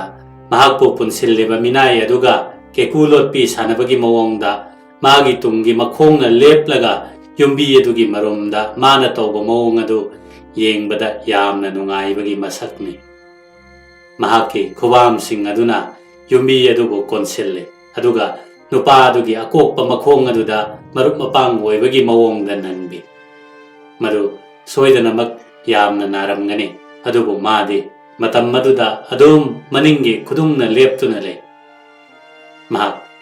ahan oisalaklaga sum sathiba hele nongmadi aina ingkholda lei hekpa chalingaida ikhang khangaudana aikhoigi champrasi amasung pakholoi ani edu aikhoigi yumlomda kanna chenselai madu sawomna maning makha tamna nanthokhtuna leiraba matamda hek tawba thabakni aina yengthokhibada mahak aingolomda munna yenglami aingolomda kanna chenselak-labada ai susen bahore adubo aina yum yaudringaida mahakna tankhalak-tuna inak yaurakhe aina helakpa leisingdo tunglomda hundoklami maramdi leiyadu ubada mahak ngaihak panthagadra khanduna adubo mahakti leising aduda manamnamak namlamlaga aingolomda sangsilak-tuna aibu mikup amagi manungda phaduna nanganda khujinna kholame aduga aigi purit jacket ado tangkhai tana segairame laibak phabana numit adudi yamna ingba ningtham thagi numit oikhibani ehakso ꯅꯤꯡꯊꯝꯊꯥꯒꯤ ꯑꯊꯥꯕ code ꯑꯃ ꯂꯤꯠꯈꯤ ꯑꯃꯁꯨꯡ ꯁꯑꯣꯝꯒꯤ ꯈꯨꯖꯤꯟꯅ ꯁꯥꯊꯤꯅ ꯈꯣꯒꯥꯏꯔꯝꯕ ꯌꯥꯕꯗꯨ ꯐꯨꯔꯤꯠ ꯑꯗꯨꯅ ꯉꯥꯛꯊꯣꯛꯍꯧꯔꯦ꯫ ꯃꯩ ꯈꯔꯕꯨꯗꯤ ꯑꯗꯨꯝ ꯈꯣꯠꯂꯦ꯫ ꯂꯥꯏꯕꯛ ꯐꯕꯅ ꯑꯩꯒꯤ ꯒꯣꯔꯈꯥ ꯄꯥꯈꯣꯜꯂꯣꯏ ꯑꯗꯨꯅ ꯇꯧꯔꯤꯕ ꯑꯗꯨ ꯌꯨꯝ ꯑꯗꯨꯗꯒꯤ ꯎꯔꯗꯨꯅ ꯆꯦꯟꯁꯤꯜꯂꯛꯈꯤ ꯑꯗꯨꯒ ꯃꯍꯥꯛꯄꯨ ꯐꯨꯗꯨꯅ ꯇꯥꯟꯊꯣꯛꯂꯝꯃꯤ꯫ ꯃꯇꯨꯡꯗꯗꯤ ꯑꯇꯣꯞꯄ ꯃꯤꯅꯥꯏꯁꯤꯡ ꯂꯥꯛꯇꯨꯅ ꯃꯍꯥꯛꯄꯨ ꯐꯥꯖꯤꯜꯂꯦ ꯑꯗꯨꯒ ꯌꯣꯠꯂꯤꯅ ꯄꯨꯟꯁꯤꯜꯂꯝꯃꯤ꯫ ꯑꯁꯨꯝ ꯇꯧꯕꯗꯒꯤ ꯑꯩꯒꯤ ꯏꯄꯨꯔꯣꯏꯕꯅꯁꯨ ꯃꯍꯥꯛ ꯑꯁꯤ ꯊꯥꯗꯣꯛꯈ꯭ꯔꯒ ꯃꯉꯣꯟꯗꯒꯤ ꯀꯣꯝꯊꯣꯛꯅ ꯂꯩꯕꯅ ꯍꯦꯟꯅ ꯐꯔꯦ ꯍꯥꯏꯕꯗꯒꯤ ꯃꯊꯪꯒꯤ ꯅꯨꯃꯤꯠꯇꯗꯤ ꯁꯑꯣꯝ ꯑꯗꯨ ꯃꯥꯏꯜ 15 ꯂꯥꯞꯅ ꯂꯩꯕ ꯑꯁꯣꯡꯕ ꯆꯤꯡ ꯑꯃꯗ ꯅꯥꯒꯥ 4 ꯑꯃꯁꯨꯡ ꯒꯨꯔꯈꯥ 2ꯅ ꯄꯨꯊꯣꯛꯈ꯭ꯔꯒ ꯊꯥꯗꯣꯛꯄꯤꯔꯨꯔꯦ꯫ ꯃꯍꯥꯛꯅ ꯆꯥꯖꯅꯕꯒꯤꯗꯃꯛ ꯆꯦꯡ ꯃꯄꯩ ꯑꯃꯒ ꯂꯐꯣꯏ ꯀꯌꯥ ꯑꯃꯒꯁꯨ ꯊꯝꯕꯤꯔꯝꯕꯅꯤ ꯃꯍꯥꯛꯄꯨ ꯊꯥꯗꯣꯛꯄ ꯃꯐꯝ ꯑꯗꯨꯗ꯫ ꯃꯊꯪꯒꯤ ꯅꯨꯃꯤꯠꯇ ꯑꯩꯈꯣꯏꯅ ꯇꯥꯈꯤ ꯃꯗꯨꯗꯤ ꯆꯤꯡ ꯑꯗꯨꯃꯛꯀꯤ ꯃꯊꯛꯇ ꯃꯅꯤꯄꯨꯔꯤꯁꯤꯡꯅ ꯙꯔꯃꯒꯤ ꯑꯣꯏꯕ ꯀꯨꯝꯃꯩ ꯑꯃ ꯄꯥꯡꯊꯣꯛꯈꯤ ꯍꯥꯏꯅ꯫ ꯑꯗꯨꯕꯨ ꯑꯩꯈꯣꯏꯒꯤ ꯇꯣꯜꯂꯕ ꯁꯑꯣꯝ ꯑꯗꯨꯕꯨ ꯀꯅꯥꯒꯨꯝꯕꯁꯤꯡꯅ ꯊꯦꯡꯅꯈꯤꯕ꯭ꯔꯥ ꯍꯥꯏꯕꯗꯨꯗꯤ ꯈꯛ ꯍꯪꯈꯤꯗ꯭ꯔꯦ ꯑꯗꯨꯒ ꯃꯇꯨꯡꯗꯁꯨ ꯃꯍꯥꯛꯀꯤ ꯀꯔꯤꯒꯨꯝꯕ ꯄꯥꯎ ꯑꯃꯠꯇ ꯇꯥꯈꯤꯗ꯭ꯔꯦ꯫ ꯑꯩꯈꯣꯏꯒꯤ ꯂꯝꯄꯥꯛ ꯑꯗꯨ ꯃꯅꯤꯄꯨꯔꯗꯗꯤ ꯅꯨꯡꯉꯥꯏꯔꯕ ꯃꯐꯝ ꯑꯃ ꯑꯣꯏꯈꯤꯕꯅꯤ꯫ ꯐꯖꯔꯕ ꯃꯐꯝ ꯑꯃꯁꯨ ꯂꯩꯔꯝꯃꯤ ꯃꯅꯤꯡ ꯊꯪꯕꯗ ꯑꯃꯁꯨꯡ ꯃꯐꯝ ꯑꯗꯨꯗ ꯑꯆꯧꯕ ꯎ ꯄꯥꯝꯕꯤꯁꯤꯡ, ꯅꯥꯄꯨ ꯑꯃꯁꯨꯡ ꯑꯉꯧꯕ ꯃꯆꯨꯒꯤ ꯃꯅꯝ ꯅꯨꯡꯁꯤꯕ ꯂꯩ ꯁꯥꯠꯄ ꯄꯥꯝꯕꯤ ꯀꯌꯥ, ꯑꯗꯔꯒꯨꯂꯥꯞ ꯑꯃꯁꯨꯡ ꯀꯕꯤꯔꯩꯅ ꯆꯤꯡꯕ ꯆꯕꯨꯜ ꯍꯧꯏ꯫ ꯑꯩꯈꯣꯏꯒꯤ ꯆꯥꯛꯁꯪ ꯏꯪꯈꯣꯜ ꯃꯆꯥ ꯑꯗꯨꯗꯤ ꯂꯝꯄꯥꯛ ꯑꯆꯧꯕ ꯑꯗꯨꯒꯤ ꯑꯀꯣꯏꯕꯗ ꯈꯥꯔꯤꯕ ꯆꯦꯛꯄꯜ ꯑꯗꯨꯅ ꯇꯣꯉꯥꯟꯅ ꯈꯥꯏꯗꯣꯛꯇꯨꯅ ꯂꯩ꯫ ꯃꯐꯝ ꯑꯁꯤꯅ ꯑꯩꯕꯨ ꯃꯇꯝ ꯂꯩꯕ ꯈꯤꯕꯤꯛꯇ ꯎꯍꯩ ꯋꯥꯍꯩ ꯑꯃꯗꯤ ꯃꯅꯥ ꯃꯁꯤꯡꯅ ꯊꯟꯅ ꯆꯍꯤ ꯆꯨꯞꯄ ꯍꯧꯔꯕ ꯏꯪꯂꯤꯁꯀꯤ ꯍꯩꯀꯣꯜ ꯂꯩꯀꯣꯜ ꯑꯃꯕꯨ ꯅꯤꯡꯁꯤꯡꯍꯟꯕꯅꯤ꯫ ꯏꯪꯈꯣꯜ ꯀꯣꯏꯕ ꯑꯩꯈꯣꯏꯒꯤ ꯃꯤꯑꯣꯏ 9 ꯊꯝꯈꯤ꯫ ꯃꯈꯣꯏ ꯑꯗꯨ ꯚꯥꯔꯠꯇꯗꯤ ꯃꯥꯂꯤ ꯍꯥꯏꯅ ꯈꯪꯅꯩ꯫ ꯃꯈꯣꯏꯕꯨ ꯄꯟꯗꯨꯅ ꯍꯥꯏꯖꯔꯛꯄ ꯃꯇꯥꯡ ꯑꯁꯤꯗ ꯅꯣꯛꯅꯤꯡꯕ ꯊꯧꯗꯣꯛ ꯑꯃꯁꯨ ꯃꯈꯣꯏꯒꯤ ꯃꯔꯤ ꯂꯩꯅꯅ ꯑꯩꯉꯣꯟꯗ ꯅꯤꯡꯁꯤꯡꯍꯜꯂꯤ꯫ ꯃꯈꯣꯏ ꯑꯗꯨ ꯑꯩꯈꯣꯏꯅ ꯂꯩꯔꯤꯕ ꯃꯐꯝ ꯑꯁꯤꯒꯤ ꯃꯅꯤꯡ ꯊꯪꯕꯗ ꯂꯩꯕ ꯈꯨꯡꯒꯪ ꯑꯃꯁꯨꯡ ꯇꯨꯔꯦꯜ ꯑꯗꯨꯒꯤ ꯃꯅꯥꯛꯇ ꯂꯩꯕ ꯅꯥꯒꯥꯁꯤꯡꯅꯤ꯫ ꯅꯥꯒꯥꯁꯤꯡꯗꯤ ꯑꯗꯨꯛ ꯍꯛꯅ ꯃꯐꯤ ꯀꯥ ꯍꯦꯟꯅ ꯁꯦꯠꯇꯦ꯫ ꯂꯤꯛ ꯑꯃ ꯑꯅꯤꯗꯤ ꯁꯤ ꯃꯈꯣꯏꯒꯤ ꯉꯛꯁꯝꯗ꯫ ꯅꯣꯡꯃ ꯊꯧꯗꯣꯛ ꯑꯃꯗ ꯑꯩꯒꯤ ꯃꯔꯨꯞ ꯃꯌꯨꯝ ꯄꯥꯟꯗ꯭ꯔꯤꯕꯤ ꯅꯨꯄꯤ ꯑꯃꯗ ꯍꯥꯏꯔꯤꯕ ꯋꯥꯐꯝ ꯑꯁꯤ ꯇꯝꯂꯨꯔꯦ꯫ ꯑꯗꯨꯗꯒꯤꯗꯤ ꯃꯍꯥꯛ ꯑꯗꯨꯅ ꯅꯨꯡꯉꯥꯏꯖꯗꯕꯒ ꯂꯣꯏꯅꯅ ꯃꯈꯣꯏꯗ ꯄꯤꯕꯤꯌꯨ ꯍꯥꯏꯗꯨꯅ ꯏꯔꯨꯖꯕꯗ ꯁꯦꯠꯅꯕ ꯈꯣꯡꯒ꯭ꯔꯥꯎ ꯖꯣꯔꯥ 9 ꯈꯛ ꯄꯤꯔꯝꯃꯤ꯫ ꯃꯈꯣꯏꯁꯤꯡ ꯑꯗꯨ ꯌꯥꯝꯅ ꯐꯖꯕ ꯐꯤꯖꯣꯜꯅꯤ꯫ ꯈꯔꯅ ꯑꯉꯥꯡꯕꯒ ꯑꯉꯧꯕꯒ ꯂꯥꯡꯏ, ꯈꯔ ꯑꯃꯅ ꯍꯤꯒꯣꯛ ꯃꯆꯨꯒꯤꯅꯤ, ꯌꯥꯝꯅꯁꯨ ꯂꯨ ꯍꯦꯜꯂꯤ꯫ ꯅꯣꯡꯃꯒꯤ ꯑꯌꯨꯛ ꯑꯃꯗ ꯌꯥꯝꯅ ꯆꯤꯡꯂꯦꯝꯅ ꯍꯥꯏꯔꯤꯕ ꯄꯣꯠꯁꯤꯡ ꯑꯗꯨ ꯑꯩꯒꯤ ꯃꯥꯂꯤ 9ꯗꯨꯗ ꯄꯤꯈ꯭ꯔꯕ ꯃꯇꯨꯡꯗ ꯅꯨꯃꯤꯠ ꯈꯔꯅꯤ ꯂꯩꯔꯒ ꯅꯣꯡꯃ ꯑꯩꯅ ꯏꯪꯈꯣꯜ ꯑꯗꯨꯗ ꯅꯨꯃꯤꯗꯥꯡ ꯋꯥꯏꯔꯝ ꯁꯨꯝ ꯆꯠꯂꯨꯕꯗ ꯃꯈꯣꯏ ꯑꯅꯤꯗꯤ ꯊꯕꯛ ꯁꯨꯗꯨꯅ ꯂꯩꯔꯝꯕ ꯊꯦꯡꯅꯔꯨꯏ꯫ ꯑꯃꯅ ꯍꯥꯏꯔꯤꯕ ꯐꯤꯖꯣꯜ ꯑꯗꯨ ꯃꯈꯨꯜ ꯑꯃ ꯍꯨꯠꯇꯣꯛꯂꯒ ꯃꯀꯣꯛꯇ ꯍꯨꯛꯆꯤꯜꯂꯦ ꯑꯗꯨꯒ ꯈꯣꯡ ꯊꯤꯡꯖꯤꯟꯒꯗꯕ ꯃꯐꯝꯁꯤꯡ ꯑꯗꯨꯗꯅ ꯃꯈꯨꯠ ꯑꯅꯤꯗꯣ ꯂꯤꯊꯣꯛꯂꯒ ꯌꯥꯝꯅ ꯆꯥꯎꯊꯣꯛꯆꯅ ꯖꯦꯀꯦꯠ ꯑꯃꯒꯨꯝ ꯂꯤꯠꯇꯨꯅ ꯂꯩꯔꯝꯂꯦ꯫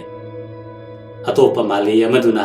ꯃꯍꯥꯛꯀꯤ ꯋꯥꯈꯜꯗ ꯐꯖꯔꯕꯅꯤ ꯍꯥꯏꯗꯨꯅ ꯀꯣꯌꯦꯠ ꯑꯃꯒꯨꯝꯅ ꯃꯀꯣꯛꯇ ꯌꯦꯠꯁꯤꯜꯂꯝꯃꯤ꯫ ꯃꯇꯨꯡꯗꯗꯤ ꯑꯩꯅ ꯆꯥꯎꯈꯠꯇ꯭ꯔꯤꯕ ꯋꯥꯈꯜ ꯋꯥꯠꯂꯕꯁꯤꯡ ꯑꯁꯤꯒꯤ ꯃꯐꯝꯗ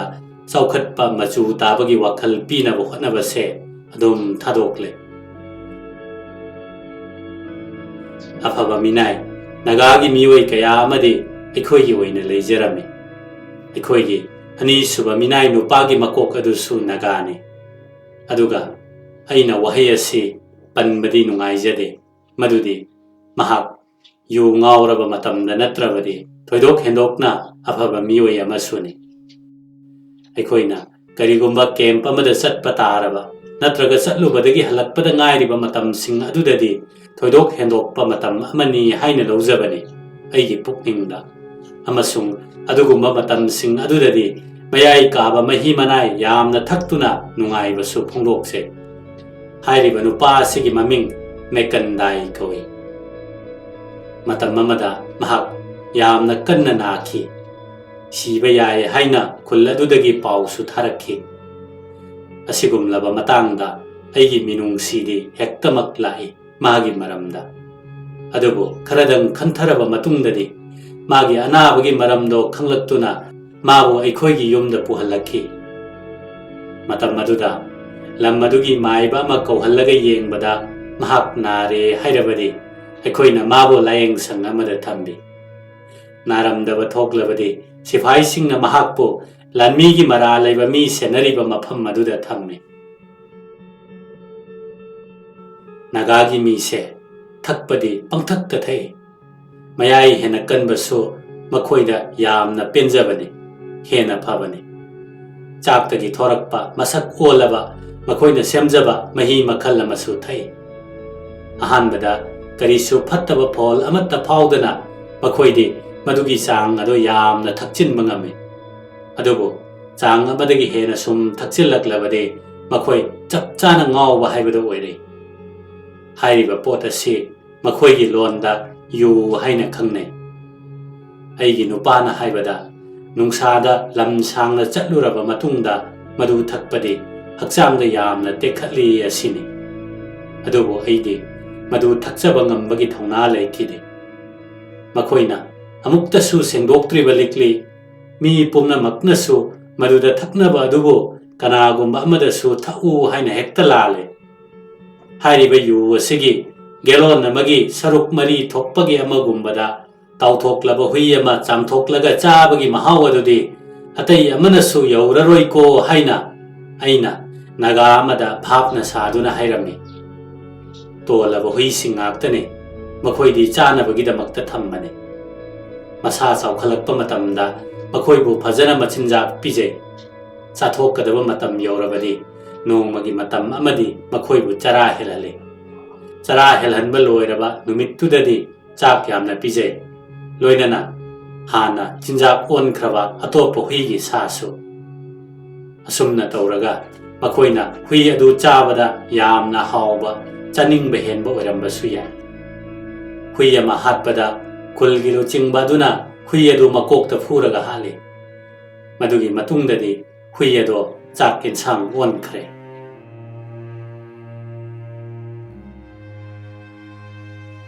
nongmadi aikhoi chingda laiba aikhoi gi bangalo aduda chale khungang aduda laiba naga sing aduna aikhoi lakpada ikai khumnaba utchaningbagi mawongda ingkhol adugi changpham thongal mathak aduda makhoina mai pakpa mangol oiba phongdokpagi masakta tha machet chana konba gomati amana kuplame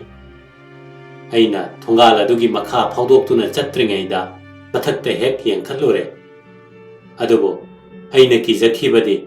kakpada ngairiba huigi makokama kupliba adugi mayaida yalamba aduni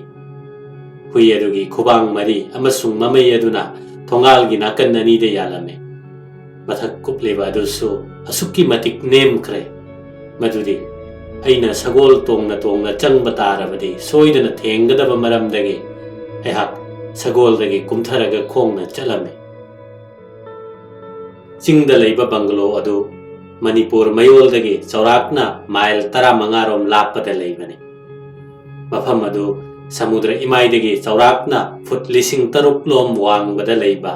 chahi chuppa nungsit nungsa yamna nungaiba mafamne nongju panthadadi nong ka hena chuba maramna makhada leiba tampaki lamdagi achotpa leisin nongphai kaya thagale amasung yamna ingna aikhoi yum akoibada leiba ingkhol gi sarukadu uba phangde adum oinamak manipur tampaki maisha-dagi matam kharagi damak hawa nungsit onabagi oina mafam aduda kakhattuna leirubadi yamna nungai asumna aikhoi hapta khudingi thangja numittagi leibak pokpa phawbadi mafam aduda chatlaga leirui banglo adugi makhada leiriba khulladusu aikhoi gini khulladudi kangchup haina khangnabane maharajna aikhoi de pithokpa khul manga taruk aikhoi gi oina leikhibane amasung khul sing adugi mina aikhoi gi thabak subi bane khul sing adu manipur gi tongan mafamda leiba ngaktane amasung aikhoi de su yamna khudong chaba oikhi naga singna महाराज की थबक सूबगी महत्ता अखोई की थबक सूबने हेना पामखी मरमदे अखोइना मखोई खुसुमल पीबदगी अदुगा महाराज की थबक सूब तारबदी दरबारना मदु लोइपोट ओइने लौई मखोइदा करीमत पिरमदे अमरोमदा मणिपुरी सिंगना चिंगी मियोई सिंग लोइनबगी मवोंग असि यामना थागतनिंगाइनी चही अमगी मनुंगदा था मरीगुंबदे खुल खुदिंगदा निंगथौगी थबक सूबा ताखी खरा मना सिंग चनबा सिंग मपुल कया कया कोनुंगदा पुखलकपा अदुगा अतैना फौ चेंग यामना कारकपा सिने खरा मना कसार नत्रगा कोहिमादा चटपताय ललोन्नबगी दमक्ता असुमना कांबू कांबू खुदिंगमकना मागी मागी मथौ पांथोकनबने हाइरिबा चनबी मखल असे मणिपुर की मफम खुदिंगमक्ता चनरमने चिंगी मियोई सिंगी मरक्तदा नतना मैतै सिंगी मरक्तसु लालो हाइना खंगनरमे मखोई मखोइना सूरिबा थबकसिंग अमसुंग निंगथौगी लालोप अदु पांथोखरबा मतुंगददी माना माना पामा मतुंगिना ललोलितिक तौबदा अथिंगबा लेरमदे चनबी असिमक्ति यामना फना कानबा फंगबा माले प्रजा सिंगसु नुंगाई याइफना पेंजना लैबा वे चनबी अमोइना नुपी वैबी पुमनमकना अकनबा थबक सुई मखोई मसागी फिरोल तनतना मागी मागी नुपा सिंगी फिरोल सिंगसु मखोइना अदुम साजै चाक थोंगी लबुक्ता इंखोलदा थबक सुबा अमसुंग नुमिदांग वाइरम खुदिंगी ललोन पोट पुदुना कैथेल कारकपा अदु तनतना इमुंग मनुंग येंगसिनबगी थबकसु तौई बेंगोली ललोन बनुपा खर नतना मणिपुरी नुपादे कैथेल जा पोट योनबे यारमदे बेंगोली नुपा सिंग अदुदी कैथेल अदुगी तोंगान मफम अमदा फी योनदुना फम्बने नुमिदांग वाइरमगी मतमदा नुपी वैबी सिंगना मनंगंदा मचा पोरगा पोट कोकथोंग पुदुना प्रप प्रप चटखिबा सिंग अदो येंगबदा नुंगसीबा फजरबा सक्तम अमा ओय नुपी पोटयोन बी सिंग अदो नियम चुमना कैथेल अदुगी निंगथीजना खाइदोकनरबा परेंगदा परेंग साना फम्मी अतोपा नाकल अमदा मना मसिंग अमसुंग nga yon famle pirol amasung sana lupa leiteng na chingba potna atopa nakal amada nupi sing loina thore i haiba yai ningthaugi macha nupi sing phawba marak marakta pot yon be yawi ningthau macha nupa sing dagi macha nupi sing na masing yamba su hele nupa sing adugi nupi kaya marum le senapati adumaksu nupi mapan gi mapu oine khane अतई अतोप सिंह कयादुसु यामना लेनबा माले महाराज की मसानुपी इहन हनबी अदुदी सही 15 रोम सूरे महक्ति यामना तोइना ममानबी मापन 10 गलोइनना अइबु उनबा हेक हेक लाखिबने लाकमिनबा Singh अदुगी तंखाय अमरोमदि Ningthou कोलगी ngaktane सेनापति अदुनसु अइगिदा मखोइबु मरक मरकता पुबीरे लेसाबी Singh अदुना नुंगाइजबदि अइगी युमगी मफम खुदिंगदा कोइचेन chain कोइचंग चंग येंगजबा अदुनी मखोइना ख्वाइदगी हेना पामजबना अइगी तुमफम कादा चंगलगा अइगी फिरोल सिंगदो सेचिन इनसिनदुना सानबा तुपी उपसनबा अदुगा अइगी असांगबा सक्येंग मिंगसेलगी ममांगदा लेपलगा अइगी ब्रशना मसमना हातुना मसाबु येंगजरगा नुंगाइजबा असिनी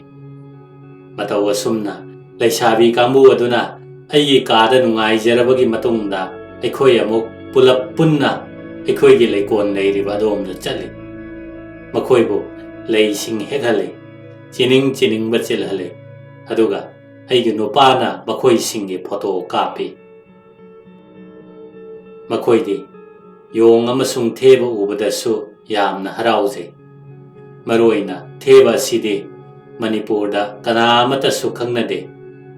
अनौ अनौबा पोट उबा मतमदा नुंगाइजबा सिदे अतई अतोपा अगांगसिंगुमना मणिपुर के अगांगसिंग असिसुने अखोईगी चाक चाफम कादा चंगबा अमसुंग चाना थकनबा सिंग अखोईगी टेबलदा पुथोक्तुना लैबा सिंग अदो मखोई यामना येंगजबा पामे अखोईगी थांग मचा सिंग थिंदुना चिंजाक लौखतनबा मचिन लोंगबा फोक अमसुंग ꯆꯨꯝꯅꯒꯤ ꯆꯃꯁ ꯀꯔꯤ ꯇꯧꯅꯕꯅꯣ ꯍꯥꯏꯗꯨꯅ ꯍꯪꯉꯤ꯫ ꯑꯩꯈꯣꯏꯒꯤ ꯁꯣꯐꯥ ꯑꯃꯗꯤ ꯈꯨꯠ ꯄꯥꯏꯐꯝ ꯌꯥꯎꯕ ꯆꯧꯀ꯭ꯔꯤꯁꯤꯡ ꯑꯗꯨꯗ ꯐꯝꯕꯗꯨꯁꯨ ꯃꯈꯣꯏ ꯌꯥꯝꯅ ꯅꯨꯡꯉꯥꯏꯖꯩ꯫ ꯑꯗꯨꯒ ꯍꯥꯏꯅꯩ, ꯑꯁ ꯃꯦꯝ ꯁꯥꯍꯦꯕꯀꯤ ꯃꯇꯧꯒꯨꯝꯂꯦꯍꯦ꯫ ꯑꯃꯨꯛꯁꯨ ꯑꯩꯈꯣꯏꯒꯤ ꯏꯪꯈꯣꯜꯗ ꯂꯩꯕ ꯄꯥꯠ ꯑꯗꯨꯗ ꯑꯩꯈꯣꯏ ꯃꯌꯥꯝ ꯄꯨꯟꯅ ꯅꯨꯡꯉꯥꯏꯃꯤꯟꯅꯈꯤ꯫ ꯑꯆꯧꯕ ꯑꯉꯥꯡꯕ ꯊꯔꯣꯁꯤꯡꯅ ꯃꯔꯥꯡ ꯀꯥꯏꯅ ꯁꯥꯠꯄ ꯃꯇꯝꯅꯤ꯫ ꯑꯩꯈꯣꯏꯒꯤ ꯍꯤ ꯃꯃꯥꯡꯗ ꯑꯉꯥꯡꯁꯤꯡ ꯑꯗꯨꯅ ꯄꯤꯛ ꯊꯟꯅ ꯇꯣꯡꯈꯤ ꯑꯃꯁꯨꯡ ꯅꯧꯔꯤꯕ ꯅꯤꯡꯊꯧ ꯃꯆꯥꯁꯤꯡ ꯑꯗꯨꯒ ꯑꯩꯈꯣꯏꯒ ꯏꯁꯤꯡꯗꯒꯤ ꯊꯔꯣ ꯍꯦꯛꯂꯒ ꯑꯃꯒ ꯑꯃꯒ ꯂꯪꯁꯤꯟꯅꯕꯗ ꯍꯛꯆꯥꯡ ꯄꯨꯝꯕ ꯆꯣꯠꯈꯤꯕꯗꯣ ꯑꯩꯈꯣꯏ ꯀꯌꯥꯗ ꯅꯨꯡꯉꯥꯏꯈꯤꯕ꯫ ꯃꯇꯝ ꯂꯩꯕ ꯈꯤꯕꯤꯛꯇ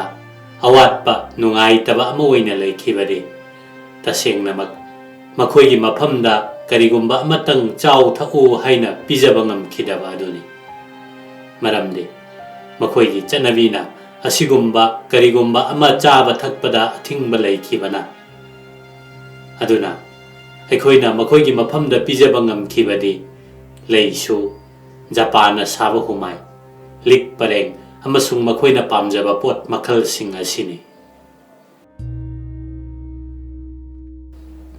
ꯃꯅꯤꯄꯨꯔꯤ ꯂꯩꯁꯥꯕꯤ ꯃꯆꯥ ꯈꯔꯗꯤ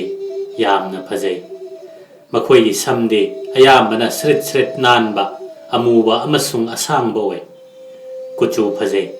ꯃꯃꯤꯠꯁꯤꯡꯗꯨ ꯉꯧꯔꯞ ꯇꯧꯔꯒ ꯌꯦꯡꯕꯗ ꯍꯔꯥꯎ ꯅꯨꯡꯉꯥꯏꯕ ꯃꯥꯟꯕ ꯃꯤꯇꯥꯅꯤ꯫ ꯃꯁꯝꯗꯤ ꯃꯥꯡꯂꯣꯝꯗ ꯂꯥꯏꯕꯛꯀꯤ ꯑꯀꯣꯏꯕꯗ ꯃꯄꯥꯜ ꯆꯞ ꯃꯥꯟꯅꯅ ꯐꯖꯅ ꯀꯛꯏ, ꯑꯗꯨꯒ ꯇꯨꯡ ꯊꯪꯕ ꯁꯔꯨꯛꯇ ꯁꯥꯡꯊꯅ ꯊꯝꯃꯤ꯫ ꯁꯛꯐꯝ ꯑꯗꯨꯗ ꯃꯈꯣꯏꯒꯤ ꯃꯥꯏꯊꯣꯡ ꯑꯗꯨ ꯐꯖꯅ ꯑꯃꯁꯨꯡ ꯑꯉꯥꯡ ꯃꯥꯟꯅ ꯎꯏ꯫ ꯃꯈꯣꯏꯗꯤ ꯐꯖꯕ ꯃꯆꯨꯅ ꯌꯨꯡꯅ ꯌꯨꯡꯅ ꯂꯥꯡꯕ ꯌꯦꯡꯕꯗ ꯐꯖꯔꯕ ꯐꯤ ꯑꯃ ꯄꯥꯝꯕꯣꯝꯒꯤ ꯃꯈꯥꯗꯒꯤ ꯈꯨꯃꯤꯠ ꯐꯥꯎꯕ ꯁꯦꯠꯂꯤ꯫ ꯃꯁꯤꯒꯤ ꯃꯊꯛꯇ ꯄꯤꯛꯇꯛ ꯇꯧꯕ ꯔꯦꯁꯝꯒꯤ ꯑꯁꯪꯕ ꯐꯨꯔꯤꯠ ꯑꯃ ꯂꯤꯠꯂꯤ ꯑꯃꯁꯨꯡ ꯃꯈꯣꯏꯅ ꯆꯠꯊꯣꯛꯄ ꯃꯇꯝꯗ ꯌꯥꯝꯅ ꯑꯄꯥꯕ ꯂꯁꯤꯡꯅ ꯁꯥꯕ ꯏꯅꯐꯤ ꯂꯦꯡꯖꯨꯝꯗ ꯀꯨꯞꯇꯨꯅ ꯏꯜꯂꯤ꯫ ꯂꯩꯇꯦꯡꯒꯤ ꯑꯣꯏꯅ ꯁꯅꯥꯒꯤ ꯂꯤꯛ ꯄꯔꯦꯡ, ꯄꯥꯝꯕꯣꯝ ꯐꯥꯕꯤꯅꯆꯤꯡꯕꯁꯨ ꯁꯤ꯫ ꯄꯤꯛꯇꯛ ꯄꯤꯛꯇꯛ ꯇꯧꯕ ꯅꯨꯄꯤ ꯃꯆꯥꯁꯤꯡ ꯑꯁꯦ ꯃꯈꯣꯏ ꯑꯅꯤ ꯑꯍꯨꯝ ꯖꯒꯣꯏ ꯇꯝꯕ ꯆꯠꯂꯝꯕ, ꯀꯩꯊꯦꯜꯗ ꯅꯠꯇ꯭ꯔꯒ ꯃꯟꯗꯤꯔꯗ ꯂꯥꯏ ꯈꯨꯔꯨꯝꯕ ꯆꯠꯂꯝꯕ ꯊꯦꯡꯅꯕ ꯃꯇꯝꯗ ꯃꯁꯛ ꯌꯥꯝꯅ ꯐꯖꯕꯅꯤ꯫ ꯃꯅꯤꯄꯨꯔꯗꯗꯤ ꯑꯉꯥꯡ ꯄꯨꯝꯅꯃꯛꯁꯦ ꯖꯒꯣꯏ ꯁꯥꯕ ꯇꯝꯕꯤ꯫ ꯂꯨꯍꯣꯡꯈ꯭ꯔꯕ ꯃꯇꯨꯡꯗꯗꯤ ꯖꯒꯣꯏ ꯇꯝꯕ ꯂꯦꯞꯈ꯭ꯔꯦ꯫ ꯑꯗꯨꯕꯨ ꯃꯇꯝ ꯑꯗꯨ ꯐꯥꯎꯕꯗꯤ ꯃꯥꯅ ꯍꯩꯖꯕ ꯖꯒꯣꯏꯁꯤꯡ ꯑꯗꯨꯒꯤ ꯃꯔꯝꯗ ꯌꯥꯝꯅ ꯆꯥꯎꯊꯣꯛꯆꯕꯅꯤ꯫ ꯚꯥꯔꯠꯀꯤ ꯑꯇꯩ ꯃꯐꯝꯒꯨꯝꯗ ꯇꯧꯕꯒꯨꯝꯅ ꯃꯅꯤꯄꯨꯔꯤꯁꯤꯡꯅ ꯅꯨꯄꯤꯁꯤꯡꯕꯨ ꯐꯥꯖꯤꯟꯗꯨꯅ ꯊꯝꯗꯦ꯫ ꯃꯈꯣꯏꯕꯨ ꯌꯥꯝꯅ ꯍꯦꯟꯅ ꯋꯥꯈꯜ ꯆꯥꯎꯊꯣꯛꯍꯜꯂꯤ꯫ ꯃꯁꯤꯒꯤ ꯃꯇꯨꯡ ꯏꯟꯅ ꯁꯤꯡꯕꯁꯨ ꯁꯤꯡꯏ꯫ ꯅꯨꯄꯤ ꯑꯃꯅ ꯍꯦꯛ ꯂꯨꯍꯣꯡꯕꯒ ꯃꯥꯒꯤ ꯂꯥꯏꯕꯛꯇ ꯀꯛꯂꯤꯕ ꯑꯀꯣꯏꯕ ꯁꯝꯁꯤꯡ ꯑꯗꯣ ꯇꯨꯡꯂꯣꯝꯗ ꯈꯣꯝꯒꯠꯂꯤ꯫ ꯑꯇꯩ ꯑꯇꯣꯞꯄ ꯃꯁꯤ ꯇꯧꯗꯕ ꯌꯥꯗꯦ ꯍꯥꯏꯕꯗꯤ ꯊꯣꯏꯅ ꯂꯩꯇꯦ꯫ ꯃꯈꯣꯏ ꯆꯍꯤ 15 ꯁꯨꯗ꯭ꯔꯤ ꯐꯥꯎꯕ ꯂꯨꯍꯣꯡꯗꯦ꯫ ꯑꯗꯨꯕꯨ ꯆꯍꯤ 18 ꯁꯨꯔꯕꯤ ꯂꯨꯍꯣꯡꯗ꯭ꯔꯤꯕꯤ ꯂꯩꯁꯥꯕꯤꯁꯤꯡ ꯑꯩꯅ ꯑꯗꯨꯝ ꯎꯕ ꯐꯪꯏ꯫ ꯅꯨꯃꯤꯗꯥꯡ ꯋꯥꯏꯔꯝꯗ ꯀꯩꯊꯦꯜ ꯇꯣꯏꯅ ꯆꯠꯄꯗꯒꯤ ꯑꯌꯥꯝꯕ ꯅꯨꯄꯤꯁꯤꯡ ꯑꯩꯒ ꯐꯖꯅ ꯈꯪꯅꯕ ꯑꯣꯏꯔꯛꯏ ꯑꯃꯁꯨꯡ ꯃꯈꯣꯏꯅꯁꯨ ꯑꯩꯅ ꯀꯩꯊꯦꯜꯗ ꯂꯥꯛꯂꯒ ꯃꯈꯣꯏꯒ ꯋꯥꯔꯤ ꯋꯥꯇꯥꯏ ꯁꯥꯟꯅꯕ ꯑꯗꯣ ꯌꯥꯝꯅ ꯄꯥꯝꯖꯈꯤ꯫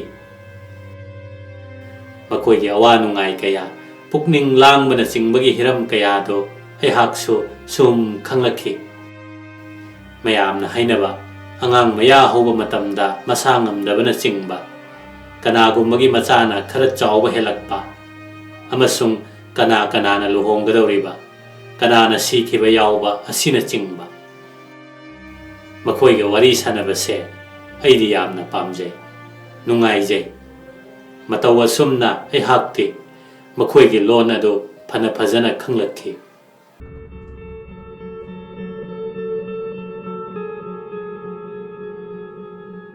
ꯃꯅꯤꯄꯨꯔꯗꯗꯤ ꯅꯣꯡ ꯆꯨꯕꯒꯤ ꯃꯇꯝ ꯑꯁꯦ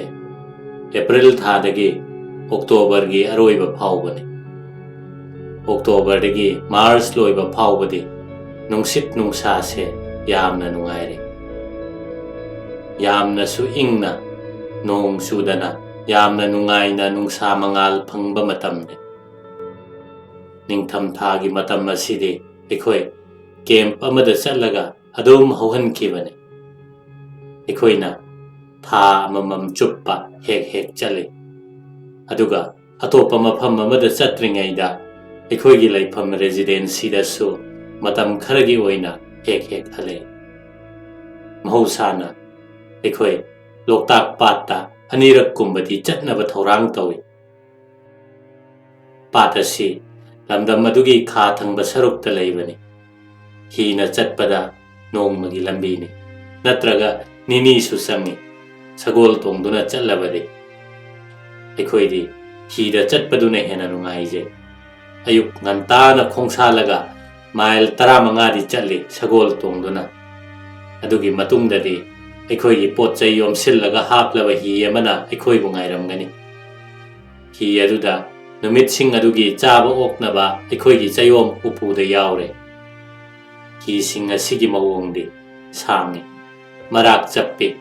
ꯈꯣꯇꯣꯛꯄ ꯍꯥꯏꯅ ꯈꯪꯅꯩ, ꯃꯔꯝꯗꯤ ꯑꯆꯧꯕ ꯎ ꯃꯄꯨꯝ ꯑꯃꯗꯒꯤ ꯃꯅꯨꯡꯗ ꯈꯣꯇꯣꯛꯂꯒ ꯁꯥꯕꯅꯤ꯫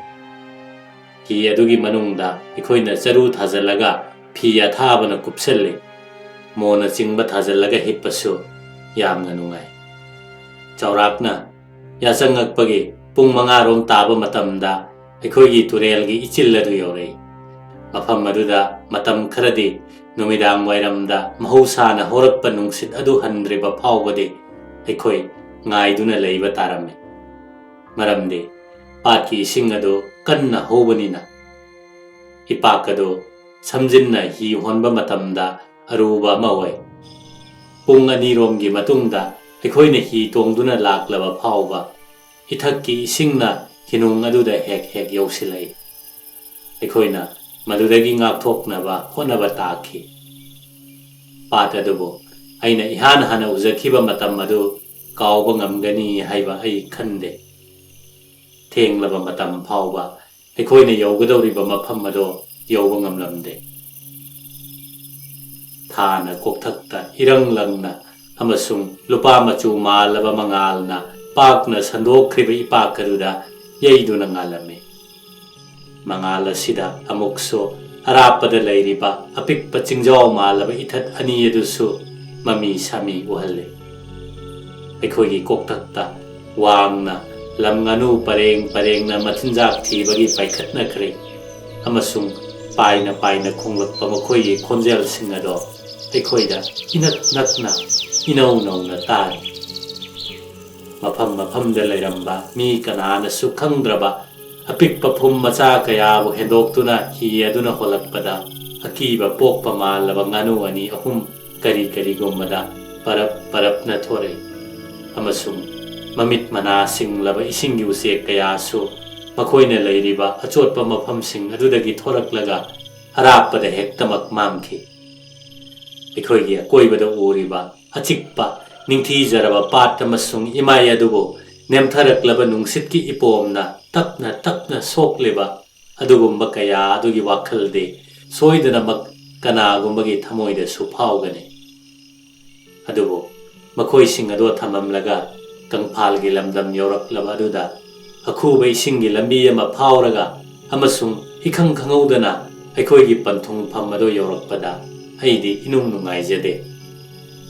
ꯃꯐꯝ ꯑꯗꯨꯗ ꯂꯩꯔꯝꯕ ꯈ꯭ꯋꯥꯏꯗꯒꯤ ꯆꯥꯎꯕ ꯐꯖꯔꯕ ꯏꯊꯠ ꯑꯃꯒꯤ ꯎꯈꯥꯗ ꯑꯩꯈꯣꯏꯒꯤ ꯊꯨꯡꯐꯝ ꯇꯝꯕꯨꯔ ꯑꯗꯨ ꯈꯜꯂꯝꯃꯤ꯫ ꯃꯁꯤ ꯄꯥꯠ ꯑꯗꯨꯒꯤ ꯃꯄꯥꯟꯗ ꯐꯖꯅ ꯇꯥꯕ ꯈꯨꯜ ꯑꯃꯒꯤꯁꯨ ꯃꯇꯥꯏꯅꯤ꯫ ꯃꯩꯅꯝꯁꯤꯡ ꯄꯨꯗꯨꯅ ꯈꯨꯜꯒꯤ ꯃꯤꯑꯣꯏ ꯑꯃꯁꯨꯡ ꯑꯩꯈꯣꯏꯒꯤ ꯃꯤꯅꯥꯏꯁꯤꯡ ꯑꯗꯣ ꯍꯤꯗꯒꯤ ꯑꯩꯈꯣꯏꯅ ꯀꯪꯐꯥꯜꯗ ꯀꯥꯈꯠꯂꯛꯄꯅꯆꯤꯡꯕꯒꯤ ꯊꯕꯛꯇ ꯃꯇꯦꯡ ꯄꯥꯡꯕꯤꯅꯕ ꯂꯥꯛꯈꯤ꯫ ꯑꯁꯤꯒꯨꯝꯂꯕ ꯃꯇꯝꯗ ꯕꯦꯡꯒꯨꯟ ꯈꯣꯡꯕ ꯑꯃꯗꯤ ꯑꯗꯨꯝ ꯁꯣꯏꯗ꯭ꯔꯦ꯫ ꯌꯥꯝꯅ ꯐꯖꯕ ꯃꯑꯣꯡꯗ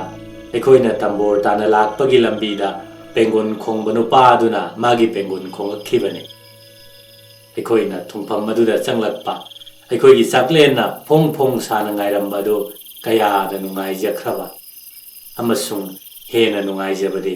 ꯐꯃꯨꯡꯗ ꯆꯪꯗꯨꯅ ꯄꯣꯊꯥꯖꯕ ꯑꯗꯨꯅꯤ꯫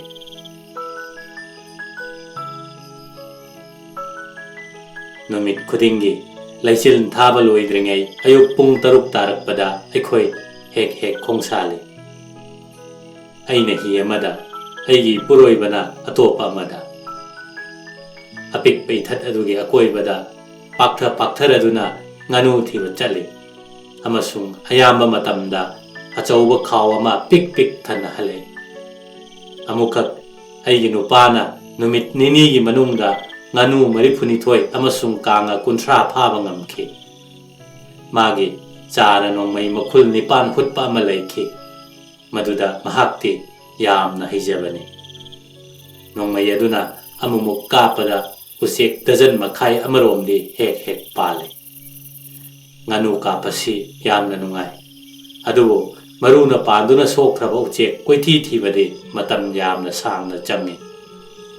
ꯃꯈꯣꯏꯅ ꯑꯩꯈꯣꯏꯕꯨ ꯃꯅꯥꯛ ꯌꯧꯅꯕ ꯆꯪꯁꯤꯜꯍꯜꯂꯤ ꯂꯥꯏꯅ ꯐꯥꯔꯅꯤ ꯈꯜꯍꯜꯂꯤ ꯑꯗꯨꯗꯒꯤ ꯍꯤꯒꯤ ꯃꯈꯥꯗ ꯆꯨꯞ ꯂꯨꯞꯈ꯭ꯔꯒ ꯒꯖ ꯀꯌꯥ ꯂꯥꯞꯅ ꯑꯃꯨꯛ ꯐꯥꯎꯒꯠꯂꯛꯏ ꯍꯤ ꯑꯗꯨ ꯃꯃꯥꯏ ꯆꯨꯝꯂꯒ ꯃꯈꯣꯏꯕꯨ ꯑꯃꯨꯛ ꯍꯟꯅ ꯇꯥꯟꯅꯕ ꯃꯇꯝꯗꯗꯤ ꯃꯈꯣꯏ ꯍꯦꯟꯅ ꯂꯥꯞꯊꯣꯛꯈꯤ ꯃꯈꯣꯏ ꯑꯗꯨꯕꯨ ꯐꯥꯕꯤꯔꯒ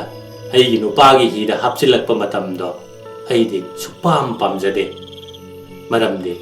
ꯃꯈꯣꯏꯕꯨ ꯍꯥꯠꯄꯤꯕ ꯎꯕꯗ ꯑꯩ ꯈꯥꯡꯕ ꯉꯝꯗꯦ ꯀꯔꯤꯒꯨꯝꯕ ꯃꯇꯝꯗ ꯃꯈꯣꯏ ꯌꯥꯝꯅ ꯁꯨꯠꯇꯦ ꯑꯃꯁꯨꯡ ꯃꯈꯣꯏꯕꯨ ꯅꯣꯡꯃꯩꯅ ꯀꯥꯞꯄꯤꯕ ꯑꯗꯨ ꯁꯥ ꯉꯥ ꯍꯥꯠꯄꯒꯨꯝ ꯈꯜꯂꯨꯕꯗꯒꯤ ꯊꯥꯗꯣꯛꯄꯤꯕꯁꯨ ꯌꯥꯎꯏ ꯆꯍꯤ ꯑꯃꯗꯤ ꯑꯩꯈꯣꯏꯅ ꯂꯣꯛꯇꯥꯛ ꯆꯠꯄ ꯃꯇꯝꯗ ꯃꯍꯥꯔꯥꯖꯀꯤ 3ꯁꯨꯕ ꯃꯆꯥꯅꯨꯄꯥ ꯄꯀꯥꯁꯅꯥ ꯑꯗꯨꯁꯨ ꯑꯩꯈꯣꯏꯒ ꯂꯣꯏꯅꯅ ꯆꯠꯀꯦ ꯍꯥꯏꯈꯤ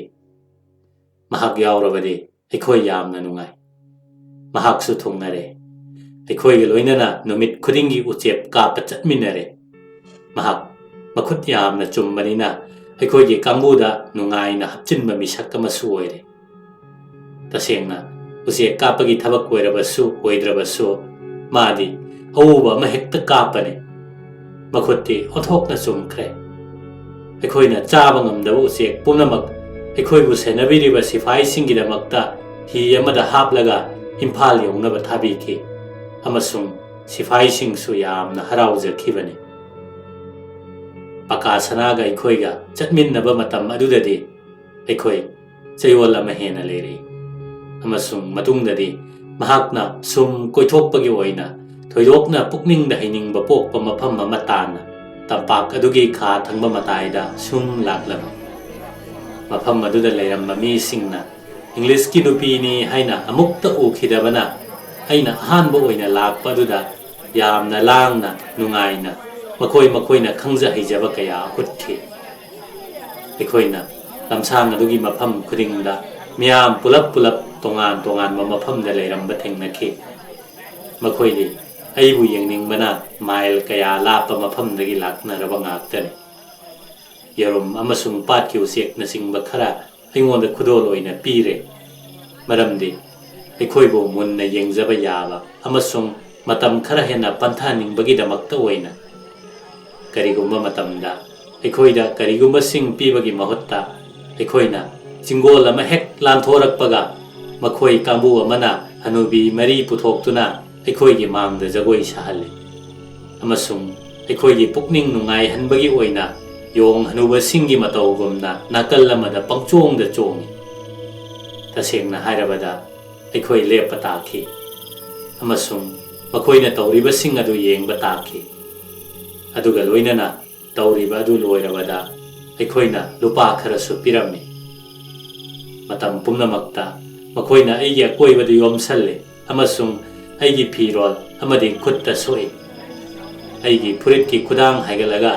ꯑꯩꯒꯤ ꯈꯨꯠꯀꯨꯝꯅ ꯄꯥꯝꯕꯣꯝꯁꯨ ꯉꯧꯏ ꯍꯥꯏꯕꯁꯤ ꯃꯈꯣꯏꯗ ꯎꯠꯄꯗ ꯌꯥꯝꯅ ꯉꯛꯄ ꯃꯥꯜꯂꯤ ꯑꯩꯒꯤ ꯁꯦꯠꯂꯤꯕ ꯐꯤꯔꯣꯜꯁꯤꯡꯗꯗꯤ ꯃꯈꯣꯏ ꯌꯥꯝꯅ ꯄꯨꯛꯅꯤꯡ ꯆꯪꯈꯤ ꯃꯇꯝ ꯑꯗꯨꯃꯛꯇꯤ ꯐꯤꯖꯦꯠꯀꯤ ꯃꯇꯥꯡꯗ ꯑꯅꯧꯕ ꯀꯌꯥ ꯍꯧꯗꯣꯛꯅꯔꯛꯄ ꯃꯇꯝꯁꯨꯅꯤ ꯁꯨꯝꯅ ꯑꯩꯈꯣꯏꯅ ꯄꯜꯂꯤꯕ ꯃꯐꯝ ꯑꯗꯨꯗꯒꯤ ꯅꯣꯡꯃ ꯆꯠꯊꯣꯛꯄꯗ ꯑꯩꯅ ꯃꯇꯝ ꯑꯗꯨꯒꯤ ꯑꯀꯦ ꯑꯃꯧꯒꯤ ꯐꯤꯖꯣꯜ ꯃꯈꯜ ꯑꯃ ꯑꯣꯏꯕ ꯌꯣꯠꯀꯤ ꯑꯔꯪꯕ ꯐꯤꯖꯦꯠ ꯂꯩꯇꯦꯡ 3 ꯌꯥꯎꯕ ꯐꯤꯖꯣꯜ ꯑꯃ ꯁꯦꯠꯄꯗꯨ ꯃꯈꯣꯏꯅ ꯎꯈꯤ ꯃꯊꯪꯒꯤ ꯅꯨꯃꯤꯠ ꯑꯗꯨꯗ ꯑꯩꯍꯥꯛ ꯑꯩꯒꯤ ꯁꯒꯣꯜ ꯃꯆꯥꯗꯨ ꯇꯣꯡꯂꯒ ꯁꯨꯝ ꯀꯣꯏꯊꯣꯛꯂꯝꯃꯤ ꯍꯥꯟꯅꯒꯤ ꯃꯤꯌꯥꯝꯁꯤꯡ ꯑꯗꯨꯁꯨ ꯑꯩꯒꯤ ꯏꯇꯨꯡ ꯏꯟꯗꯨꯅ ꯆꯠꯂꯤ ꯑꯩꯈꯣꯏ minute khara ngai hak tang pan ba matamda ikhoi gi lon khangna dabagi marakta lon handok liba nupa aduna karigumba amagi maramda yamna thawai tana nokpado aina uraklami aigi nupa amasung aina hangki karigino mana noiba sibo lon handok liba nupa aduda hayu haina ngai hak tang themlaba matungda mana haiki kungangi mi singa sina mem sahib ki mamaya ma pali base karigino haina khangningi hairiba ahan badadi ai makoina hairibado karino haiba khanglamde adubo makoina mo ngahak leiraga sandokna hairakpada ai khangba ngamle madudi ai phizol adugi maningde yauriba mapung phaba phijet ki mawong aduda ai gi imai ama losilli haina makoina khallubani haibasi ai khoi gi chanabi singasi karigi khenana uribano haibado makoina bhab taba ngamkhidabani ai khoi yamna harau nungaiba numit oiki numitado akhoi gi thungphamda amuk halaklaba matamda makoi kharagi maphamda aina aigi phijet ta yawba mamai mali hariba steel gi mari singado uhan khibani makoi di madu yamna nokning ba chanabi mawong amani haina khanjaki makoi da yamna ningba kai hona mathangi numitade akhoi ching adudagi yamna lapthokna leiba mafam amada yawnanaba amuk lakle khongchat adumakti yamna chingnaningai oiba matang kaya yawkhibani akhoi yamna nganna khongsalakhi maramdi manipuri singna akhoi da mumbi hariba mafam adu mile 19 lom lapi haibadani ai sagol tongduna lakpa hobani adubo irap lapna satringaida chingsing ado asukki matik mamlambana aigi chokri asangba aduda phamlaga naga singna aibu puba tarami aigi no padi adum khongna chatpa takhi pakasana so yamna hiningdana chatkibani mahakti tansu yamna tanjaba khongna so amukta lapna chachadribani adubu kari togani mafam aduda karisu pai laikide mahak sor thabet honna ching adu karakpada ikhoida haiki ai hakchang ngamdre tasengna nare ikhoina chatliba do mile 19 wanate mile kunthra soidana laplam gane sokthaba su yamna sokthaba aidi chokri gi khut pai phamda chetna paikhi lambi ado phasalaktabana kona thangdade aisu khutta khuga sauduna chatpa takhi hairiba matam asidade aikhoi gi kangbu pumnamak chingmai aduda kakcheng pareng chatpadawna sansana uprakna sittuna chatlabane mamai thangda singthakadu yauraduna aikhoi khulladu tana chalame girls kharadamak chalakpa matamda khulakpadugi pau puduna magi minaya makumtharaklame hairiba pawadude karigomba nakoina naksinna sangselakpa tarabadi mahakna aikhoi tamna nongmai kapakani asine yamna sangna sokthana laklaba matungda pawadumakti nungai handaba hakiba piba makhallama oikhi pawbu anupaduna amukkasu maka takhi madude mafam madudagi makha haithana aikhoi gidamak apikpa hi sang macha masaribane amasung aikhoi mafam aduda leibada kanagu mami amatana aikhoi da phattaba tawrakloi amasung khul adudadi aikhoi changba yade haina aikhoi gi matik chaba sifai yauram labadi ko haina aina khalai adu erabadi ai puroi bade sanction ba yaram gadabane adubo aikhoi ga loinana manipuri kharadamak chatminna banina amaromda makhoi su kakhatpagi mahutta singkhada chenthaninglak pangak toina tawrabanina aikhoi makoina sai hariba sang macha aduda leirubado yare amasung mafam aduda adom chatle khangpok sang adu napi ngaktana sabani haibada karisu aranbo oide matonda mapan satpa singut kumba asangba napi makhallamana semane matol sing adu kakthatana aikhoi gi kokthakta kolap tawna khumna humna le yumthak adu so ihang hangba nungsit huru changba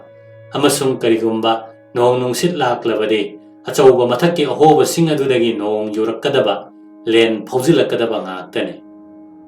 laimai adusu masu tadaba upa kayana charan mawong tadana thari karigumba upa kadugi matonda netluba tarabadi atopana kalado khangthang thangalaktuna haigat haitha sanabagi mawongo mane laibak phabana aikhoigi tambur macha ma yaure karigumba khujin thorang sing adu soirak patarabadi aikhoigi changjapham oinaba haiduna haiba simak thokle matang asidadi thunamak tambur adu lauthokle chingi nakanda laiba mapham ama sengdok khalaga yamna thuna khangat pahore maramdi mafam madudagi akoibada nong mangsilaklame soidana nong taragani haiba khanglame khanna aikoi tambur khanba loidringaida thunamak nong nungsit horakle adugomba nong nungsit adudi ai amukta ujakhidre nungsit kanna sitmanbadagi tambur gi thori sing ado aikoi gi kangbu singna jingduna thangman adu natrabadi pot pomnamak to humdok khiduna singkhada leiriba marai bak thiraba ningthau macha adugi mathakta nalluba tarani magisu aikoi gi gumna phibam chadraba napi gi sangamada singkhada leiribani yamna suhena pikna akiba phangna khak laurame amasung nong thang khutnami aikoi gi akoibada leiriba chingmai aduda khonthang yeina khaklame amasung mamsillaklaba matamda nong thangna kumngan nalami mamai thangdure nungsit adu hairak nem khre aikoi su sang aduda chaklen chanaba changsilakle satin na chauba makhallaga mafam aduda leiramba irujapham khudeng ama pathak makha wonthokduna aigi khong thampham oiraga ai ngaihak phamle pukham macha plate sing adu aikoi gi tampakta thamduna matang aswaida nong amuk haithaba horakle aikoi ne leiriba adugi yumthakni hairiba adusu oro yuram amasung nong na chotlaba simut singnang matol sing adudagi nonglikna aikoi gi kokthakta tap tasilaklame pumseng laba matam nong yai matung pung anirom tarakpadade aikoi phamungda changle loinana choli mariba aikoi gi isa pochai pomnamak kadu yenglaga laknabagi mawongda thawan michak singsu pungan ngana thorakle ningthau macha adugi awanu ngaiga karimata hungbangam kide chingmai adudagi ichel kaya lepa leitana sentharakpado sukki matik kankhre mahakna leiriba sang macha adu tauthakhigadaba manman mathangi ayuk anganbada magi matungin banupa ma kakhalaklaga pawa sitamlare maduri ningthau macha adugi sang adu tauthakibata natana magi maroiba pot kaya sumangkhibana ahing chuppa mahakki suktum tumkhidre haina mahakna saheb amasung mem sahebta salam tawjarai haina pau tambaga loinana aikoina tamthiraba mafam aduda leiba pamdre haina ningthau macha aduna hairakpa adu tamkhi ai hanba wakhalradi mumbi hairiba khulladuda numit humni leiruba asini adubo aikhoigi nong nangliba phibam amasung aikhoida ulagliba khulakpa adugi yeknabagi mawong pumnamak asidagi aikhoi amuk khanna singkhada kumthanaba lepnare ahanbada aigi ipuroibagi pukningda khalakhibadi khulakpa adu aikhoigi iphamda laktuna magi ikai khumnaba utlapham thokpani haibasini haigumadana yamna ngakna mahak magi nupi ahum puraga magi tunginba mi mayam ga loinana lakhi makhoi loinabak nongmai khusukulai na chingba yaure nongmai singado thaina gi ngaktane makhoi phi khajikta makseli yengbada nungai taba mita ngaktane nupi singadudi loina nemi yamna sumole makhoina aikhoida yerumga tarabuz ka pikhi amasung magi nupi singaduna aingonda angakpa ta makhalamaga cheng thumok kharaga pi hokhiba hingadugi matangda karigidamak aikhoida akiba pau pikhibano haina hipuroibana hangbada makhoina lan khibani aikhoida nongmei kap kadaba natte haina khumki konadi aikhoi khanglakle madudi makhoina piu ya khidaba ton khebaleba ki khazana ado aikhoi na khombalakli haina makhoina khalluba sini makhoina akiba poklubane madudi aikhoi na makhoi khunda changlaga namduna makhoi bu khazana pihangadori bra haina asumna masana ningthoni haijariba luchingba adugi wafam adugi damakta aigi nupana yamna thina chairame mahak masamak manipur da laklaga khazana gi wafam do loisenba tai haina adudagi luchingba duna haijabadagi aikhoi so khul aduda changluraba matungda ingna tapna kainare magi mayungi mapaladu yengbada aikhoi na urakhi matol tumna itpa yumbi makhong singna yunglaga koina sambal khajin ba ingkho yung liba sing adugi maton da sanga gi makok theliba sing adugi marakta mi makok kharasu yauriba aikoina hanglude theliba mi gi makok sing ado chumna si khiba mi gi makok la natraga lam tawnabada makhoina phanglakpa mai pakpa gi khudam la haibadudi lusing badugi mangonda Fajaraba samu maya sing lehowi amasung makhol fajaba sembung khara makhoi sing adudagi amakhaktangdi aikhoida khudol oina pirakhi mumbi gi ningthau amasung magi nupi singi mafamdagi nungsiba wahi kaya taraba matungda aikhoi mafam adu thadoktuna lakle aikhoina chingkhong yorappa amasung mafam adudagi magi lamni haijariba mafam adu tana chatkibagi lambi adu yorappada aikhoi yamna haraujaki amasung chetna su wasakhibane mafam aduda amuk laktanaba haiduna aikhoina yum pangna lakpagi lambi da yot sungpham khong singsu yenglakhi chaurakna khong taret lom lehowe amasung mafam aduda mi singna thabak subadu yengbada yamna nungaikhi nungthilgi matamda ningthau macha adubu English tambibada aigi nupadi yamna nungaijakhibani mahausagi oiba kuikraba banangi lairik ama mana hek pathoi lairik aduda yawba wahi ayambadi kanagumba amattana sijinadraba ngaktani wahi parengne haigadra amakhakti asumna haibani an elegant puce quilt wahi adu amabu oirabasu ningthau macha aduna sijinagani haibasi ai khande adubu aina tabada yamna nungaijaba amadi quilt haiba wahi asi khonthok tanaba mana honaba aduni mahakti kilt adum haiduna leikhre madudagi henma ngamkhidre ai hakti nokmanduna mafam adudagi senthokpa takhi ningthau macha aduna khangkiba wahi amadi le madudi goodbye haibasini adubo aikhoina lakpa unaba matamda amadi khut somnaduna harau kaunaba matamda mahakna chinglemna goodbye hairakpadudi pukningda ihan hanthaba nungai handaba oi masina kanagumbagi nungairamba wakhalbu tukthahale wahi adu kainaba matamda fajana sijinagadabani amasung harauna unaba matamdadi natte haibasi mana bhap taba sumam ngam kidabani